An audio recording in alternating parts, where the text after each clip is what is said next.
Good morning, all. They say that the battles of life are not won by people who are strong and deserving, but seldom won by people who believe in their dreams. So, believing in our dreams come true, we pray Almighty God to give us all the success and light up the lamps of our dreams and aspirations, and move away from the darkness to the brightness of success and positive vibes. So, auspicious beginning of the session, we would like to play.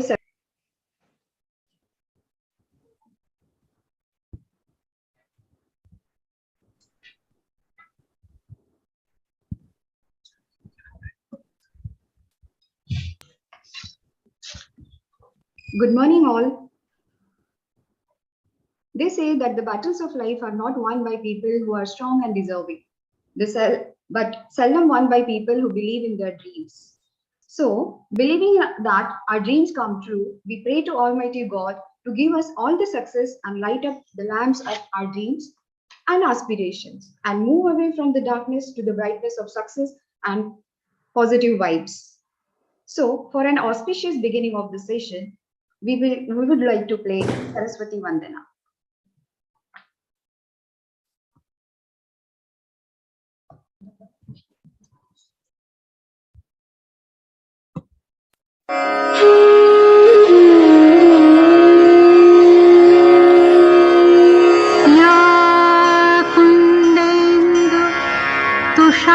तुषारहार धवला या शुभ्रवस्त्रावृता या वीणावरदण्डमण्डितकरा या श्वेतपद्मासना या कुन्देन्दु तुषारहार धवला या शुभ्रवस्त्रावृता या वीणावरदण्डमण्डितकरा या श्वेतपद्मासना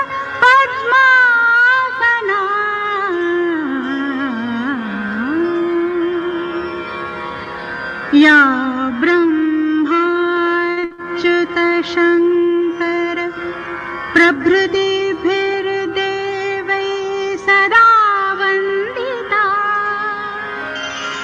सा मां पातु Saraswati Saraswati Bhagwati निःशेषजाड्यापहा।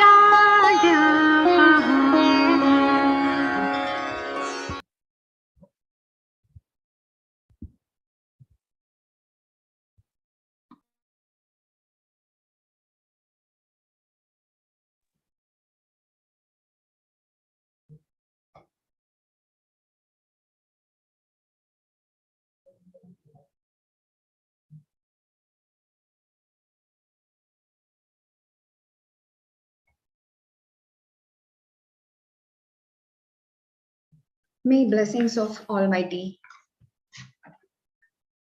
be with us. A very good morning to one and all present here, and thank you for joining us at the Equinox 2022, 7th International Conference on Engineering Research and Innovations, ICERI 2022, organized by Terna Engineering College, Nehru, Navi Mumbai, in association with Institute of Engineering Research and Publication, IFERP. I, Dr. Gitanjali, on behalf of Terna Engineering College, take the honor to welcome our esteemed guests, honorable delegates, distinguished speakers, respected colleagues, students, and participants that have come up from all over the country to share their knowledge and enhance our mental horizon. It's my pleasure to walk you through this conference, introduce you to our esteemed institute, speakers, and delegates that have come today across the world.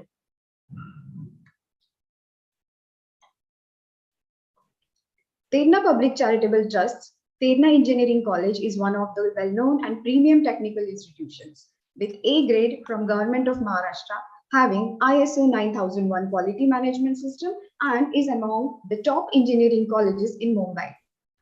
It is located at Nehru Navi Mumbai on a beautiful 3 acres campus. Terna Engineering College is one of the premier institutes of technical education and offers a stimulating education environment with distinguished faculty members and state-of-the-art facilities. The institute is affiliated by National Board of Accreditation (NBA).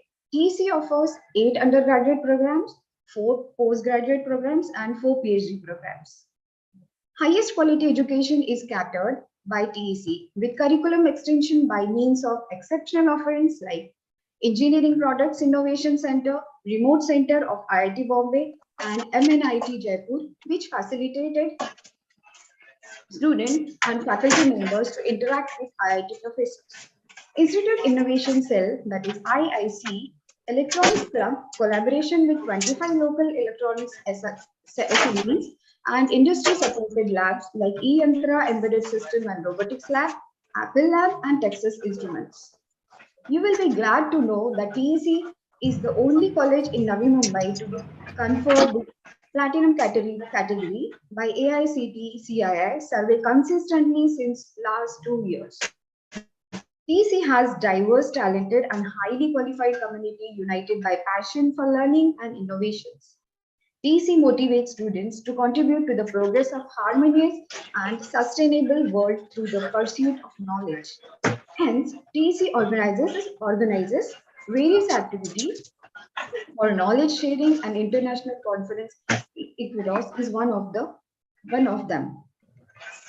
The aim of Equinox is to provide an interdisciplinary platform for leading researchers, young engineers, academicians, industrialists, and practitioners working in India and rest of the world to disseminate their innovations and contemporary research in the field of electronics and electronics and telecommunication, mechatronics, information technology, computer engineering, and related fields. It is gratifying to note that this year we are conducting Equinox in association with Institute of Engineering Research and Publication, IFERP.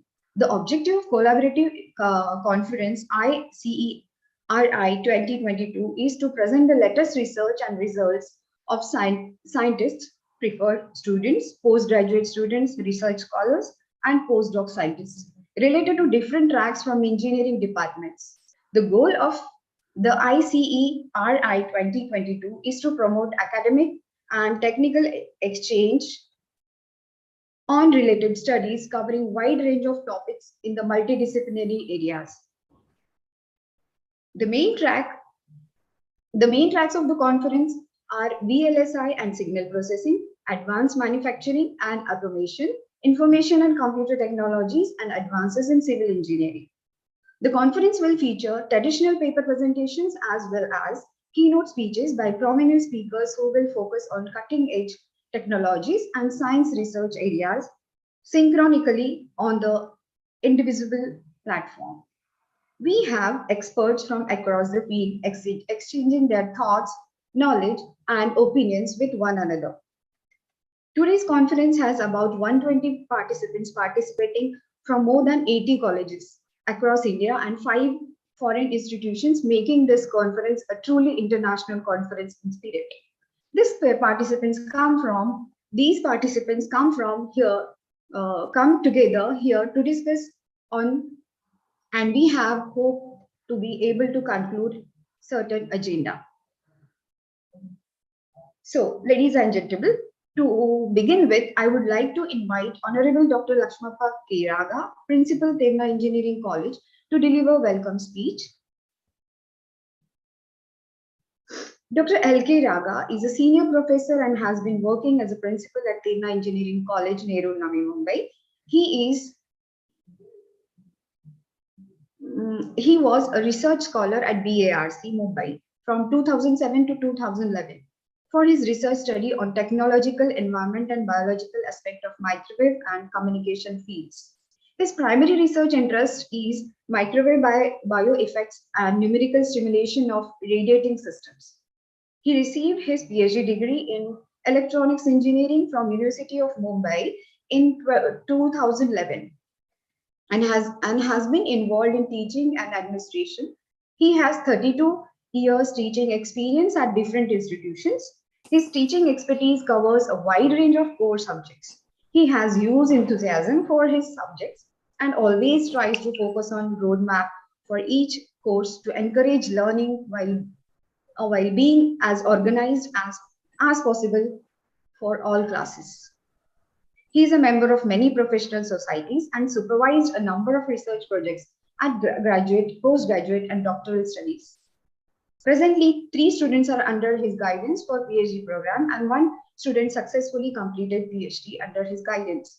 He has published more than 40 research papers in international journals and conferences. Presenting to you a leader with vast knowledge and much more experience, Dr. Lakshmappa K. Raga. Over to you, sir. Yeah. Thank you, madam. Whether I am audible? Yes, sir. You're audible. Yeah, thank you. Very good morning to one and all present here. It is a great pleasure for me to extend a very warm welcome to the participants from all over the world. We are honored by your presence. Your ready response to our invitation is an indication that aims and objectives of Equinox 2022 resonate with you. We are truly grateful to our distinguished guest speakers for being with us on 7th International Conference Equinox 2022. Terna Engineering College is organizing the 2 days virtual conference in association with Institute for Engineering Research and Publication, Chennai. It is the 7th International Conference on Engineering Research and Innovations. We desire a lot of pride and satisfaction in organizing this conference. I first wish to extend to you the greetings of the Terna Public Charitable Trust. Terna Public Charitable Trust was founded in 1980 by respected founding member and beloved President Dr. Padma Sinha Sahib Patil. He was former Home Minister of Maharashtra State. The trust currently operates mainly in Maharashtra with more than 18,000 students enrolled in 22 different institutions. Also, trust runs a specialty hospital at Navi Mumbai. Trust is committed to the welfare of the society with emphasis on nurturing the children and youth who are the citizens of tomorrow. TPCT is continuously organizing various social and medical programs in different parts of the state. Yeah, already my colleague has briefed about the host institution, Terna Engineering College. It was established in the year 1991. It is a self-financed institution and has 9 UG programs with 780 intake, 4 PG programs and 4 more PhD programs. Around 3,000 students are studying in the campus at present.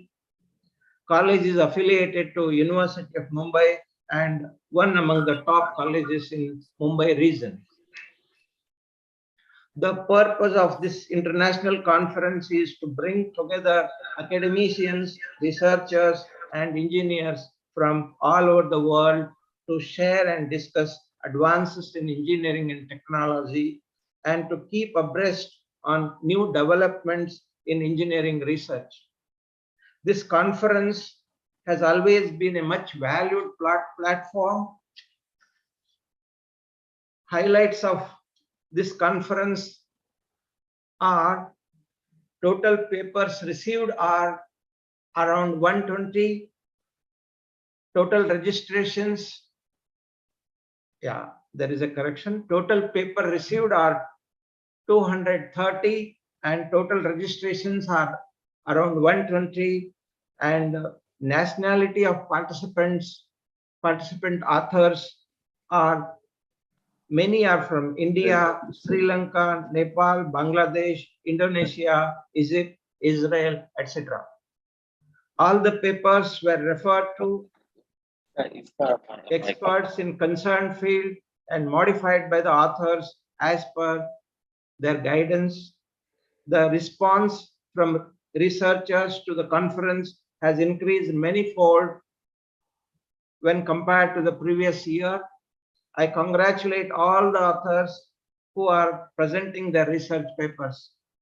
I sincerely thank all authors, distinguished speakers, organizing team, publishing team, all my colleagues, advisory board, conference associates, IFERP, and TP-Cities management for their support.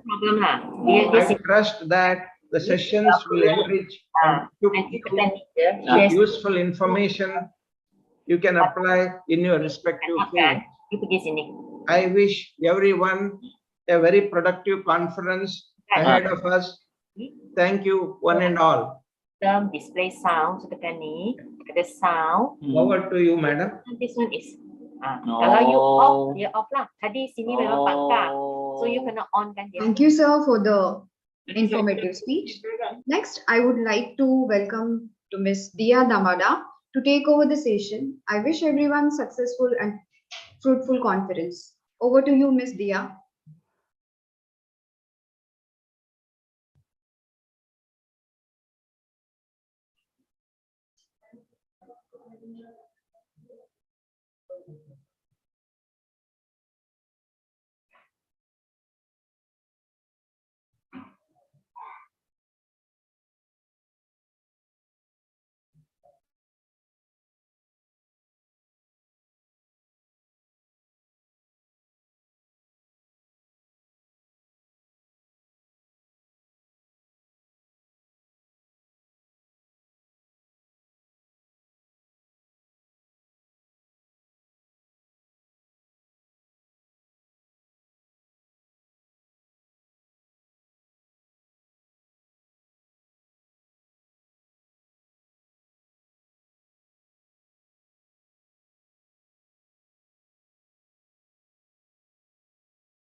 Very good morning to all.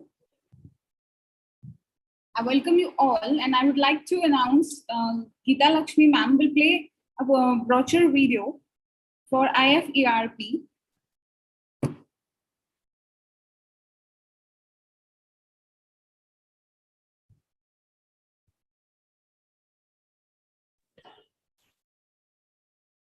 Geeta ma'am, am I audible to you? Yeah, Yeah. Okay, ma'am. just give me 2 minutes. Yeah, ma'am.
Good morning, all. This is Dr. Geeta Lakshmi, Strategic Partnership Manager from IFERP. I welcome you all to the 7th International Conference on Engineering Research and Innovation.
Let's see a few activities about IFERP, Institute for Engineering Research and Publications.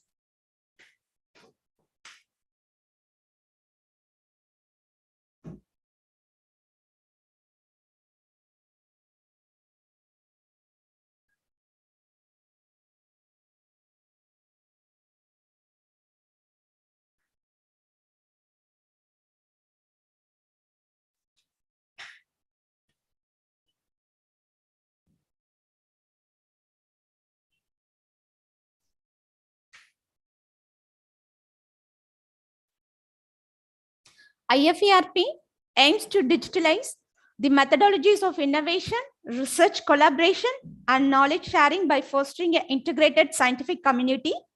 Our vision is to upskill the knowledge hub through technological innovation and excellence for the benefit of humanity.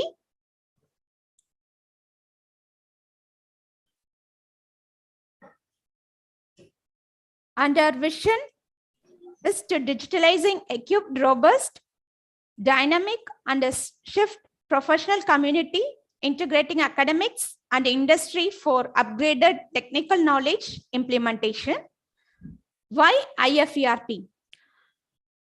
The scope and opportunities for the IFERP through industries and research assistants, for institutions and for individuals, and for knowledge sharing.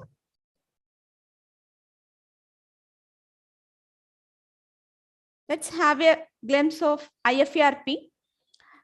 So far we have 36,745 plus delegates, and we have organized 407 plus international conferences, more than 10,000 SCI publications, and we have globally 75,453 members, and in-house journals around 45 journals.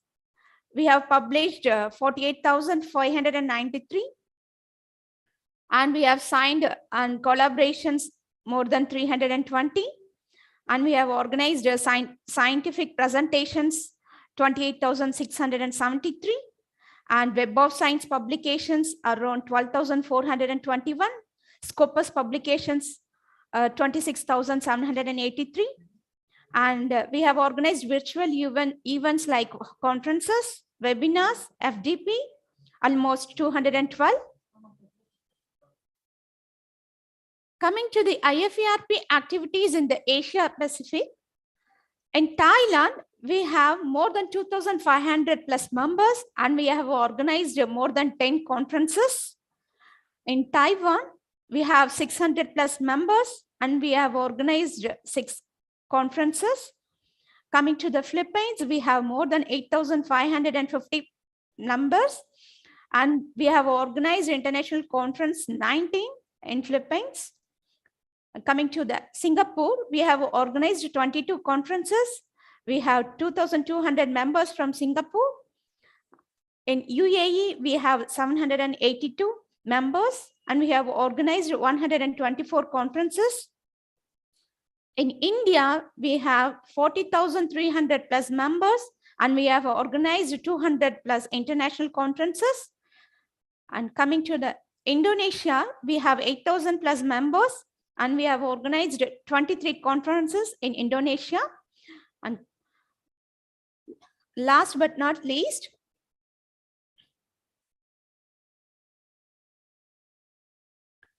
coming to IFERP services and assistance, we have a skill development and career guidance, organizing international conferences, supporting journals publications, and we are establishing book chapters, organizing international webinar.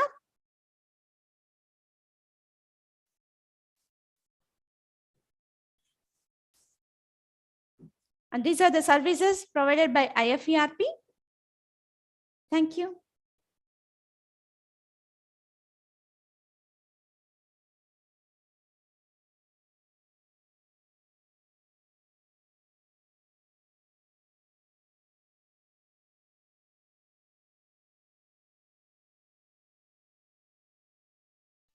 Thank you, ma'am. Good morning, all. I would like to express my gratitude to for arranging the 7th International Conference on Engineering Research and Innovation organized by Terna Engineering College, Nerul, Navi Mumbai, in association with Institute for Engineering Research and Publication.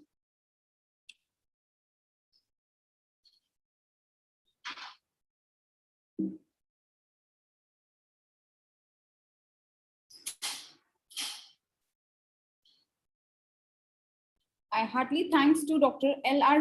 Ragha sir and Mr. Malhar Patil sir for their valuable speech about the IFERP, Institute for Engineering Research and Publication, is a multidisciplinary professional organization dedicated to research and development within the field of science, engineering, and technology. IFERP is a preponderant body that has brought technical revolution and development of science and technology. The IFERP forum constitutes of the professional experts and oversees technical leaders. There is no stone unturned to strengthen the sphere of science, engineering, and technology. These days, IFERP is one among the leading publishers of research papers in its prime quality peer-reviewed journals, continuing and analysis magazines. I would like to welcome our honorable dignitaries. I would like to welcome Founder and Managing Director of Technovate Groups, Mr. Siddharth Kumar Segar sir. Next, I would like to welcome our honorable co-convener, Dr. Rajiv Gupta sir, ENT from Terna Engineering College. Next, I would like to welcome our eminent keynote speaker from all over the globe, Ashish Chugh sir, ITS Assistant Director General, Indian Telecom Service, Department of Telecom, Government of Indian Hyderabad, Telangana, India. Welcome, sir. Thank you. I would like to welcome Dr. Muhammad Alas Yusuf, sir, Professor, Department of Engineering, Civil Engineering, National Defense University of Malaysia, Sungai Baising Military Camp, Kuala Lumpur, Malaysia. Welcome, sir. Thank you. I would like to welcome Professor Tarak A. Rashid, sir, Professor, University of Kurdistan, Helber, National Defense University of Malaysia, Ibrahim, Iraq. Next, I would like, welcome, sir. I would like to welcome Professor P.V. Babu, sir, Dean, School of Engineering and Science, SRM University, Andhra Pradesh. Thank you for joining us to imparting their expertise with us. I would also take this opportunity to welcome all our presenters from across India who have spared their valuable time in enlightening us with their latest research studies.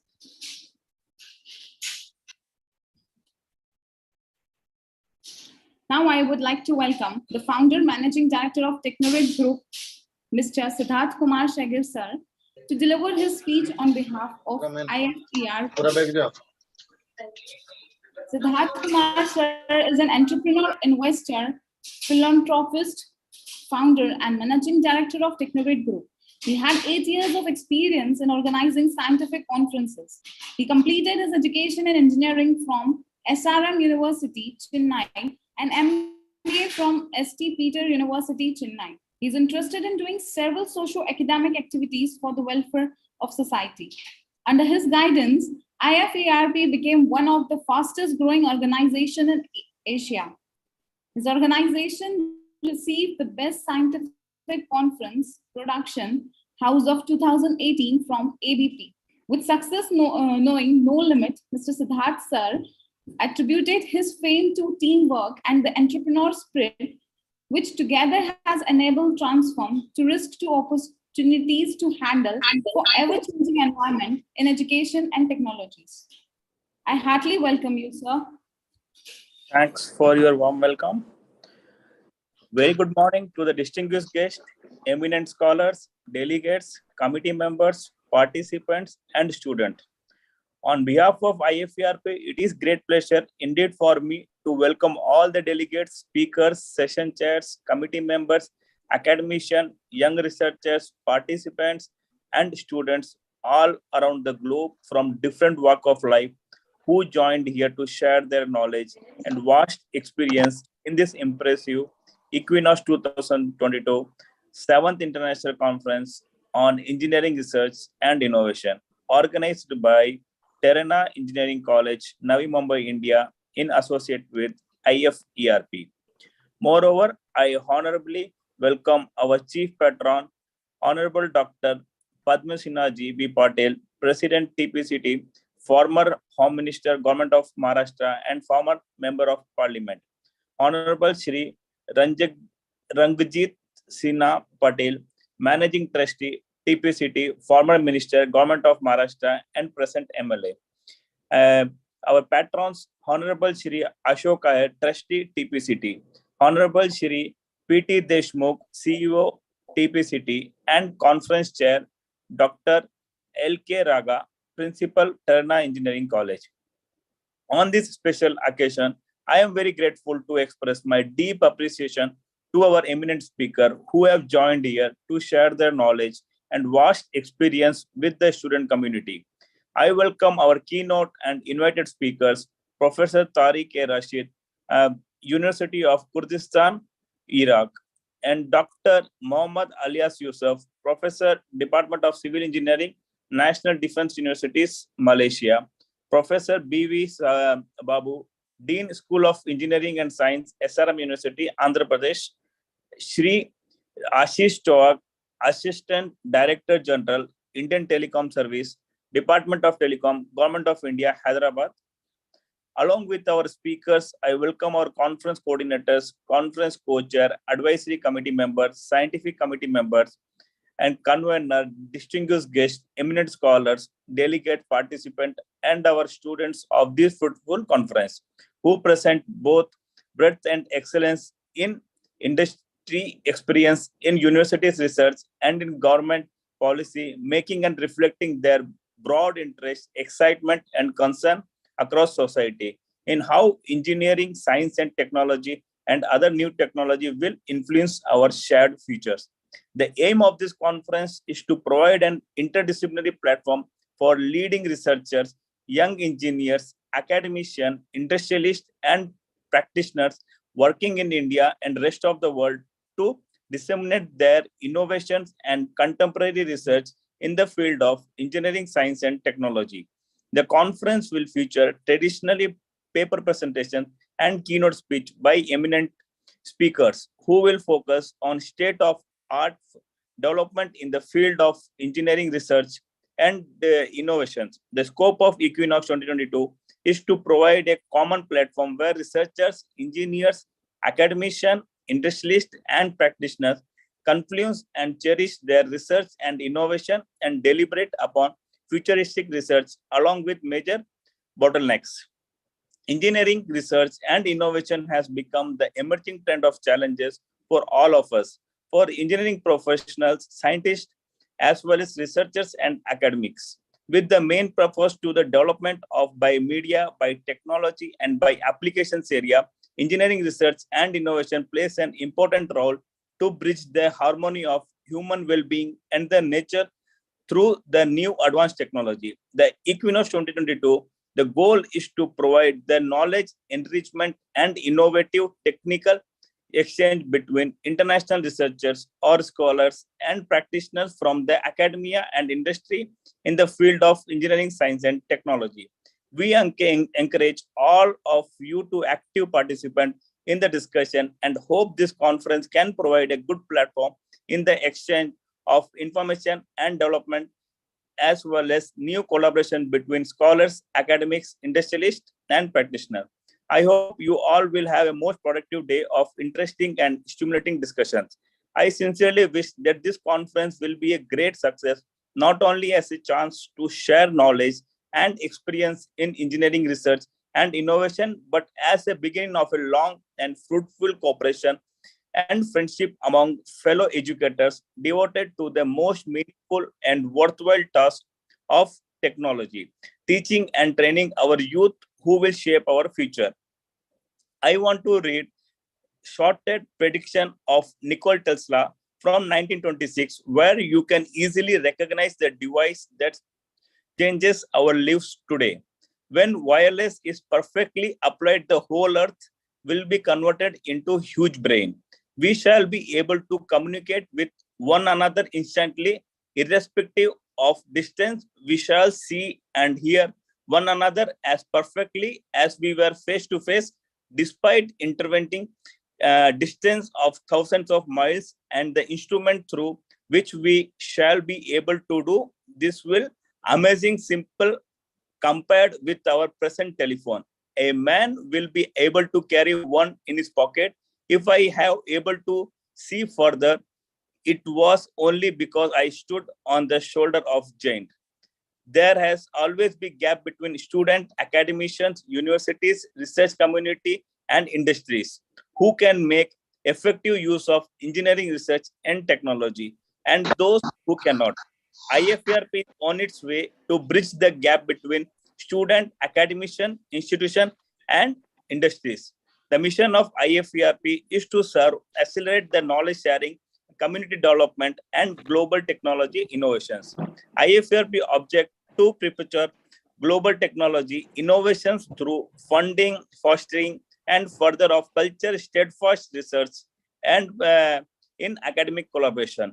As an organization, we collaborated with wide range of top expert, academic research, comprehensive science and technology research agency and companies. We constantly work to promote quality in higher education, training, research, and innovation by influencing public opinion on these key challenges, by assisting in creation of open knowledge society, and by signifying advanced science, business, and economy through our numerous initiatives. While concluding, I would like to welcome all the conference participants who are awaiting to share their knowledge and experience and to explore better way of education our future leaders.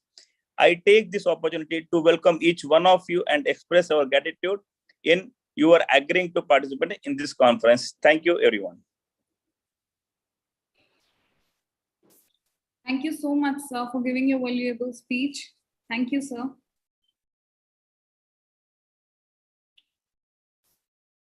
I would like to welcome our keynote speaker, Ashish Chugh, sir, Assistant Director General, Indian Telecom Service, Department of Telecom, Government of Indian Hyderabad, Telangana.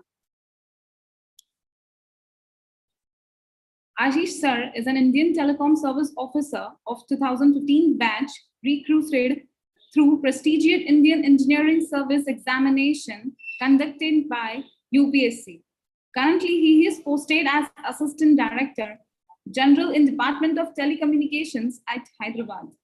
He has done BTech in Electronics and Communication Engineering from Galgotai College of Engineering and Technology, Greater Noida, and Master in Sociology from Osmania University, Hyderabad.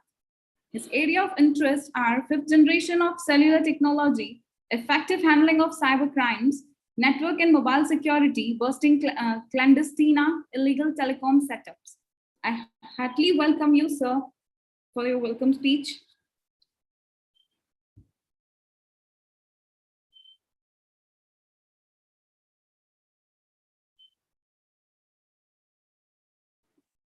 No, sir, please unmute yourself. I'll do it. Am I audible now? Yes, sir. Okay. A very good morning to all of you and namaskar. First of all, I would like to convey my sincere gratitude to IFERP team for giving me this opportunity and letting me connect to a wider audience. So I'll be sharing my screen. I have a small presentation, and after the presentation, we can have a sort of discussion or you may ask some questions. So just let me know if my presentation is visible.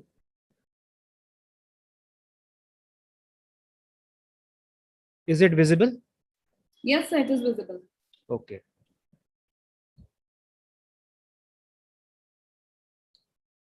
Okay. So my name is Ashish Chugh. I am Assistant Director General in Department of Telecom.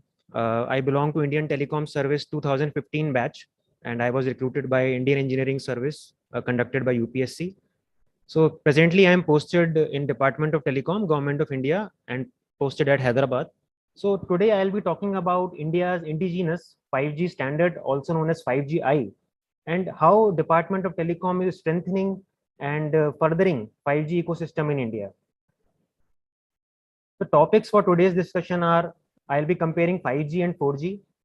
I'll be talking about capabilities of 5th generation of cellular technology along with some use cases, India's indigenous 5G standard, and 5G related initiatives undertaken by Department of Telecom, Government of India. So when we compare 5G and 4G, the first thing that comes to our mind is speed. That is the peak data rate. So in the case of 4G, the peak data rate, that is maximum available data rate for download, was defined as 1 Gbps. But in 5G, that speed has been enhanced to 20 Gbps. Of course, the practical speed that we will be getting depends upon the actual network deployment by the telecom service provider, the place you are living, and many other factors. But as per the definition by International Telecom Union, which is a part of United Nations, 5G is nearly 20 times faster than 4G. Right now, am I audible, right? Yes, sir, yes, sir. Okay. So as far as practical considerations are if I consider, then in 4G right now you get something around 15 to 20 Mbps, but with 5G you will be easily getting something around 110 Mbps. Another factor is user experience data rate. That is the minimum available data rate at the edge of the network where the signal is weakest. For the 4G, it was defined as 10 Mbps, but with 5G, it has been defined as 100 Mbps. So in the worst scenario also, 5G is nearly 10 times faster than 4G. Then we come to peak spectral efficiency. That is how much data rate you can pack into a given chunk of frequency. So this also, with 5G, we are spectrally more efficient than 4G, nearly 3 times we are efficient. Next is the factor of mobility. Let's say you have a 4G or 5G handset and you are moving in a high speed vehicle or a bullet train. So 4G device will not work with the speed more than 350 km per hour. But with 5G, we have enhanced the mobility and it can work up to 500 km per hour. You know that bullet trains will be coming in future. So 5G technology will work even if it is moving at 500 km per hour. Next parameter is latency. So latency means the delay. That is the time taken between command and the execution of it. For 4G, that latency or delay period is 10 milliseconds. But in 5G, we have reduced that time period to just 1 millisecond because there are many mission critical applications in which we cannot tolerate any sort of delay. For example, autonomous cars, robotic surgery. So 5G will be handy in those type of applications. Next parameter is connection density. You know that in smart cities, we are going to connect a lot of devices and sensors under IoT network. In 4G technology, we can connect up to 1 lakh devices in a square kilometer area simultaneously. But with 5G, we can connect up to 1 million devices, 10 lakh devices per square kilometer simultaneously. So this has also increased 10 times. Next parameter is energy efficiency.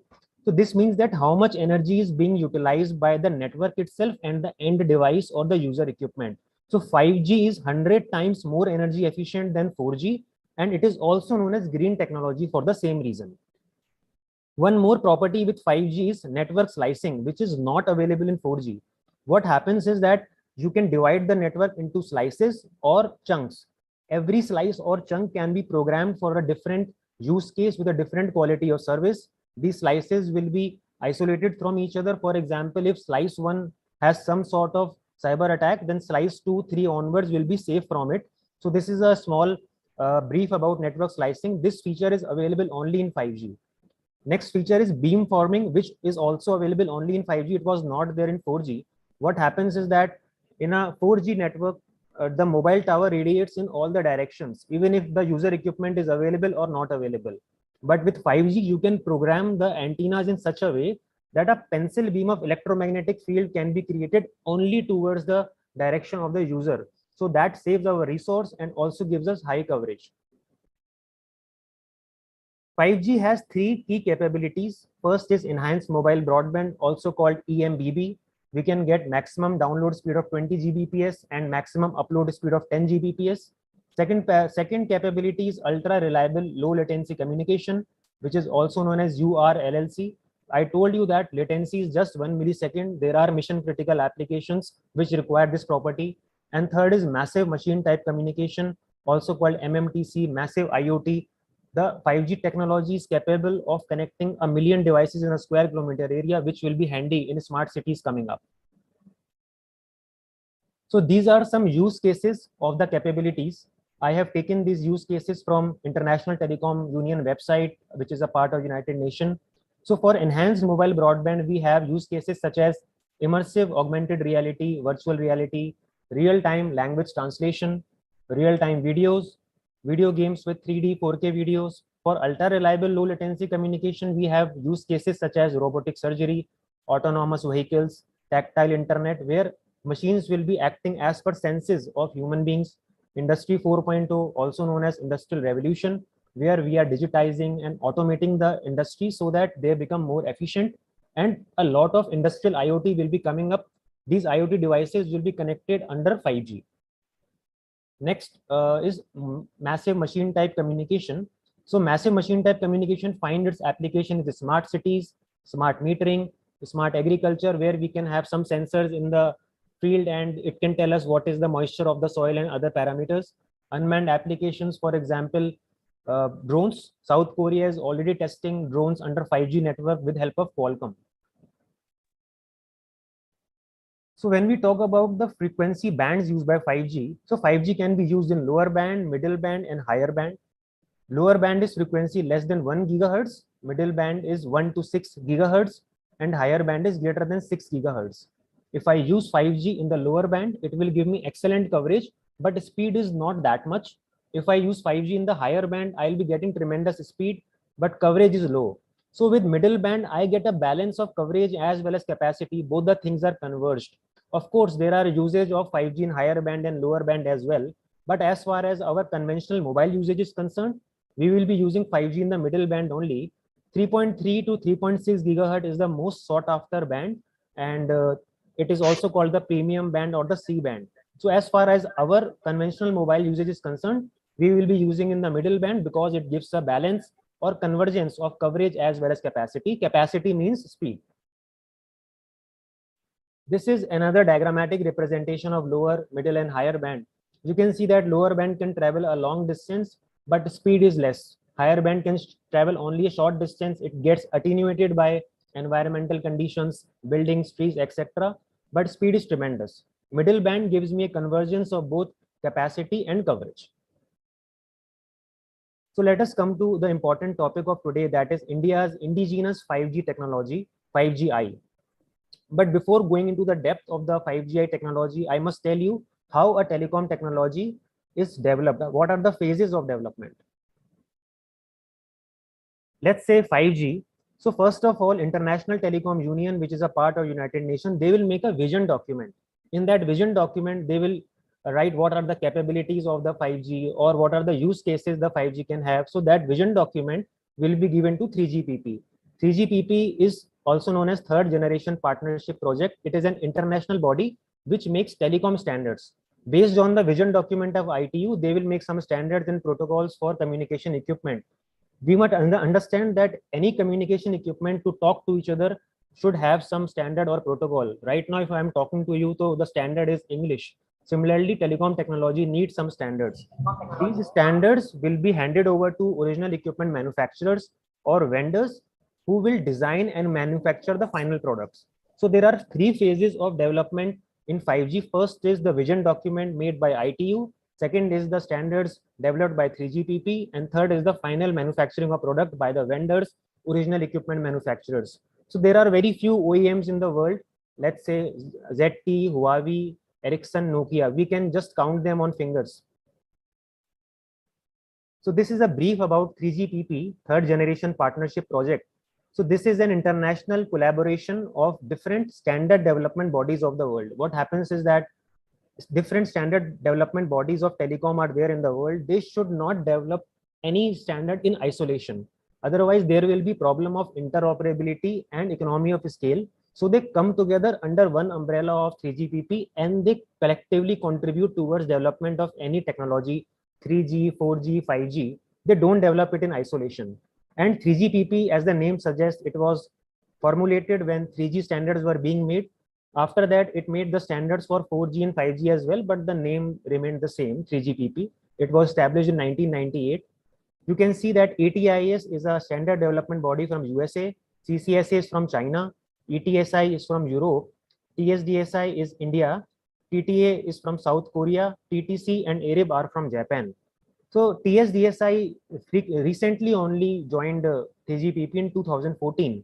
So you can understand that India had no telecom development standard development body before 2014. So it did not contribute anything towards 3G standard development or 4G standard development. India started contributing to the international standards from 5G onwards. So the main question is that when 3GPP, which is an international collaboration, they were already making 5G, why did India require the need of bringing up their own 5Gi or indigenous development of 5G? So there were a few reasons. What happens is that 3GPP focuses mostly on the global needs, but India had some specific needs in its rural areas. We wanted to provide affordable and deep penetration of 5G technology in rural areas. This was not considered by 3GPP. Secondly, I told you about mobility. Let's say you are moving in a fast moving vehicle. So 3GPP has designed that network of 5G for high mobility.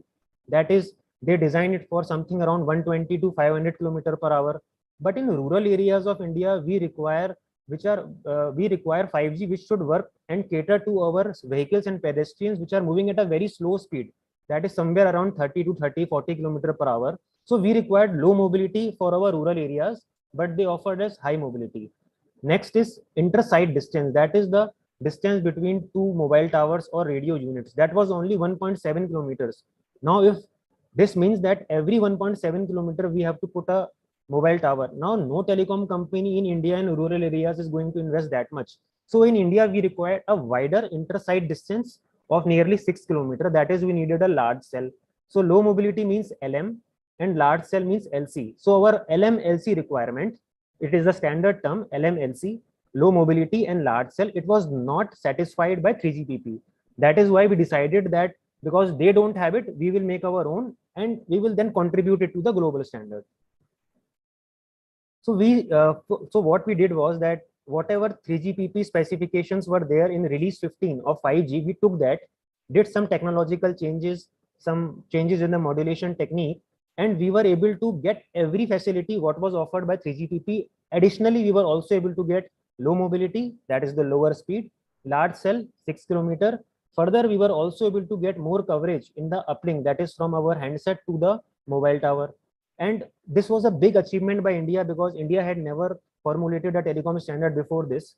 So what India did was that when our LMLC requirement is satisfied, we submitted that proposal to 3GPP and we requested for including it in the global 5G standard that they were making. We submitted our report and our innovation. Actually, 5GI was innovated by IIT Madras and IIT Hyderabad. So this innovation we submitted to 3GPP in 2016 itself. But what 3GPP did was that they did not made our 5GI standard as mandatory. They kept it as optional. Now, if they keep it as optional, they do not make it mandatory, then whatever telecom equipments are made, they may or may not have that feature of inter-site distance of 6 kilometers. So we will have to put more mobile towers in our rural areas, which is not economically feasible for India. So basically, if we import telecom equipments, then we will not get the 5GI feature. It is an option for the telecom equipment manufacturers. We tried for nearly 3 years in 3GPP. We requested them to make it mandatory, but till 2019, they did not make it mandatory. Now, there are a couple of reasons which I think that 3GPP was not agreeing because of that. Number one, India had never contributed to a telecom standard earlier. 3G and 4G we never contributed. So with 5G, it was like a backbencher coming forward and saying that, okay, I have come first, and now teacher is suspicious that he or she has cheated. So maybe that was the sort of attitude by international community. They were not welcoming the India's innovation. Secondly, you can understand that if inter-site distance increases, then there will be less sale of radio units or mobile equipments or mobile towers and antennas in that sort, you can understand. So original equipment manufacturers like ZTE, Huawei or others, they will never want that there should be an inter-site distance which is larger. They will always want, original equipment manufacturers would like to have their sales more. So they would like ISD to be smaller, but in India's case, it was increasing. So there is a lot of lobbying and pressure at 3GPP platform from original equipment manufacturers as well. That's why India's proposal did not go through. So in 2019, India decided that now our case has merit we should represent it directly to the International Telecom Union. So we went directly to ITU, which is a part of. I think someone is talking, so kindly keep the mic mute. So we went to International Telecom Union in February 2020, and we submitted our proposal first. Then main proposal was submitted in July 2020, and good thing is that by November 2020, ITU approved our 5GI standard. So ITU approved two standards. One was 5GI by India, because it gave us better coverage and everything was same like 3GPP, and also 5G by 3GPP. So there were two standards. But as you know that in the world, we should have only one standard, because if you make more standards, then there will be problem of interoperability and economy of scale I already spoke about. Now there was pressure on 3GPP as well, that because our standard is approved by ITU, we were also getting some support in the form of lobbying and other member countries at International Telecom Union.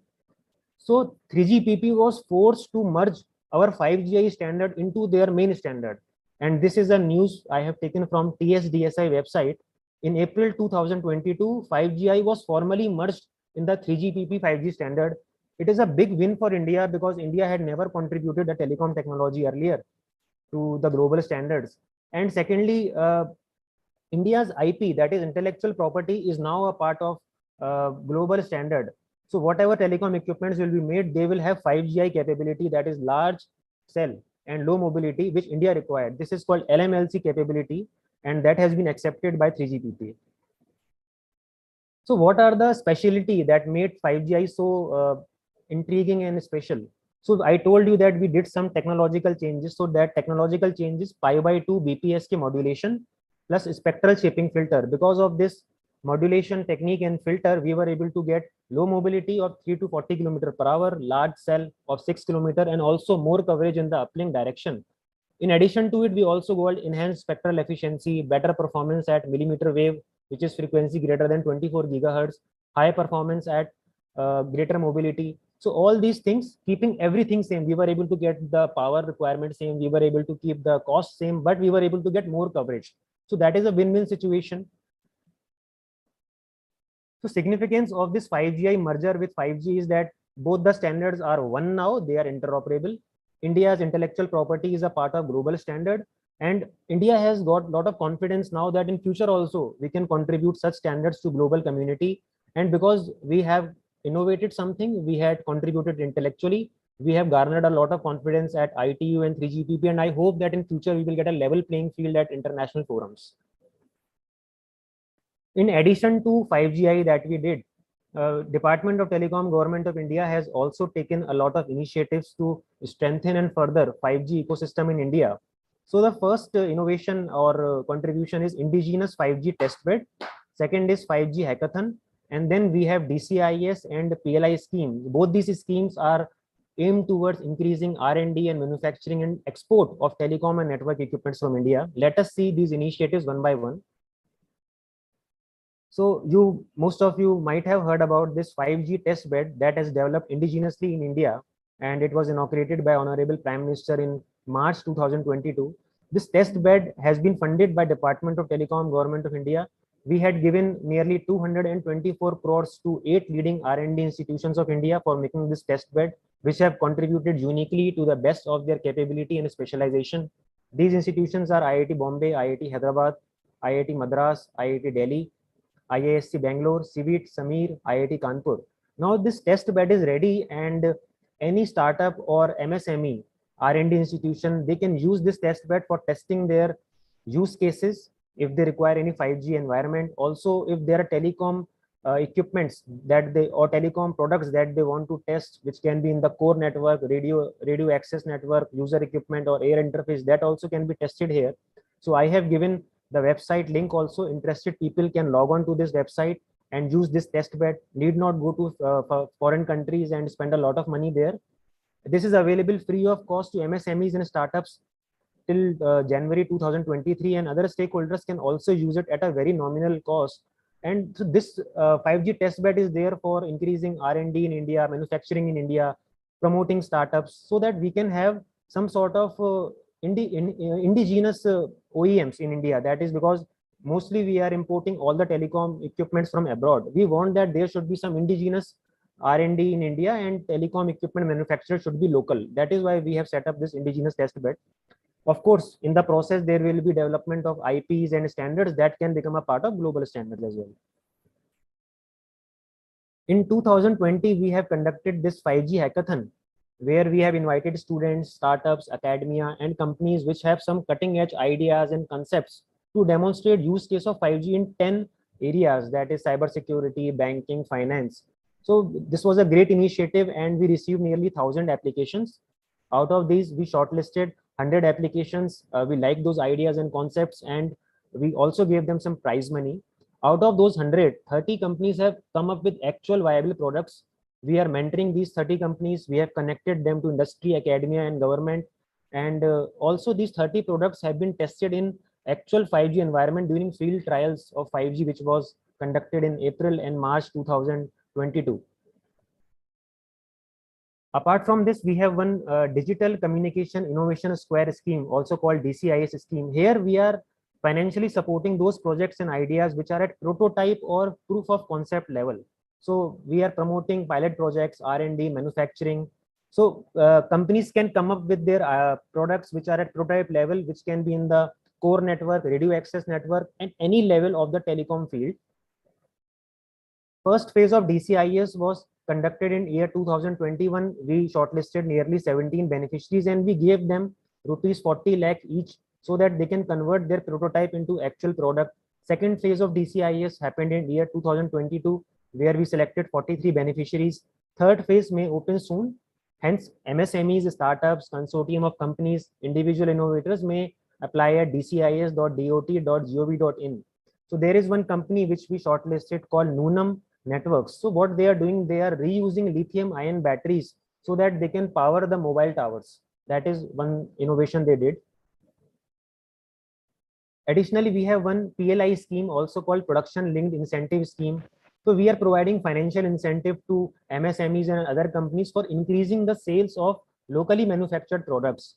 There are some target segments, let's say routers, switches, modems. If they increase their production in that target segment, we are going to increase, we are going to give the more financial incentives.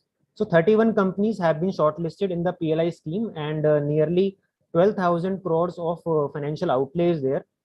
So interested people can kindly log on to pli-telecom-udyamimitra.in. And the basic aim is that India is nearly importing 95% of its telecom equipments. So it is important that we should have some local original equipment manufacturers. So PLI scheme, DCIS scheme, and test bed is immediately is very important for making some indigenous developments in India as far as networking and telecom products are concerned. We had a very successful 5G spectrum auction recently in last week of July, where spectrum was auctioned in middle band, higher band, and lower band. We garnered a price of nearly 1.5 lakh crores. I told you that premium band is 3.3 gigahertz. It is also called C band because it is in the middle band. We will be getting a convergence of both coverage as well as capacity. Spectrum has been given to the telecom companies for 20 years, and they need not pay everything in the first go. They can pay in 20 equal annual installments. Service is expected to be rolled out in October 2022 near Diwali, and companies can surrender their spectrum after 10 years without any additional liability.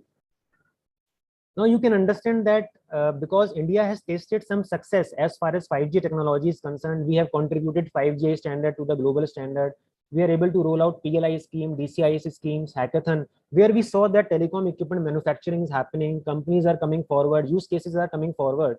So Department of Telecom, Government of India is very confident that because we have done something in 5G, we can do even more in 6G technology. That is why we have already started working on 6G, and we have made one technology innovation group, which is headed by Secretary Telecom himself. The work of this group is to make a roadmap for 6G development in India. There are members from academia, industry, and government in this technology group, and academia members are all directors from IITs. Under this technology innovation group, we have 6 task forces also. Every task force has its unique work, like financing of R&D, spectrum policy, devices, etc. So the main aim of this task force is to contribute to global 6G standards like we did in 5G. We want to contribute even more. And the basic aim is to facilitate more R&D in India, more manufacturing of telecom and network equipments in India, because we want that there should be make in India, make with the world, and make for the world. That is our definition of making India self-reliant in telecom technology. So that is all from my side. Thank you so much. If there are any questions, you may ask, or we can have some sort of discussion as well.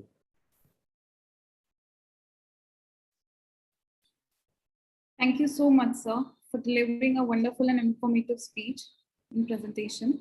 Thank you. Any questions from the respected audience? Madam, there is one question in the chat box, madam. Yeah.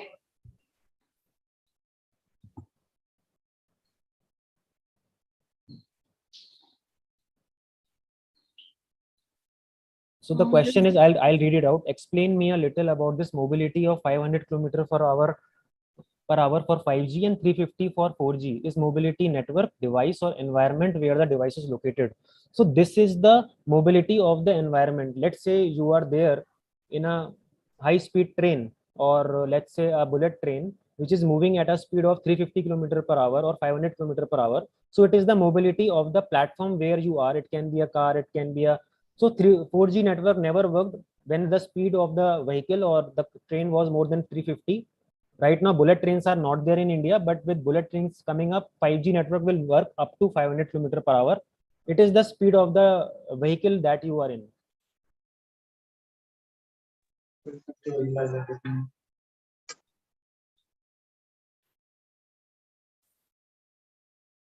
Okay. Thank you, sir. Any more questions? So I have also given my email ID. If you have any questions, you can separately email me. You can connect with me on Instagram and Facebook also. There also I can reply to your queries. Not a problem.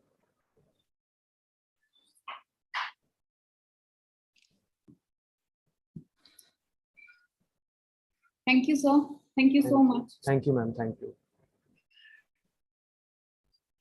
I would like to welcome our keynote speaker, Dr. Mohammad Alas Yusuf, sir, Professor in Department of Civil Engineering, National Defense University of Malaysia, Sungai Besai Military Camp, Kuala Lumpur, Malaysia. Professor Ayer, Dr. Mohammad Alas Yusuf, sir, is a professor in the Department of Civil Engineering University, Terna National, Malaysia. He graduated with B Engineering Honors degree in Civil Engineering from University Technology Malaysia in 2002. MSc degree in Integrated Construction Project Management from University Technology Mahara in 2005, and PhD degree in Civil Engineering from University Terna National Malaysia in 2013. He is professional engineering registered with the Board of Engineer Malaysia. His main research interests are in the blast-resistant materials such as concrete, glass, and also military and commercial explosive. He has developed a blast-resistance concrete and had obtained the patent for the blast-resistant concrete panel from Intellectual Properties Corporation of Malaysia in 2016. Dr. Mohammad sir is the author of Blast-Resistant Material, Concrete and Glass book. This book focuses on the introduction to explosive technology, blast phenomena, blast-resistant concrete and glass. Dr. Mohammad sir has published extensively in the area of blast-resistant material and technology with a total publication count of more than 70. Has served a reviewer for prestigious journal Science and Technology Journal. I heartily welcome you, sir, for the presentation. Thank you very much for the organizer. Can you all hear me? Can you all hear me? Yes, sir. Yes, sir. Okay, good. Can you see the presentation slide? Yes, sir. Yes, sir. Yes, sir. Okay, that's very good. Okay, good morning to all of you. I would like to thank to IFERP to give me an opportunity to present again in India. So this is my many times, I think I presented many times in several universities across the Indian continent. Basically, I'm a professor at the National Defense University. My expertise is on the blast resistant material, particularly on the concrete and glass. Today, I would like to share one of my research related to glass development of blast resistant glass using green technology. Okay. Okay, glass was first made in Mesopotamia. Actually, this is the area between Saudi Arabia and Syria. Later, glass making was further developed in Egypt. Okay, basically, this area was the first where they have found out the glass. Actually, the origin of the glass was from this particular area. Then later on, the glass was making further developed in Egypt and Europe. In 18th century, the manufacture of glass began to increase rapidly when Sir Irving W. Colburn invented sheet glass machine, which made it possible to the mass production of window glass. Later on, this gentleman is a British engineer, very well known. Sir Alistair Pilkington is a British engineer, invented the float glass process for commercial manufacturing of glass. Today, Pilkington industry is one of the biggest glass manufacturing industry worldwide. It has several offices in all over the world. Pilkington glass industry. Basically, these are the raw material used in the manufacturing of glass.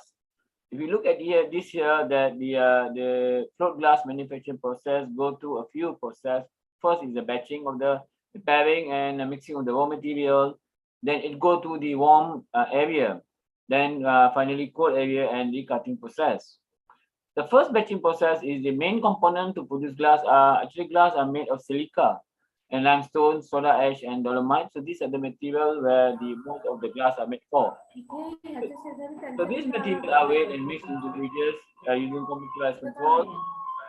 Then the batch raw material pass from the mixing silo to furnace chamber, where they become a molten glass at the temperature of 1,500 degrees Celsius.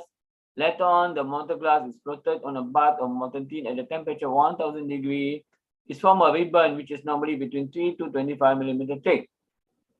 Finally, after this process, the glass then cool down sufficiently to pass an annealing chamber. The hard glass then pass over a roller and is annealed to ensure the flatness of the glass. Then finally, there will be a quality check on the glass. So basically, the glass made of silica sand, dolomite, and so on. So these glass go through a rigorous process to become a glass sheet. Okay, there are three types of glass basically being used in the building. Maybe some of you know, some of you may not aware of this. The first one is a float glass. Second one is a tempered glass, and the third one is a laminated glass. The float glass is normally made by floating on molten glass on the bed of molten tin. Float glass is normally used known as annealed glass. It has been used widely for our window panel. So we look at the window panel, then most of the window panel made by float glass. The other one is known as a tempered glass or toughened glass. It is produced when the glass when this normal glass undergone to a heat treatment and cool down in a controlled manner. And the third one is a laminated glass. Laminated glass was first invented in 1903. It's also known as a safety glass. Laminated glass mostly used in the car, front windshield, bank, teleportative area, and variety of other places where the safety is required. Most of the blast resistant glass are made of laminated glass. So laminated glass technology actually consists of two types of annealed glass or float glass, which is sandwiched in between a layer. They call it interlayer known as PVB. Okay, this is the PVB sheet which has been used as an interlayer between two glasses. PVB interlayer, we sandwich into two glasses. Normally, this PVB interlayer are the most commonly used interlayer in the laminated glass. So these are the actual photo of blast resistant glass, which has been developed by my team in Malaysia. We have tested using several type of explosive at certain distance, and this is actual blast resistant glass. Let's look at the existing technology. The existing technology comprises of assembling of glass, PVB glass, de-ironing, glass sealing, loading, and autoclave.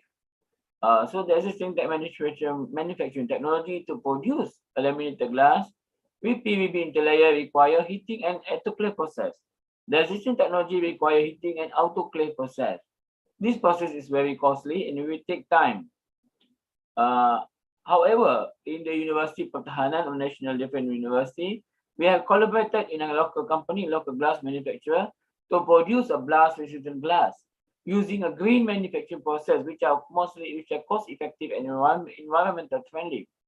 So basically, we in Malaysia, we have a blast research team, which is led by myself and my team, and we work together in a local glass manufacturer, which is known as a School Glass Neighborhood. So the new green technology process involves glass loading, surface preparation, edge fastening, injection of resin. In this new technology, we use resin instead of PV interlayer. So this resin actually doesn't require heating and also autoclave process.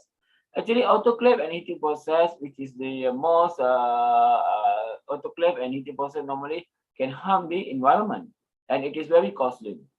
So if you look at the new technology, where we had give away with the autoclave. We don't use autoclave. So what happens? We loading the glass, we do a glass surface preparation, we do edge sealing, and we inject the resin instead of using PVB interlayer. So we replace with PU resin, and then finally we unload the glass.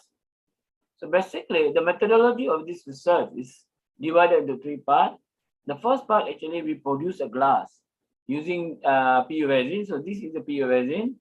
See what happened here in this process. The resin is poured into the cavity between two sheets. We put two sheets of the normal glass, and then we pour the resin in between, and we let it cure for a few days. Once it's cured, then what we do is as a researcher, we investigate the mechanical property of the glass using several international standards. When we test the modulus of rupture using ASTM, we also tested the compressive strength of the glass using ASTM C39. So basically, this is a compressive testing machine. This is a modulus of rupture testing machine. And the test result shows that the laminated glass using PU resin have a 30.90 megapascal, and the compressive strength about 926.33 megapascal. Then the third part is we do a field blast test. Once we develop the glass, we test the mechanical property. Now the last part is to study or to investigate whether this glass be able to resist the blast or not. So what we have done, we have prepared a 6 sample of the glass. We have prepared the 6 sample of the glass, and we bring it to the military testing facility. This glass was subject to 400 grams of military explosive at the specific distance. So these are the glasses that we bring to the military site. Then we follow an international standard, which is known as ASTM. So this standard actually is a standard testing method. Glass standard measuring tested subject to air blast loading. So we follow this standard to investigate the response or the response of the glass subject to air blast loading. So what we do, we prepare a cube, something like this. This will be the glass panel, and then we want to see what happens if the glass being detonated from outside. We will see the hazard classification diagram. So basically, this is a hazard classification diagram. So basically, these are the test frame constructed. This test frame constructed according to this diagram. So the outer part here, and then this will be the glass where we fix the glass, and then there is some distance here. We want to see what happens if the blast, the glass from here. We want to see the debris, how far the debris will fall. If the debris will fall here, maybe there's a high hazard, or if the debris will fall here, it will show there's no hazard. So basically, this is what the diagram is going to explain. If the debris fall here, means it's very low, it's very high hazard. At here, it will be very high hazard. So if this here is low hazard. So now, in the field blast test, what happened that we are using certain sensors to capture the blast data. The first sensor we are using is a pressure sensor. The second is a reflected pressure sensor. The third is a free field blast pressure sensor. So basically, this is a pressure sensor. We want to see what is the pressure related to the explosion. Normally, it's mounted at the specific area. The second one is reflected pressure sensor. We want to see what is the reflected pressure sensor. It has to be fixed to the testing jig. And the third one is the free field blast pressure pencil probe. Actually, this pencil probe is required to measure a pressure at a specific distance. So basically, a high-speed data acquisition system is required. We require a high-speed data acquisition system to capture the blast related parameter. This system consists of software, hardware, and signal conditioner. The Levy program is used to display the blast test result. So basically, these are the high-speed data acquisition system module, which used to capture the blast related data. So these are the high-speed camera. We use the high-speed camera. In this event, we use the high-speed camera has a capacity up to 10,000 frames per second. So basically, these are the free blast test setup. We can see here, we put up a glass frame here, and these are the testing frame. We put up a reflected pressure here. We put up a peak pressure here, 1 and 2, and there will be an explosive here. What happened if we detonate this glass? You want to see what happened to this particular glass, whether it survived blast or not. So basically, these are the free field blast pressure sensors. So explosion test results show the effect to the laminated glass due to explosion. Okay, once we detonate the bombs, we detonate the explosive, we can see that the glass is still intact in the frame. Photo shows the effect on laminated glass. This glass, if you still there, remain. However, if you use the other float glass, we can see the glass break into pieces. When we use the float glasses, we can see that the glass break into pieces. On the other hand, this glass remain intact. And if you use a tempered glass, we can see all the debris is here. The glass also break into pieces. So this result shows that the pressure was recorded up to 305 kPa. And then the reflected pressure was recorded up to 4,000 over kPa. And this result shows that the laminated glass using PU resin was not damaged due to blast test. And it's revealed that laminated glass using PU resin be able to withstand a pressure up to 305 kPa and reflected pressure up to 4,000 kPa. In conclusion, we can see that the laminated glass using PU resin, which has been using a green manufacturing process, be able to resist a blast, and therefore it is recommended to be used for the blast resistant applications. And so basically, these are the books has been published by myself. I think that's all a very brief lecture, keynote speech on the development of blast resistant glass using green technology.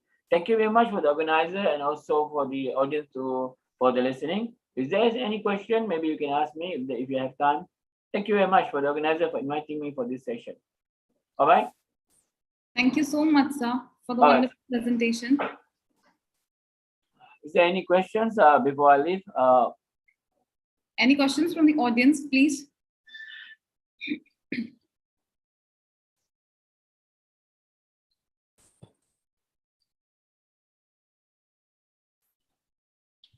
No, sir. All right. Thank you, sir. Okay, can I leave now these sessions? Yes, sir, we are joining this technical session. All right. Thank you very much for the listening. All right. Thanks again. So there is a question. Sorry, sir. So there is a question. What is the goal of these glasses? Sorry? What is the goal of these glasses? Goal? I mean, what, if you don't mind, I don't really understand what you mean. If goal. Goal means I'm sorry, I don't understand the question. If you don't mind, I don't. What is the goal? Yes, sir. So, sir, please tag the question properly. Whatever you wanted to ask.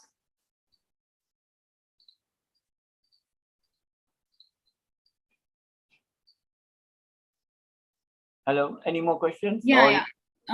Why are we intending to produce this type of glasses? Oh, I see. Actually, this glass meant to protect a building from the terrorist attack. We have bomb explosions. Normally, we have a car bomb attack and so on. When we have this blast-resistant glass, we will have a safety. At a certain distance, you can save people's life and the cost also for the building. Normally, many times the terrorists attack buildings and so on.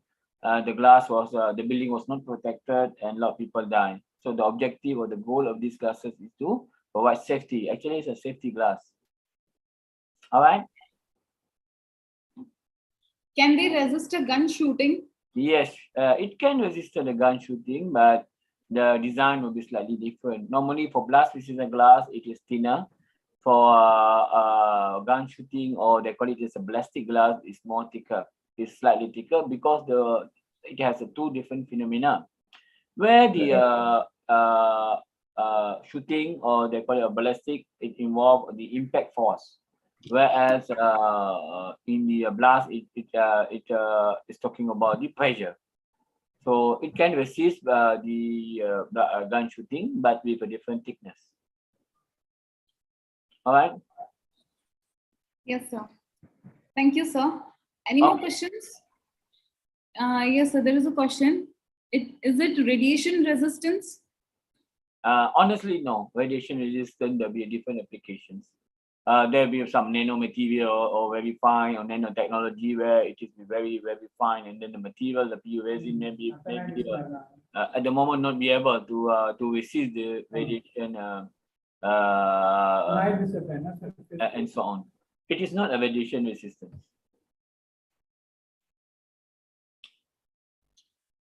Okay. Thank you, sir. Yeah. Thank you so much, sir.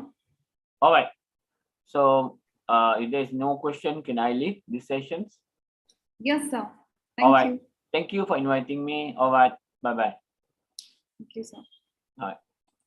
I would like, next I would like to welcome all participants for the technical section. Kindly get into the assigned session track as per the schedule agenda, and the session will start soon.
Hello.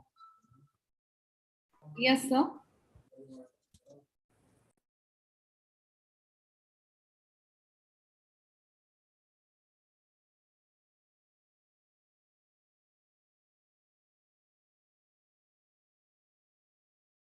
There is a small announcement for the participants. We'll be starting the session within 15 minutes. There is a 15 minutes of break. We'll be starting the session at 12, sharp at 12. Thank you.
Hello, good morning.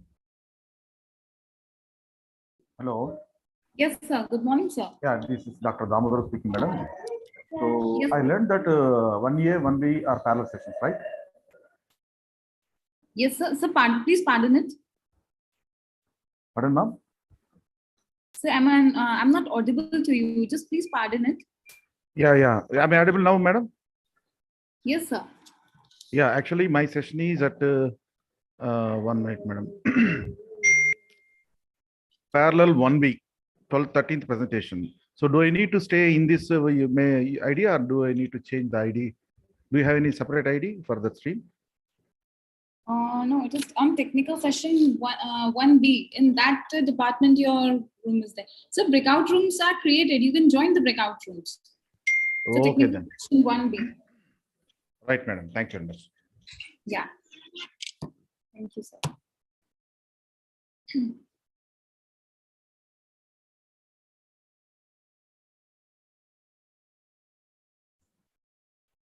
Excuse me, Diya ma'am.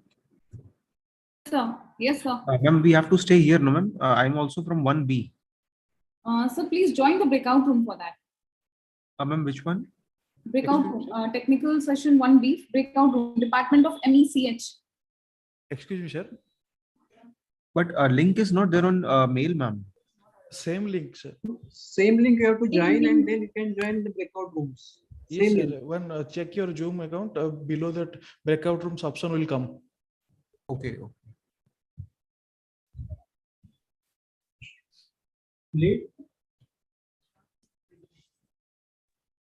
Sorry, ma'am. For technical session, we will need to stay here, right? Yeah, for the Technical technical session session 1 A, will be here only. on A it will be here.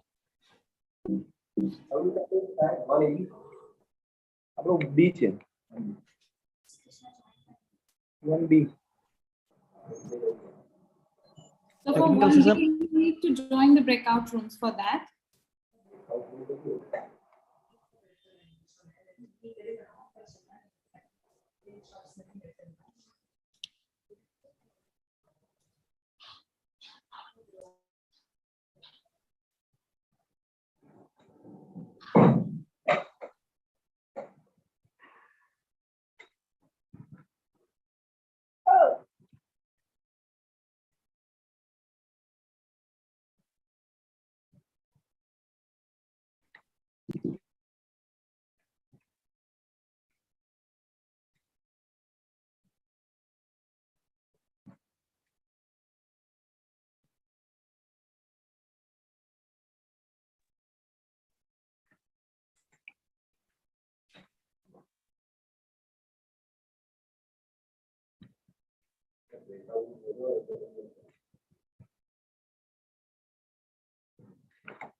use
Hello, I'm audible. Is anyone there to test? Yes, yes. Yes, sir. Yes, I'm sir. audible, sir. Yes, sir, you are audible. Okay. Thank you. You can speak so that whether I am audible or not, I have to test. Hello. Just say hello. Yes, yes, yes, yes, sir. You are audible. Yes, sir. Please continue. You are loud and clear. I am not clear. Yes, you are clear. You are loud and clear. Please continue, sir. Okay, okay. Thank you. Within 5 minutes, I will start. Just it was testing. Thank you.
I request all the participants to please join the breakout room.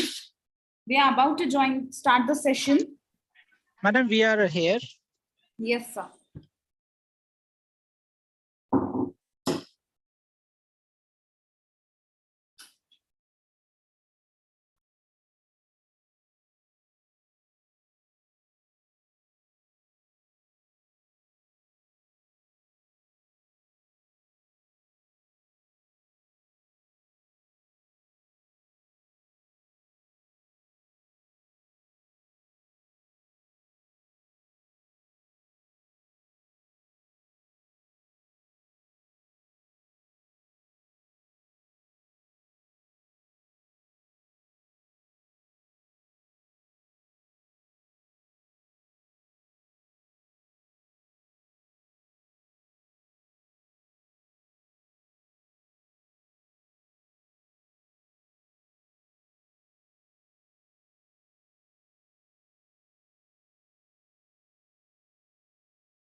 I'm not audible.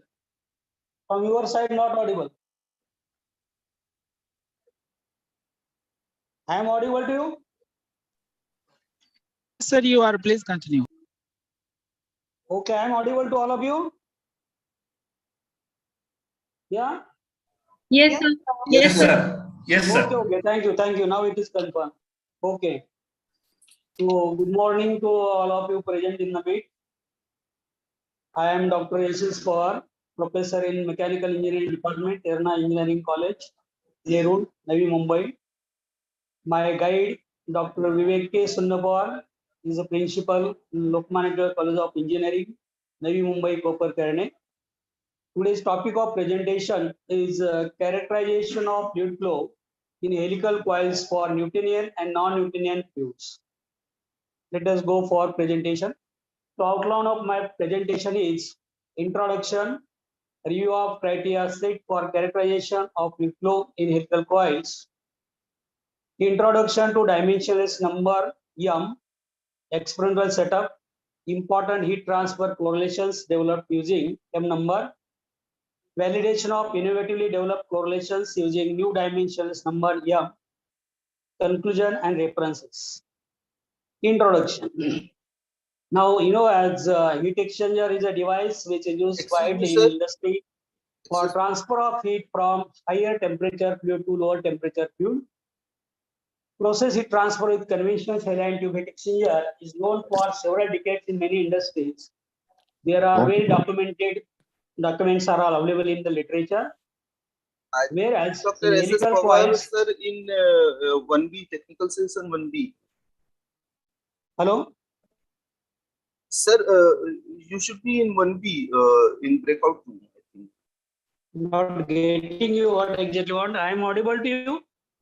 Yes, sir, you are audible. Yes, sir, you are audible. Sir, I think you are in. Shall I you should be continue or in any breakout problem? room. This is for Actually, I have CSE joined through two devices. Mobile, how to go for mobile? I am using two devices. My mic is not good for laptop, so I am using mobile for the speaker and presentation laptop. Okay, just give me 2-3 minutes.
Hi, sir. This is Sakshi.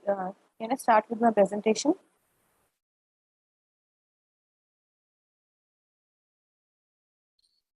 Ma'am, just a moment, please. Sure. Yeah, thank you.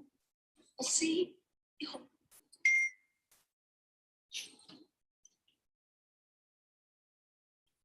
I would like to invite Abil Thomas Koshi, sir, for presentation on planogram automation and self-space planning, the need of the hour.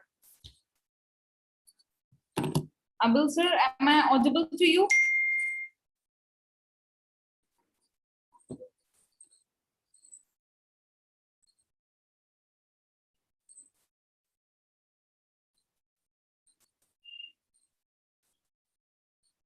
Abil, sir, am I audible to you?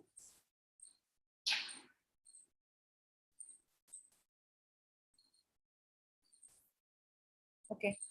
I would like to invite Sakshi Dhawan ma'am for presentation on a DWT GLCM technique for image watermarking.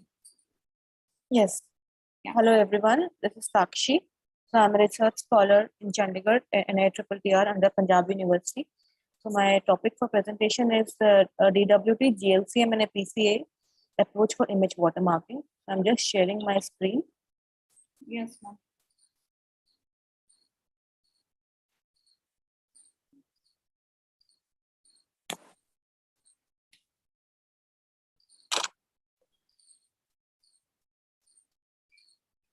Are you able to see my screen? Yes, ma'am. Okay. So hi, everyone. So the topic for my presentation is GLCM and PCA based technique for image watermarking. So this is the outline for the presentation. What is image watermarking? Types of image watermarking, the DWT and GLCM. What motivated me to pick this topic, and the papers that I have reviewed. The inferences drawn from the literature review, problem statement, proposed method, performance metrics, and evaluation. So what is image watermarking? Digital watermarking is a process to embed a digital watermark into a digital content, like embedding an image or a text or a video or an audio within another image, video, or text. So the digital watermarking process is of two steps. One is embedding, one is extraction. So when we are embedding a secret information into the original or the cover image, it is called as embedding process. And when we are extracting the secret information, it is called an extraction process. So when the embedding is done, the whole image is known as watermarked image. And when the extraction is done, the secret information that we extract is called the watermark. So image watermarking is also a part of digital watermarking. And it is used in variety of applications such as cryptography, signal processing, communication. So there are various types of watermarkings. One is like based on security of watermark, we categorize it as fragile and non-fragile watermark. And on the basis of requirements for extraction of watermark, we classify it as non-blind, where we require the original image during extraction, semi-blind, where we need some extra information during extraction, and blind, which does not require any information for extraction of watermark. So also embedding or based on embedding data in digital content. So we have spatial and spectral watermarking techniques. So in spatial watermarking techniques, we modify the last order bits LSB information. And in spectral watermarking techniques, we use image transformation techniques such as DWT, DCT, DFT, FFT. So based on visibility of watermark, we classify the watermarking as visible watermarks and invisible watermarks. So what is DWT? DWT is the most widely used transformation technique for image watermarking. It captures both frequency and location. Unlike DFT, DFT only captures the frequency information but does not give any temporal details. So in the EWT transformation, the image is decomposed into 4 bands, namely LL, HL, LH, and HH. So we embed the watermark in one of these subbands. So we can also have multiple transformations for DWT, like 1 level, 2 level, 3 level, or 4 level. So in our research work, we are doing 4 level DWT. So another technique which we are going to use is GLCM, ray level co-occurrence matrix. So this approach is used to extract textual features of an image the textual features are 13 in number. Some of them are energy, entropy, contrast, magnetic correlation, average, etc. So the GLCM matrix is created based on the intensity values and the intensity distribution in the image. It is a square matrix and it calculates the number, its size is the number of the gray level in the image. So what motivated me to pick this topic is with the rapid growth in internet technologies, security and authenticity has become a concern. And enforcement of protection of image quality and security is an important issue. The mode of communication and businesses have been converted into digital due to this global pandemic situation, and this scenario is increasing day by day. Digital watermarking is here to solve these issues. So the data and the image is transmitted remotely. It is always desired that the image quality remains same.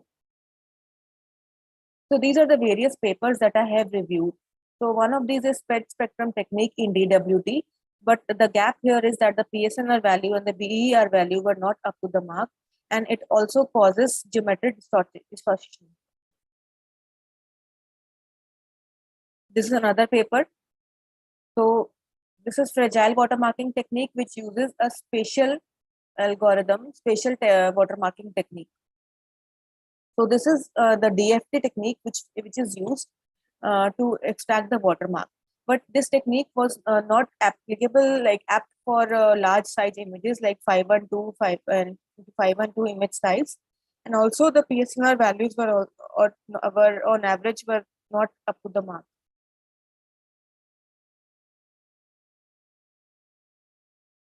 So what are the inferences drawn from these papers is that the digital watermarking techniques were not efficient in retaining the image quality at time of image extraction. There was a reduction in the image quality, and the PSNR values were low and the MSC values were high. So there was a scheme required to improve the image quality. And also these techniques were vulnerable to some geometric and lane attacks. Sensitive data was not secure. So this is the problem statement, a DWT GLCM approach for image watermarking. This approach is considered only for grayscale images. And with this approach, the quality of image is retained with high PSNR and low MSC values. And it is also robust against various attacks. So the objectives is we are studying some existing watermarking techniques, and we are going to implement enhancement in DWT by using GLCM. And we are going to study the performance matrix, that is PSNR, BER, and MSE. So this is the proposed work in which the cover image, that is the insensitive data, and the watermark image, that is the sensitive data, are combined to generate a watermark image. We are using a machine learning algorithm, OSELM, to train, and we are using the trained LXNet. So to train our algorithm. DWT GLCM technique is used to extract the wavelet coefficients and the textual features of the watermark image for efficient embedding. This approach has two processes, embedding of watermark and extraction of watermark. Which is the embedding process, in which the cover image and the watermark image both are fed to the OSELM, that is a machine learning algorithm which is trained by the training set, and we get a watermark image. And this is the extraction process, in which the watermark image is again transformed, and we have extracted the DWT and GLCM features, and we have fed it to the OSELM network to get the cover image and the watermark image. So these are the performance metrics. PSNR stands for peak signal to noise ratio. The visual quality of the watermark image is measured as PSNR. And bit error rate, BER, it is a measure of it is a measure is unit. It gives a bit error probability, where W represents the original watermark and W hash represents the recovered watermark. So this is the performance evaluation. We found out that with our technique, the PSNR values showed improvement of 34.50% for watermarked image, and when various attacks were applied to the watermark image, there was also an improvement in the PSNR from the DFT algorithm. So this is the images of the various attacks we have applied. The first image shows the contrast attack. Second shows the sharpened attack, and third one shows the salt and pepper attack. So when these attacks are applied to the watermark image, we compare it with the DFT algorithm, the DWT algorithm performs well, and there is an improvement in image quality for contrast attack by 5.99%, sharpen attack by 24.82%, and salt and pepper attack by 22.43%. And the mean square error is reduced by 15.4% for contrast attack. Sharpen attack, it's reduced by 14.36, and salt and pepper 21.23. Same with the bit error rate.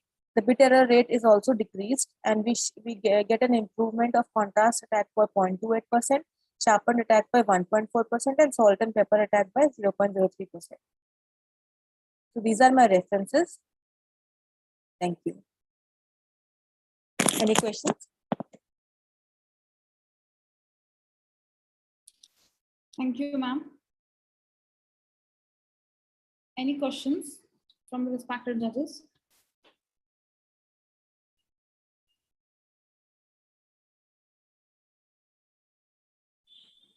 Am I audible? Yes, ma'am, you are audible. What is the unit for? Sorry, ma'am. Could you please repeat? PSNR you have mentioned. Yes, ma'am. The unit? PSNR does not have any unit. It is a ratio. It's a peak signal to noise ratio. What is the significance of bit error rate? Bit error rate is it shows, like I'll just mention. It gives the estimation of bit error probability, and where we give the where the watermark, extracted watermark, and the original watermark. When we are comparing, what is the bit error? Like what is W? What is W transpose MN? Can you please? Yes, ma'am. So W represents the original watermark. W transpose represents what W? It is a mathematical. Can you tell me in terms of mathematics? It is all in the form of pixels. How to calculate it? BER. What is the value of W you have taken? Original watermark. Yes, ma'am. So the watermark, original watermark, everything here we are dimension W is in the form of pixels, ma'am. That's what I am asking. What is the size of W? Okay, I'll just show you the size of.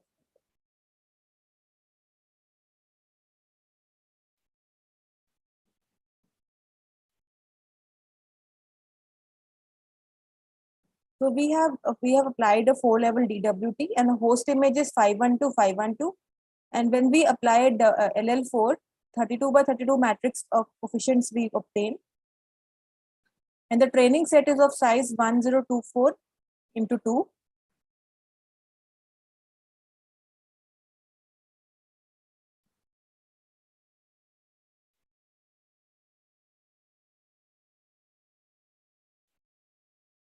And this is the size that we are taking.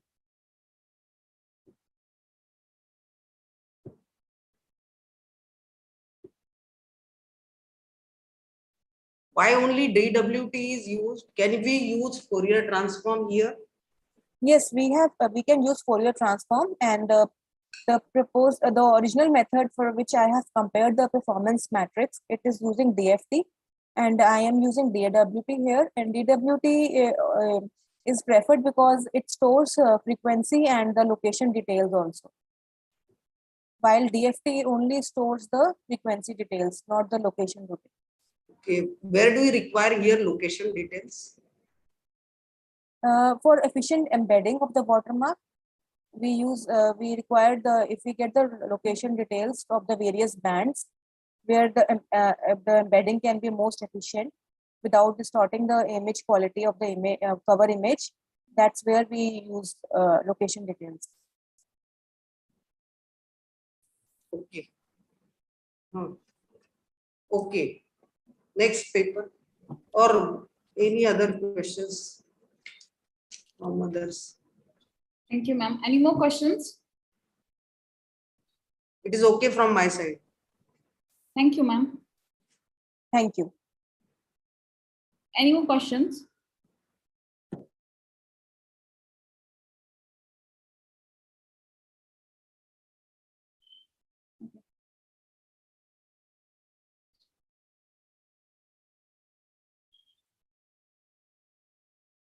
I would like to invite Mr. Shankar Matkar, sir, for presentation on comprehensive review on recent MAC protocol in wireless sensor network.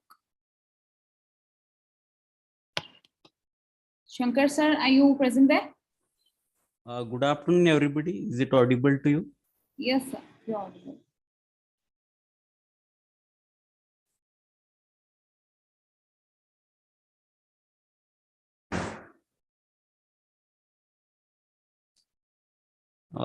Is screen visible to everybody? Yes, sir. It is visible. Okay. I'm Shankar Madkar, PhD scholar in Shivaji University, Kolhapur. My topic is comprehensive overview of MAC protocol in wireless sensor network. Actually, I have proposed to design a hybrid protocol. Before that, I have taken review of existing MAC protocols. So this is the content overview wireless MAC protocols like CSMA, MACA, and MACA by invitation, and characteristics of MAC protocol, contention-free MAC protocols, contention-based MAC protocol, and hybrid protocols are discussed in this overview. So what is MAC layer? It is the layer which multiple nodes share a common communication channel for transmitting their data packets, and MAC provides access to them.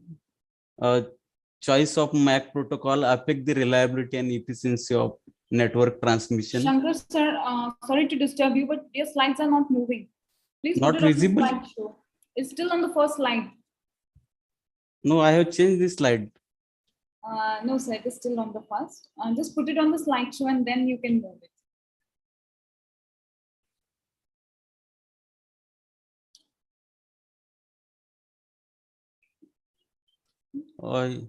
This slide is visible to you, ma'am? The first slide is only visible. Okay, okay.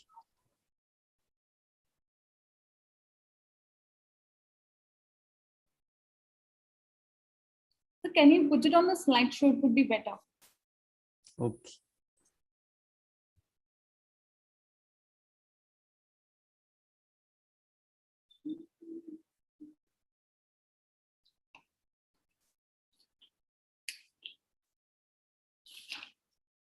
Is it visible, ma'am? So slides are visible, but it is not on the slideshow. Should I continue with what I have? Yeah, please, sir. Okay. Ma'am, maybe he need to reconnect. Okay.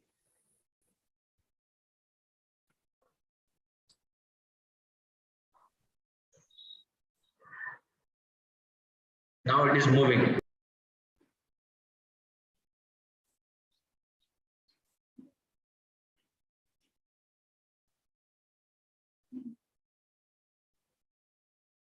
Is it okay now? Yes, sir. It is okay now. Okay. Thank you, sir.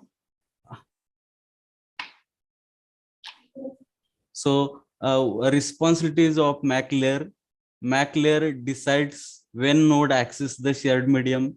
It resolves the potential conflicts, corrects the communication errors. It also performs activities like framing, addressing, flow control, etc. And MAC layer is located in data link layer. It is shown in figure, which is, and these are the classification of MAC layers. There are contention-free layer protocols as well as contention-based protocols. In contention-free protocol, there are fixed assignment protocols like TDMA, FDMA, CDMA, and dynamic assignment-based MAC layers, like which gives access based on polling, token passing, or reservation based. And there are contention-based protocols like Aloha, CSMA, MACA, or MACAW, which gives Aloha gives access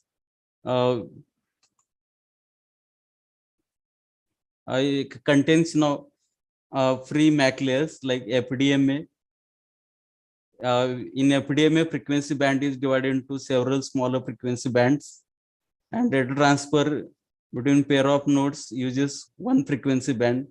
TDMA allots the time slot for the channel. CDMA allots the frequency band as well as the frame. Contention-free MAC layers that are polling-based protocols, token passing, reservation-based protocols. Here in polling-based, a controller device issues a polling frames in round-robin fashion, asking for station if it has to send a data.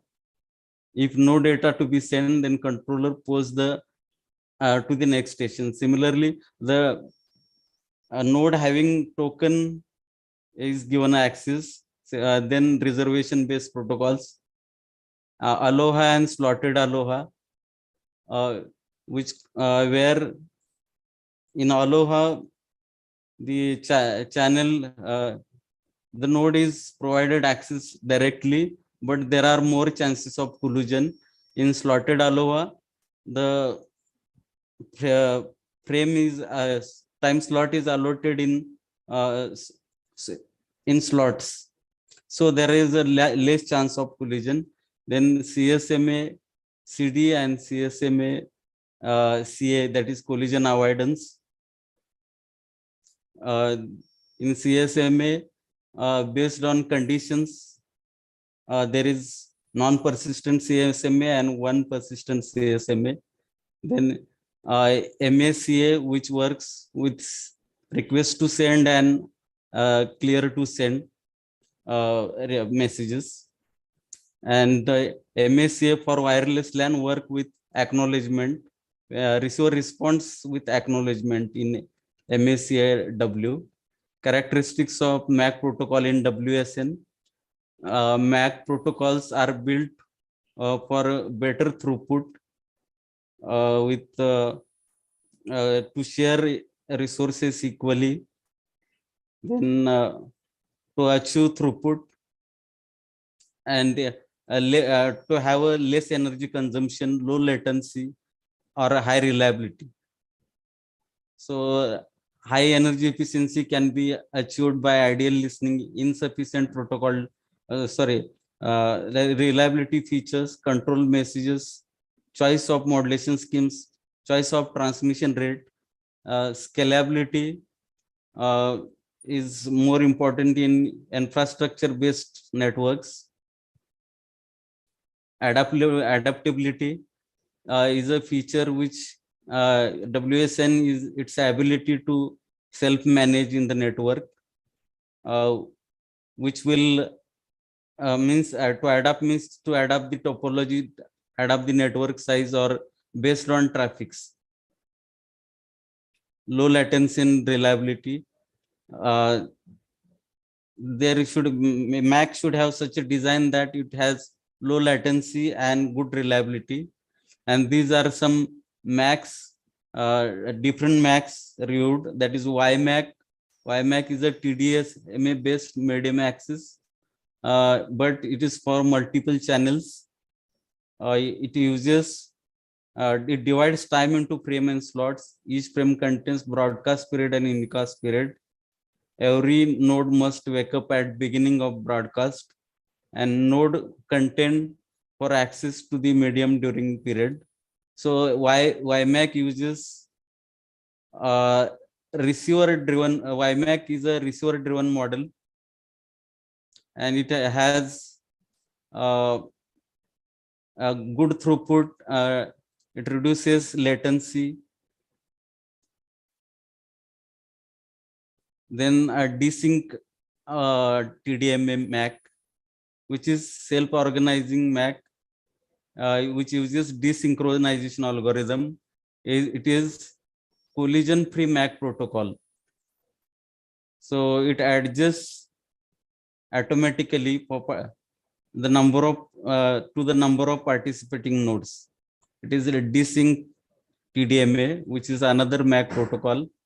Then Leech protocol, which is low energy adaptive clustering hierarchy, which is a TDMA style contention free communication with clustering algorithm for WSN. Here cluster head consists of single cluster and other nodes communicate to the cluster. This reduces amount of power consumed. It avoids ideal listening. It is contention-free protocol. Then mobile LMAC. Slot allocations in LMAC are computed only once. So this protocol is not suitable for mobile sensor network, but uses distributed slot allocation mechanism. It is collision-free communication. It provides collision-free communication and energy efficiency. Sensor MAC, SMAC, it is used to reduce unnecessary energy consumption, has good scalability and collision avoidance mechanism. It adopts duty cycle approach, periodical transition of listen state or sleep state. It is SMAC. Then timeout MAC, which is TMAC. PMAC is another example of which uses particular patterns to describe the tentative sleep and awake times. And to denote sleep time, it uses bit 0, and to give awake, it gives 1 bit. So routing enhanced MAC. So it compared to SMAC, it improves end-to-end latency and contention avoidance. Data gathering MAC, which is another MAC with low latency and high energy efficiency. WISE MAC, it is concerned with low energy consumption. Receiver initiated MAC, it is initiated by receiver. And hybrid protocols, it attempts to reduce number of collisions by reeling features present in the contention-free medium access protocols. And the ZMAC is a hybrid protocol which uses frames and slots to provide contention free.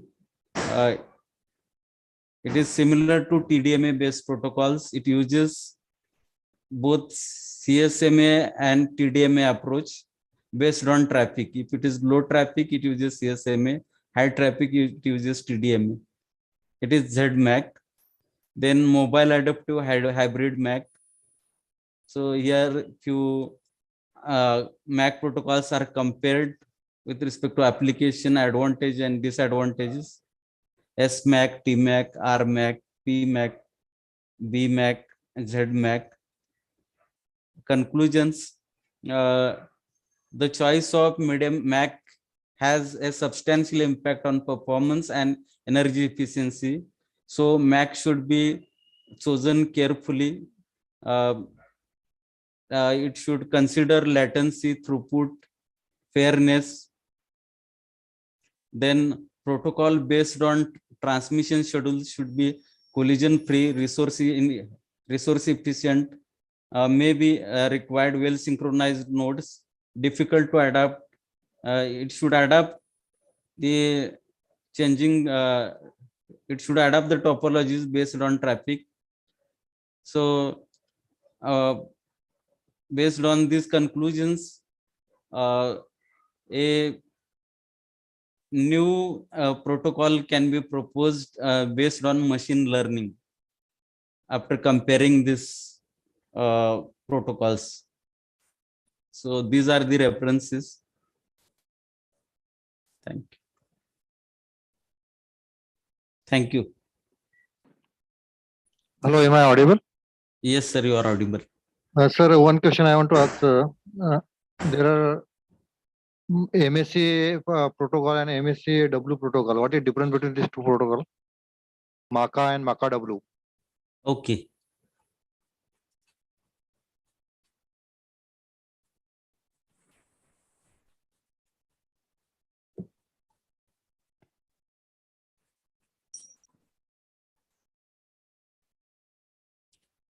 Sir, here this protocol uses sender. If desire to send he sends RTS packet, and the receiver says it is clear to send, but a Maka W uses acknowledgement, means in receiver response with acknowledgement. Only the difference, sir, there are two problems in mobile computing, just like the hidden exposure terminal problem. Yes. Which protocol can be able to efficiently solve this problem? Yes. So I will not be able to answer right now about that. You are just mentioning this Maca and Maca W. Yes, There are sir. mobile computing have the major two problems. Yes, sir. One is called the hidden terminal problem, and then exposed terminal problem. Yes, How we can tackle it? Okay, so next question. Your proposes studied various MAC protocols. So which MAC protocol you will combine and use for your research work? Okay, sir. Actually, I'm using SMAC protocol and implementing machine learning on that. Okay. Why only you choose the SMAC protocol? Why not others?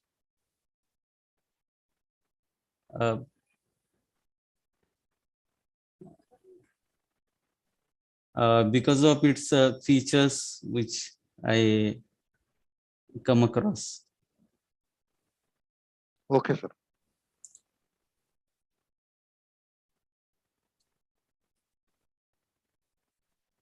Thank you, sir. Okay. Thank you, sir. Thank you, sir. Okay. Any more questions from the respective judges?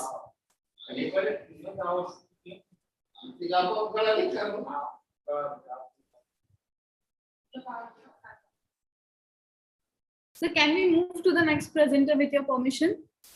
Okay, madam. Okay. Thank you, so everybody. much. Thank you, sir. I'd like to invite Dr. Shri Shalapa Patil, ma'am, for presentation on background noise suppression using deep learning in online mode teaching learning. Hello, good afternoon, madam. Can you hear me? Yes, sir. Sorry. Yes, sir. Actually, I am not madam, sir. I will Extremely share sorry, this. sir.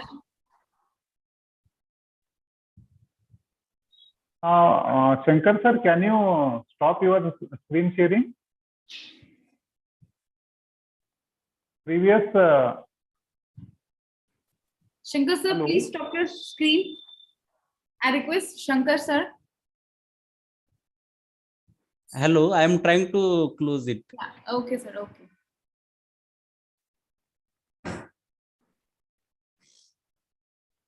Yes, yes. Now I can share the screen.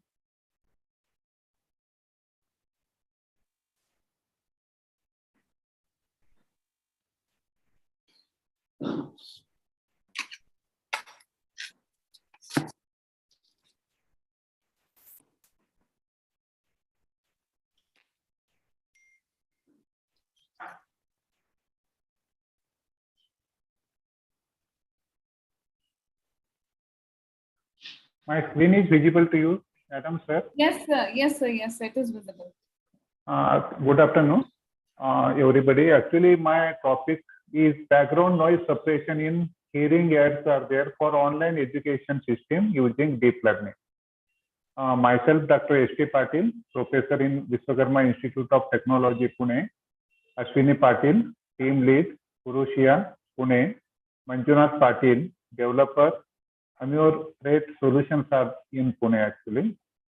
Introduction. Actually, whatever at the time of Corona pandemic is there, COVID pandemic, and after that one also, whatever teaching method is there, it is going on online mode. That's why the presence of noise hearing aids is actually very problematic. It is whatever noise is there in whatever the speakers are there, microphones are there in this one. Even though previous methods are there, those are working on SNR. Actually, signal to noise ratio is there. Eliminating the noise without generating artifacts, it is very difficult. Therefore, what we are suggesting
Patil sir, are you present there? Am I audible to you?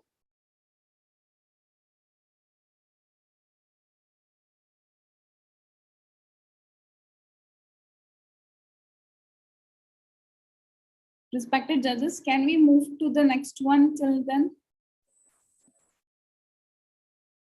Okay, ma'am. Thank you, ma'am. I would like to invite Swati Sharma, ma'am, for presentation on a machine learning based optical analysis of cybercrime data. Hello, good afternoon, everyone. Am I audible, ma'am? Yes, ma'am, you're audible.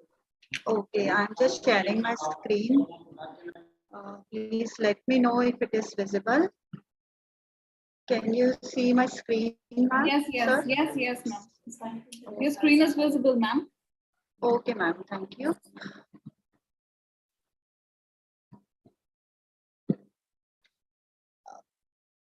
Hello, everyone. I am Swati Sharma, research scholar from SOIT RGPT BAL.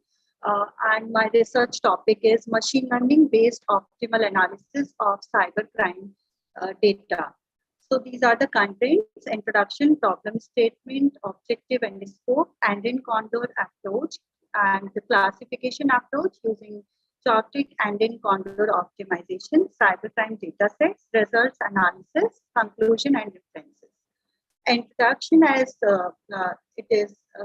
we know that the cybercrime rate is increasing day by day, and many of the attackers are accessing our devices unauthentically by using internet.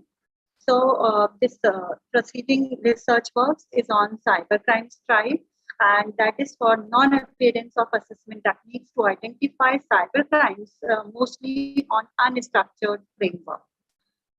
Here, a classification approach using chaotic and in condor optimization is implemented for machine learning based optimization technique, and this is well developed for identifying the crime rate in India by grouping the whole data into classes. And this model is developed on MATLAB 2021 platform. And on the basis of these parameters, F-score, standard deviation, root mean square error, these parameters we are taking to compare K-mean, PSO, and AC strategies over unstructured cybercrime data sets. The K-mean is the most common algorithm. It's a clustering algorithm for finding out the distance from the centroid, and this is majorly used. This is mainly used for clustering. where a classification we are using, but the K-mean, we have various limitations with K-mean algorithm that it does not deal with high dimensionality data. So as a result, the conclusion is that K-mean and other classification will not function well with high dimensional mixed data set. So in cyber security data set, there is a high dimensional data set as well as categorical data. So to increase the efficiency in results of classification technique, we need to put some more optimization in this approach to find well optimized classes. Out of these above, this is the main objective of the research, that it is used to develop an optimization technique for data classification over cybercrime data, and of course to increase the efficiency of CACACO by comparing it with algorithm proposed by other researchers, and also to enhance the quality of classification by removing the limitations of K-means and prior approaches. So mainly Anden algorithm, Condor optimization algorithm is a base of the developed algorithm. In this, this is a South American name for used for the animals. So this word is used for bird.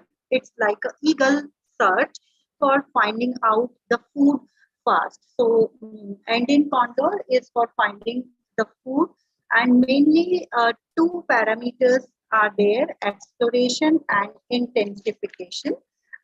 Exploration, basically, if we are talking about finding out the food, exploration is for finding out the location of the food. Here, with this food, I'm talking about the data set.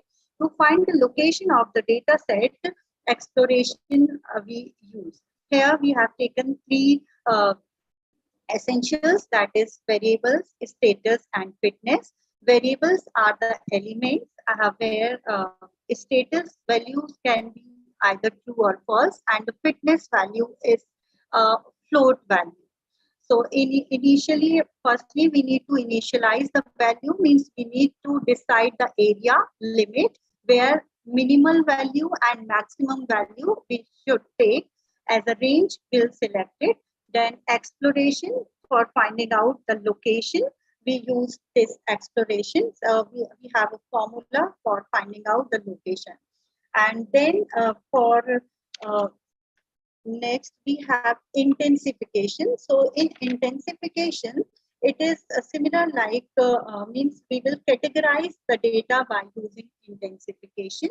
And this category will be like, if you are talking about food, we'll take, means we are talking about the data sets of cyber crime. So we'll see the old data, previous data, new data, and in that way we'll categorize the data, and the values of each will be 1, 2, 3, 4, and the psi value will find out with that. This is the psi value which we are assigning to every category. Then we are using these rho, delta, mu, and sigma for finding out this category-wise data. At last, we'll find out the fitness function, which is evaluated by optimal value. And here, for finding out the fitness value, we have this formula by simply squaring the value of intensification. Here, minimum and maximum value will take. Then the classification approach using chaotic Anden Condor optimization is mainly used for optimization, and the massive inherent categories are discovered, and the CACACO is established to map AC to classify cybercrime information. The pre-processing and classification are of two stages in CACACO, in which some frequency inverse document frequency process is implemented for pre-processing, and CACACO is implemented for classification. Then this is basically a flow chart of the algorithm. Firstly, will initialize the elements, means will decide the limit, minimum and maximum value will decide, then produce the initial population according to Chow's function, and then generate the complete angle condors fitness, that is the actual size and limit of we are finding out. Then W1 is equal to 0, that is a fitness value, then perform exploration and intensification procedure in that, then generate a fitness of new elements, and will simply find out the highest fitness. Will find the next location only. Will select the best will select. So if we'll not get the best results, again the process will repeat. This iteration we were performed on our data set, and total 300 iterations were there. Now what we performed on our data set. Then pre-processing, simply it is an easier process of classification where redundant data is eliminated and it is majorly applied on unstructured data and is updated into a structured format to enhance the classification. Firstly, every word is indicated as a token. As I told you that we will set a limit and will assign some values to that data. The numerous arrangement of a word are reformed to a base word. This is simply a representation of our arrangement. Then at last, articles, pronouns, prepositions are indicated, which are not utilized for classification of documents, will accordingly will stop the word elimination. Then TF-IDF process is initiated after pre-processing of document to indicate the data sets. Then we'll calculate TF-IDF vector by combining the product of TF and IDF. So the TF total replication frequency of a word are divided by total words in a document, and it is indicated as TF. And the log of fraction of total documents to total documents using that word is indicated as IDF, and the product of both is TF-IDF. Now, Chowtic-based AC population initialization produced according to Chowtic function, which is further utilized for producing initial solutions. And here we are using the formula for finding out this value. Then we have data classification. So at first stage, AC population is performed according to Chow's function. And the vector consists with S centers having 1, first, second, and third class centers for L elements respectively, and so on. The chief element vector is formed identical and persistently relating to minor and major element values in extent data sets according to whole iteration.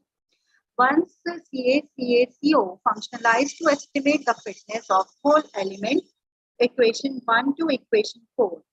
Then this is the data set we are talking about. I have taken a lakhs of data, and this data set we are collecting from GitHub. Once we analyze this data, we have made total 2 classes, and the total dimensions are 115 for both type of attacks.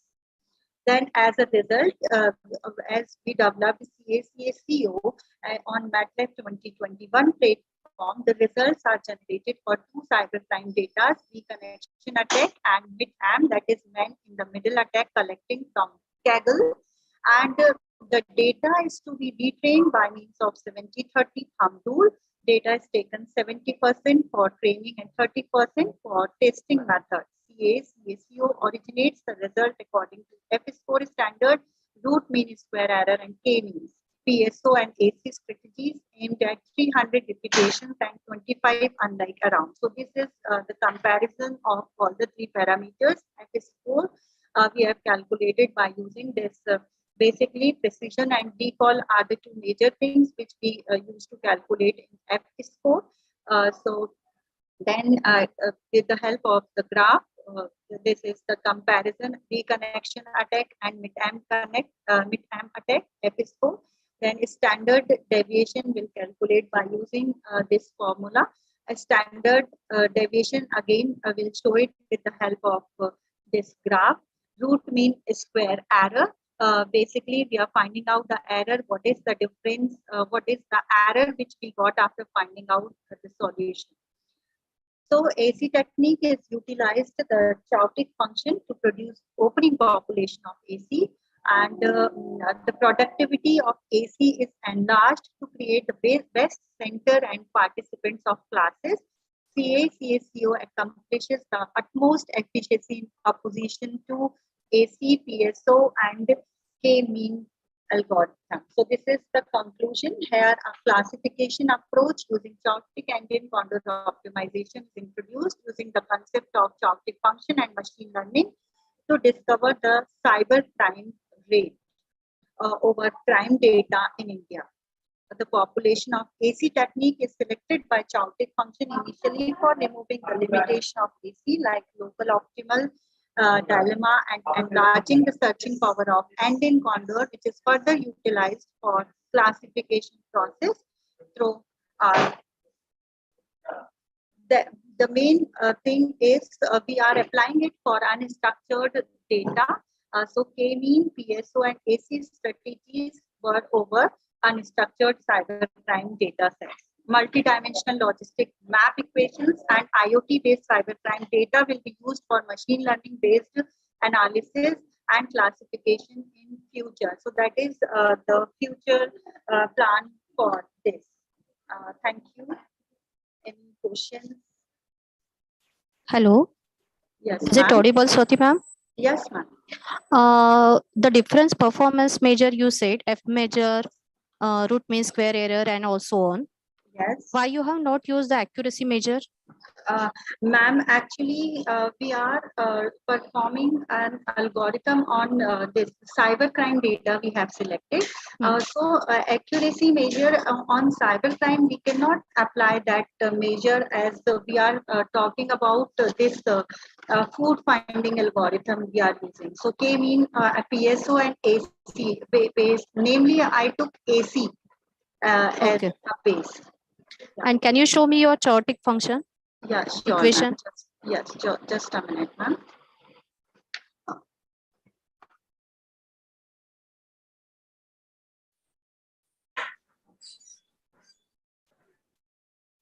Yes. Okay. Okay, that's it from my side. What type of data set you have used, madam? Yes, ma'am. What is the type of data? Is it only for document or images, or and how the feature extraction part, and which are the attributes of data you have used? Yes, ma'am, actually I'm using unstructured data. So all types of attack which are performed in India that I have taken I'll convert it into the structured format at first, and will then perform the iteration on that as we are applying this data on the algorithm. Type of the data I asked. Yes, ma'am. Can you please pardon? Type of the data. Can you have image data also? No, ma'am. So what type of data? Type of data, I took unstructured data, then I convert it into a structured data for implementing it in algorithm. Can you give me one real life example for this application? Real life example I am asking you. Yes, I can. Just give me a minute. If someone attacks on our mobile through any of the application, I took mid-M attack. So man in the middle. Like right nowadays we are struggling that we got one message in our mobile, and with that message we got a link. Once we click on that link, something happens in our mobile phone. So in that time we just simply I can say that is the attack on our mobile phone. So that type of data I took from the GitHub, and then I applied algorithm on that.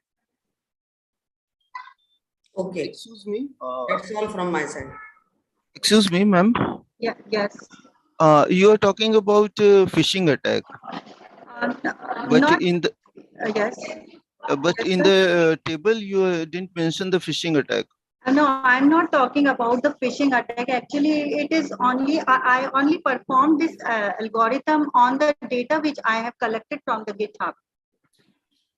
I'm not talking about the network data, sir.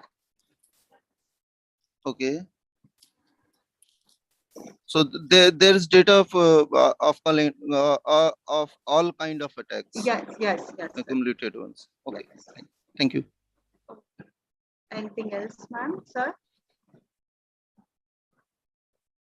Any more questions from the respected judges? No. Okay, thank you so much. Thank you, ma'am.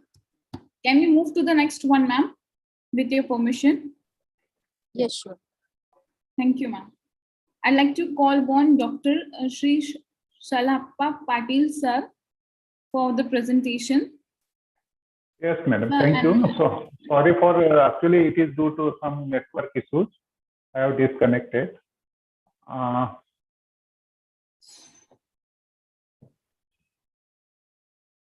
can't share my screen, madam. Yeah, 1 second, sir. Swati, madam, can you? I request Swati, ma'am, to please stop sharing your screen, ma'am.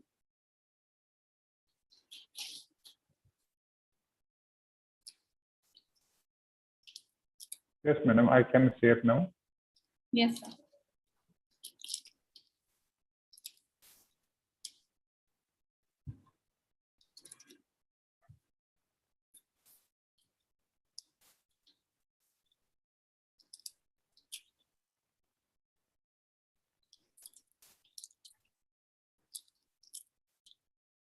Can you see the screen, madam?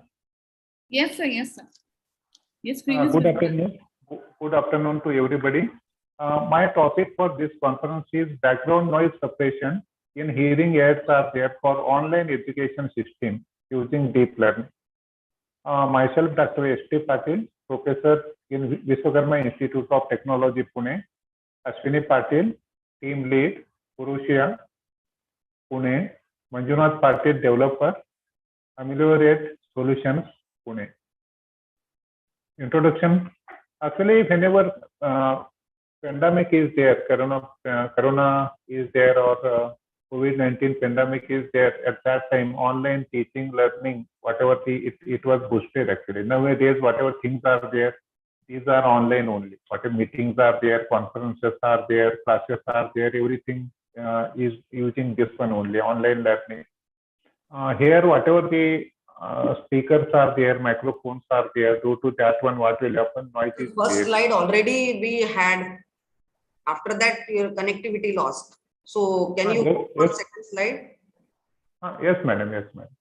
Objectives.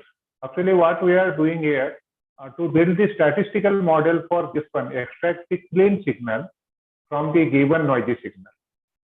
Here we are using convolution neural network that can be used as a encoder and decoder to develop the method can generalize well the untrained noises are there. Means what real-time noises are there at that time only that noise will be eliminated and clear sound can be heard by this one, whatever listeners are there.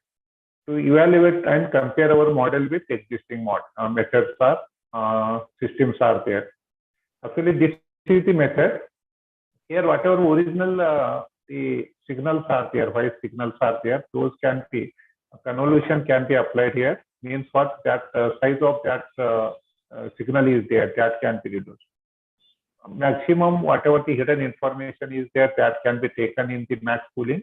Again, convolution, then max pooling, convolution, max pooling, like that one. We are reducing the size of that one. This is actually encoder. After that one, we are doing the decoder also, upsampling. Here again, we are doing the convolution, then upsample, convolution and upsample. Like that one, the whatever image is there, that can be reduced into this one in convolution neural network. Convolution encoder, decoder, this is also the same thing. Convolution plus batch normalization is there, plus ReLU activation function is used, rectified linear functions. Pooling is there, unsampling is represented here, and then softmax can be used. The softmax is also one activation function. Here, what type of inputs we are applying? We are applying the signal actually, then convolution, then ReLU layer, and pooling layers are used. Data sets used are urban sound 8K. This is one data set. Here it consists of 10 different classes are there. Air conditioner sound is there, car horn sound is there, children playing sound is there, dog bark is there, drilling is there, engine is there, then gunshot is there, jackhammer is there, siren is there, and street music is there. After that one, second data set we have used, that is Mozilla common voice is there. This data set contains as many as 2454 records are there, samples are there. Wherein short MP3 files are there. One very good characteristic of this data set is vast variety of this one speaker sounds are available. It consists of noise also, and these two data sets we have used. In this one, whatever the clean signal is there, that can be represented like this one, sound signal. If suppose noisy signal is there, if this one is halter sequence. After that one, clean signal is there, that can be represented like this one. And this is the noisy signal actually. There is actually a noise signal is added in this one original signal. After that one, the noise sequence is there. Here we are converting the noise sequence in noisy sequence into the denoise.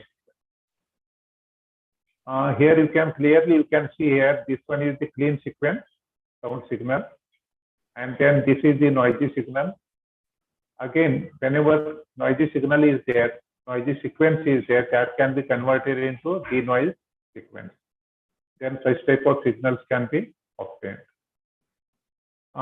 Again, you can see here how this one CNN is more advantageous here, because whatever feature extraction stage is there, classification, regression stages are there. These are combined actually. It is not in CNN, it is not required to convert a signal into sound signal into feature vectors, and then again the detection, then classification, such type of things are not required.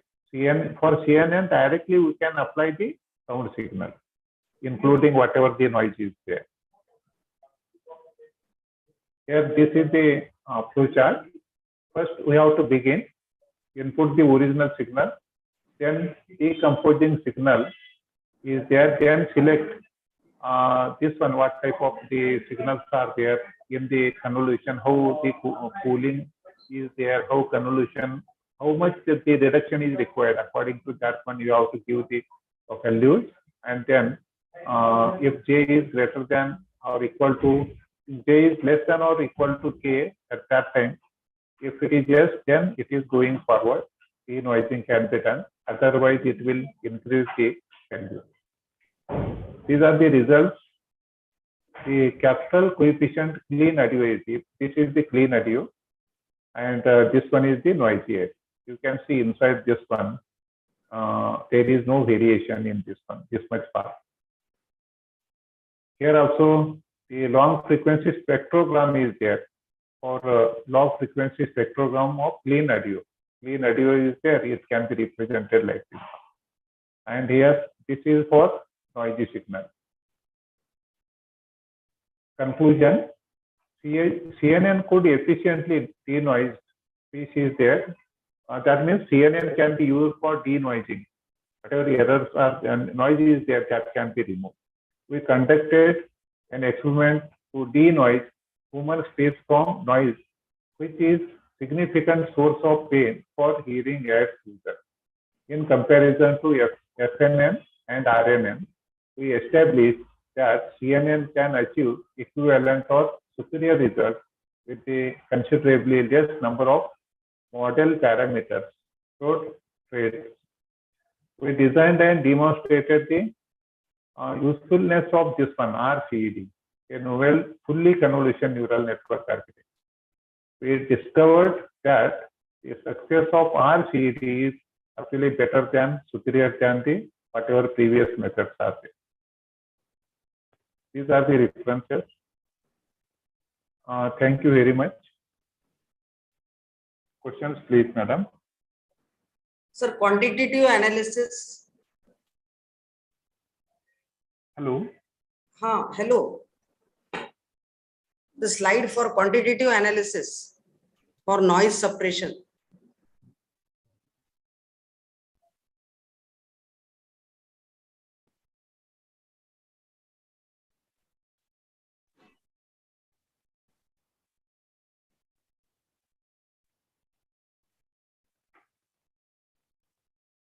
Which slide, madam?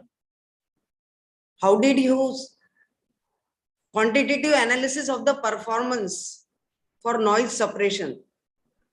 Actually, errors are calculated. We have. You did not. There is no single slide here. Actually, due to time constraint, I have not added in this one. We have used this one, madam. Actually, the confusion matrix we have used in that one. Whatever the positive, negative are there. Based on that one, we have calculated this one: accuracy, precision, recall. So results are not given. In this one, I have not added. Okay. Due to time constraint. So in the first slide, you have shown images. Then you have shown what is EMG? This one you have taken input as an image, right?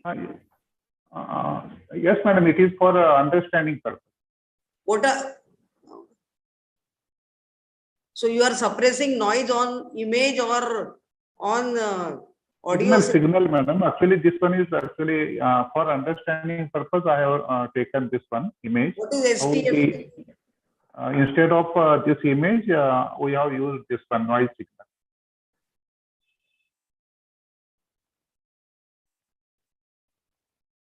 Okay. And so many headphones are available now, which will provide you noise suppression. So what is the what are the added features in your method? Even though we are using headphones and speakers are there, some noise is there. Actually, some noise is coming. To reduce that one also, we are using this one. Nowadays, actually, whatever the companies are there, manufacturers are there, those are using CNN.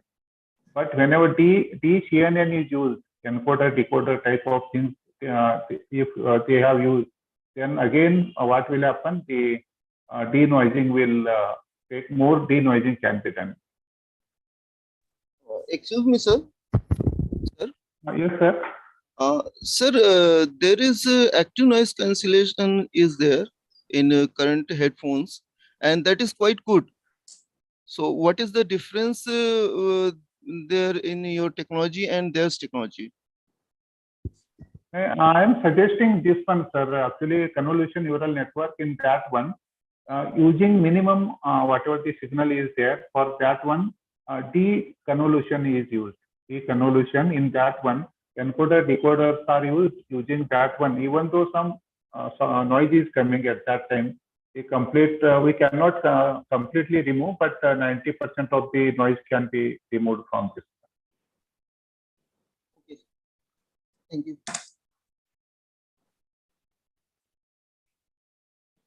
And one slide you have shown with EMG. What is that? Encoder, decoder. Block diagram is there.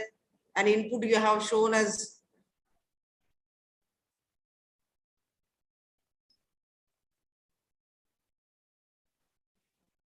yes, multi-channel EMG. Actually, it is a sound signal, madam. Sound signal, madam. Sound signal. Multi-channel sound signal. Okay. Thank you. Okay, madam. Thank you. Thank you so much, sir. Any questions from the judges?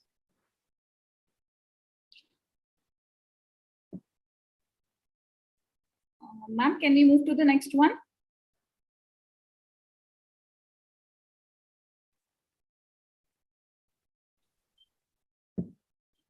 After lunch, can we have Diya, madam? Yes, sir. Yes, ma'am. After half an hour of lunch, can we have?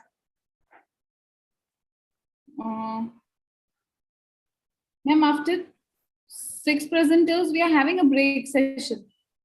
Okay, after next presenter, you have break. After there are only 6 presenters left, and Okay, after 6 okay. presenters, we'll be having break. After 6 presenters? Yes, ma'am.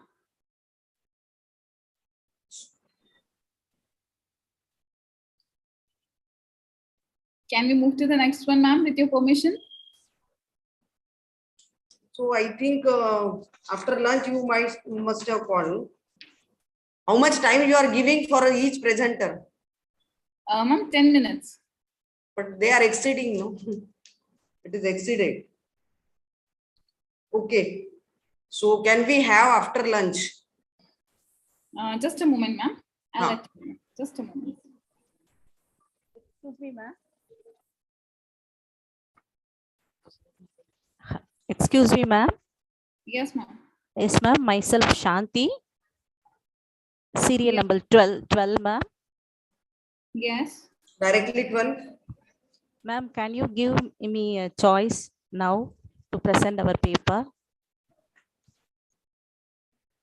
Ma'am, it's according to the participants' numbers. I can't take directly your presenter right now. Ma'am, I am having the OD only up to 2 p.m., ma'am.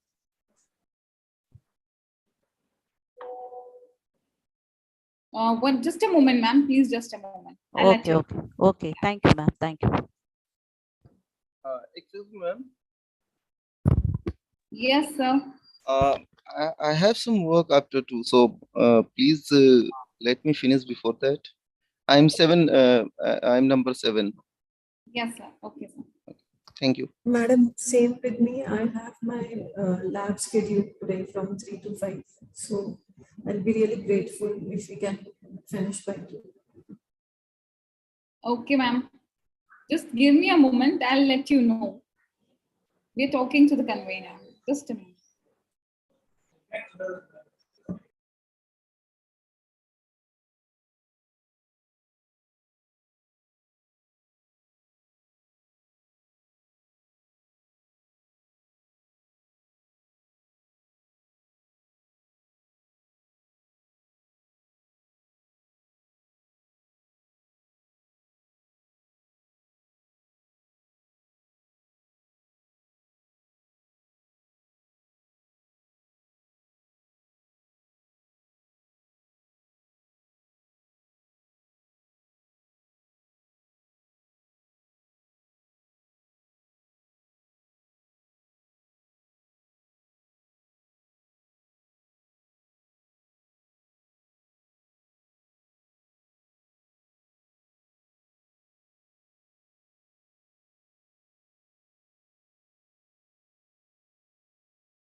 Seema ma'am, can we move to the next presenters with your permission?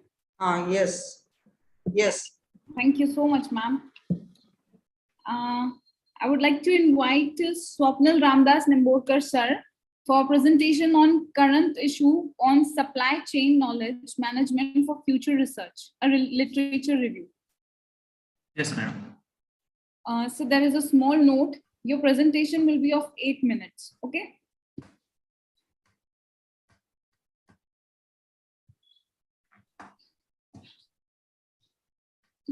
Is my screen visible to you, madam? Yes, sir. Thank you, ma'am.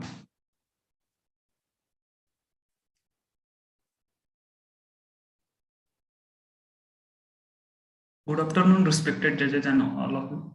I am Swapnil Nimborkar, and for this conference, my topic is current issue on supply chain knowledge management for future research, a literature review. And I am actually a research scholar at SGBU, Amravati University. So this is the abstract, and this basically papers come up with the role of knowledge management in supply chain management by reviewing the published literature. The literature review is carried out to examine the status of knowledge management in supply chain within agriculture and industrial research in the last 15 years. And for that particular purpose, we have selected, I have selected a referred journal to systematically examine. And this review finds out various conceptual and methodological attributes in which the study of current research trends and past research directions in terms of methodologies applied and discuss implications for future research. The review highlighted some issues that remain unexplored, such as the problem of knowledge sharing and systematized in supply chain management. The study of knowledge creation and sharing process in supply chain could give new insight. The conclusion of this paper emphasized some future directions for theoretical construction and empirical research.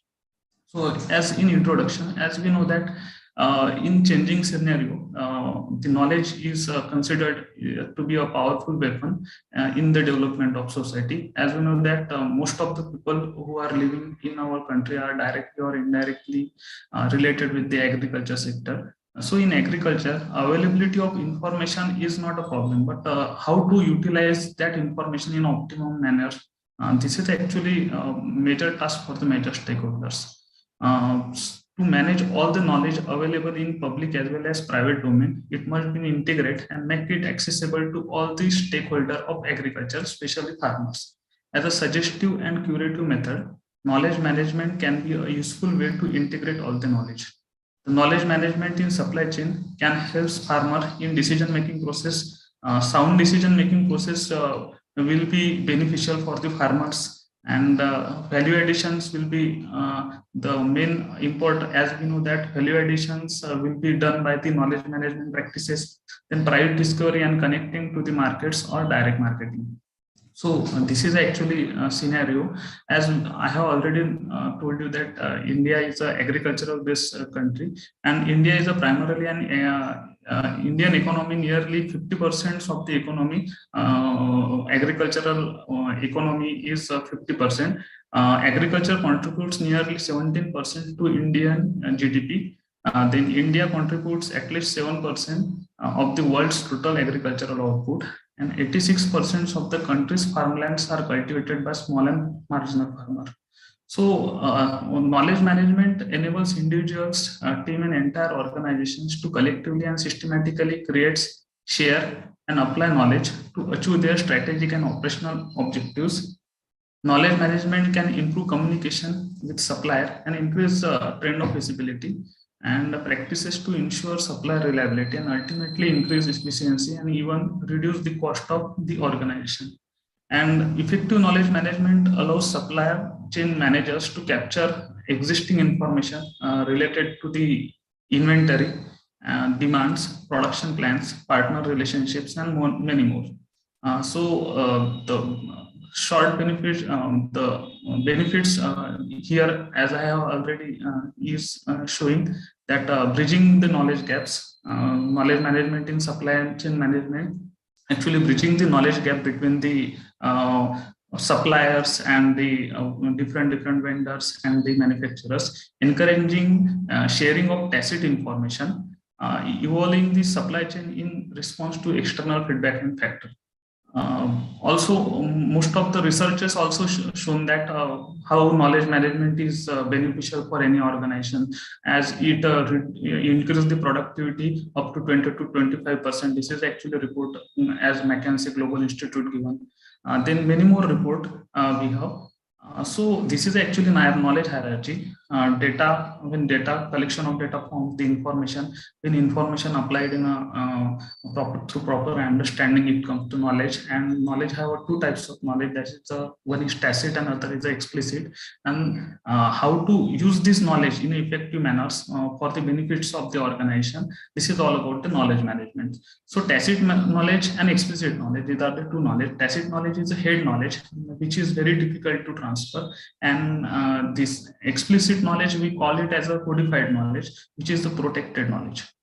So this is a knowledge management cycle through which the knowledge is transferred. Knowledge repository system is nothing but one of the kind of library, knowledge library. The person collects the knowledge from that repository system and collect the knowledge for the use. Then classification is also one of the important tasks.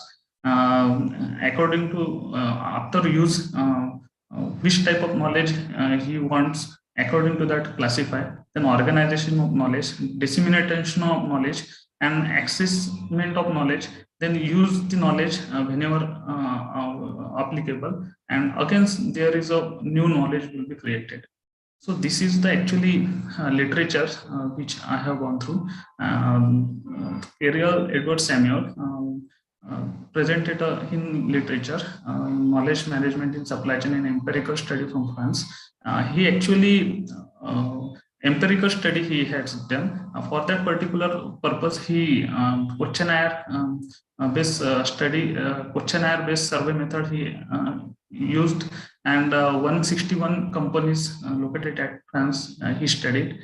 He studied that questionnaire, and through that he validated the CECI model. And after that, he concluded that he concluded that how knowledge management is effective for the supply chain performance. So this is all about the different literatures review.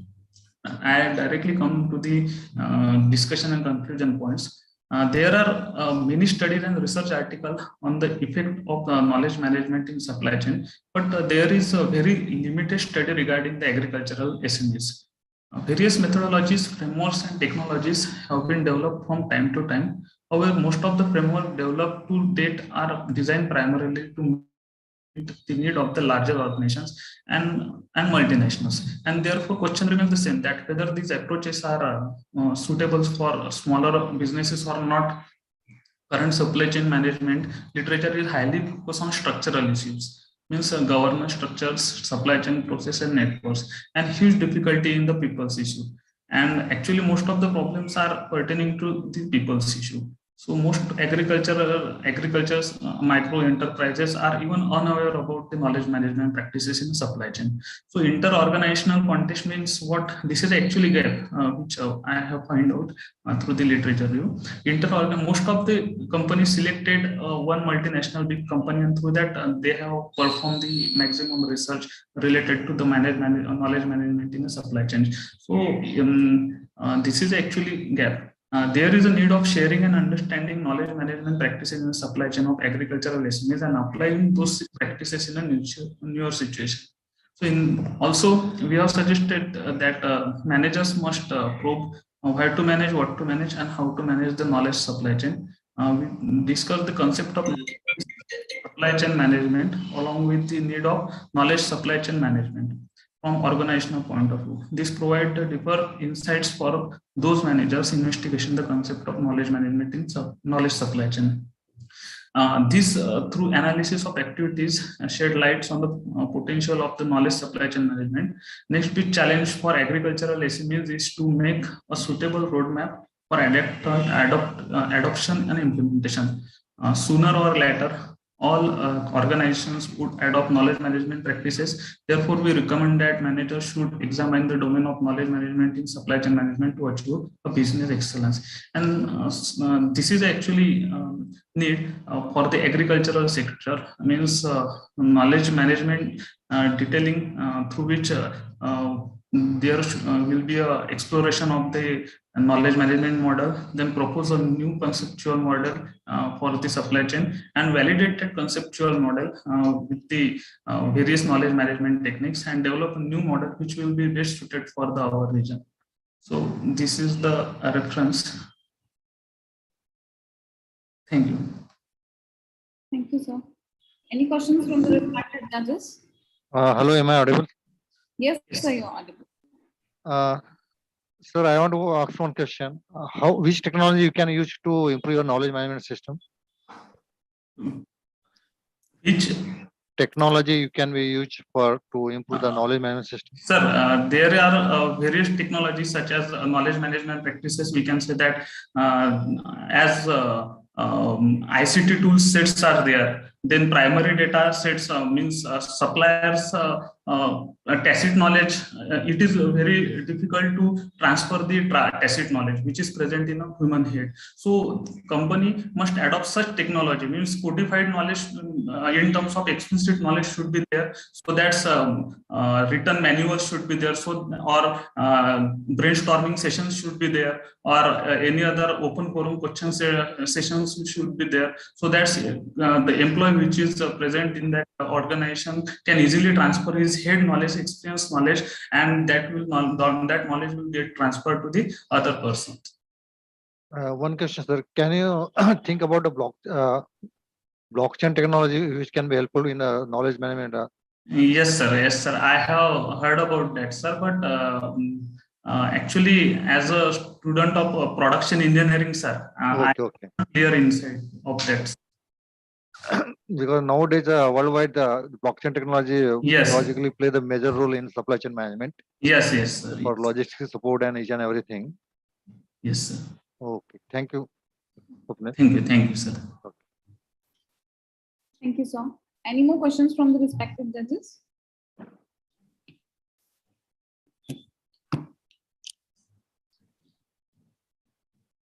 So can we move to the next presenter with your permission? Yes, yes, madam. Thank you, sir. Thank you, madam. Thank you, sir. Thank you, madam. I would like to invite Ahmed Ansari, sir, for presentation on a secure safety monitoring framework for deep sea beaded mining.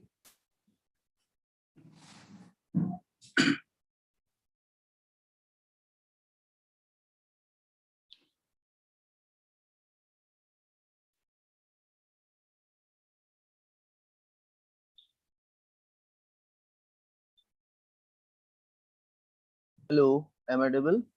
Yes, sir, you are audible.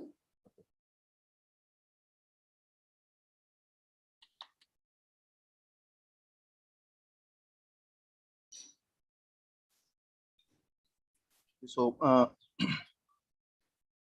good afternoon, everyone. I am Aman Ahmed Ansari.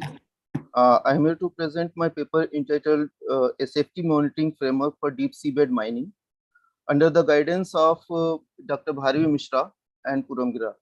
I am a PhD student at the LN Institute of Information Technology. This is the outline of my presentation. The abstract will be discussed first, and then the architecture of proposed framework. And I'm proposed two phases, security phases, and then security analysis there, and based on communication cost, conclusion, reference, and in appendix I have shared HLPSL code for the security analysis. So in the seabed, at the seabed, there are many minerals available, but we cannot extract right now. But there is a government, a organization created by UN that is looking for that purpose. That is called International Seabed Authority. The purpose of ISA is to give the contracts to the companies and check where the process cannot harm the environment, and what the adversary cannot harm the environment, and give the proper. Okay, so in this paper, I have proposed a framework, security framework, to provide a lightweight and secure communication of sensor data to the base station. So this is the architecture of this of my paper. So in this, this is the sensors embedded at the seabed. Okay, and this is the gateway, underwater sensor network gateway, base station that will act as a database, and also the communication will be controlled. So the operation will be controlled from there. And if we have some maintenance issues, then obviously some technician will go to the base and do the maintenance. So in that case, if there is a diver, then we have implemented taken that the ban is implemented on the diver's body, wired ban, and then based using those sensors on the ban, it is sends the healthcare parameter of the diver and then sent to the base station through gateway, so UWSN gateway. So we have 4 entities here. There is base station, UWSN sensor, UWSN gateway, PAN gateway. So that is wideband gateway. So we have 2 phases. One is environmental parameter upload phase, means the sensors in the sea that sends the environment parameter and send the data to the gateway to base station via gateway. In the second phase, we are sending the diverse health parameter through the band gateway to the sensor UWSN gateway to the base station. This is the first graphical view of environmental upload phase. So in this, we are sending the data using by encrypting with the key RIRB. That is a elliptical point, capital RB is, and we are multiplying we are using the point multiplication with the random number we have chosen. So at the sensor. So based on that, it will be a point RIRB, and that will be hashed into a 128-bit or 256 bits long key. So it is based on the hash we are using. Then in that case, our message will be secure, and the verification for the verification and authentication of the sender and the verification of the message, we are using V as a verifier. So in that case, the verifier is generated using the private key of the sensor. So and it includes the message and timestamp. So it cannot be replayed, and the message cannot be altered. So this is the complete security protocol. So where the data is sent to gateway, UWSN gateway, and then the gateway performs some compute a verifier and then send it to the base station, where it can be decrypted and stored into memory. In the second phase, diverse upload phase, diverse health data upload phase, in case of there is a diver in water, and the ban is deployed on the body of the diver, and so the ban gateway sends the accumulate the sensors data, ban sensors data, and then create the key, and based on the key, it will encrypt the data and then create a verifier sent to the gateway, UWSN gateway, and there gateway will create a verifier and it again sent to the base station. In case of any emergency, base station will be calling to means it will be informed to rescue team, and if it is not, then it is okay. So after that, it will send an acknowledgement back to the gateway. The security analysis includes some major attacks and some requirements, some objectives of security objectives. So first is mutual authentication. We are using mutual authentication using verifier that includes the private key of the sender. So that can be verified using the public key of the sender. And if an attacker, anyone want to change the verifier or alter the message, it cannot because it doesn't know the private key of the sender. Impersonation attack, to impersonate the sensor, it should be able to compute the verifier, so that can be authenticated as a sensor or any other entity. So in that case, if there is if the private key is not revealed, it is not known to the attacker, it cannot be attacker cannot be create a message that can be verified. Replay attack, we are using timestamps to avoid the replay attack. So if the timestamp is not fresh, it will be the message is not message is replayed, so receiver can know. And in case if a new timestamp is used, so you can see in verifier we are using timestamp with private key. So calculating this verifier is not possible for receiver without having the private key, and the timestamp is included in that.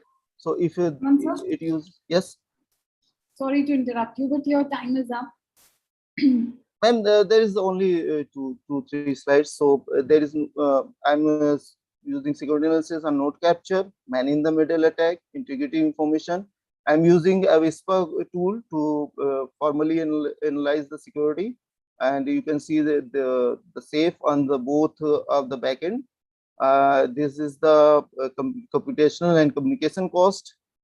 This is the communication cost. For that, I assume that these parameters have 48 bits and symmetric encrypted system 128 bit, and hash function is 168. This is the conclusion. So in the proposed framework, we are securely providing the secure environment to monitoring and driver health monitoring using UWSN. These are the references, and these are the HLPSL code to perform a Whisper analysis. Thank you. Aman sir, one question I want to ask. Yes, sir. You are doing the encryption, decryption for this. Which type of algorithms you are going to use for this? ECC. ECC. Elliptical cryptography. Whether it is symmetric or asymmetric algorithm? It is asymmetric. But I'm using encryption on symmetric actually. So you can see that, just a minute, sir. Sir, you can see we are using point multiplication from the ACC here, but we are using symmetrical keys for the encryption. So it will be lightweight. Are you using the hash function while doing the encryption? Yes, we are using hash function to create a key from the point. Okay. Okay, so the RI is only known to band gateway, and the RB, small RB, that is only known to the base station. So they can create, they can calculate a RI, RB, and P at the both points. And whether encryption will be done by the private key or public key? The encryption is done by symmetric encryption, but the key is generated using the ACC encryption. But whether it is public or private key? Sir, it is symmetric key, sir. Symmetric encryption. We are using symmetric encryption here. Okay. Okay. Okay.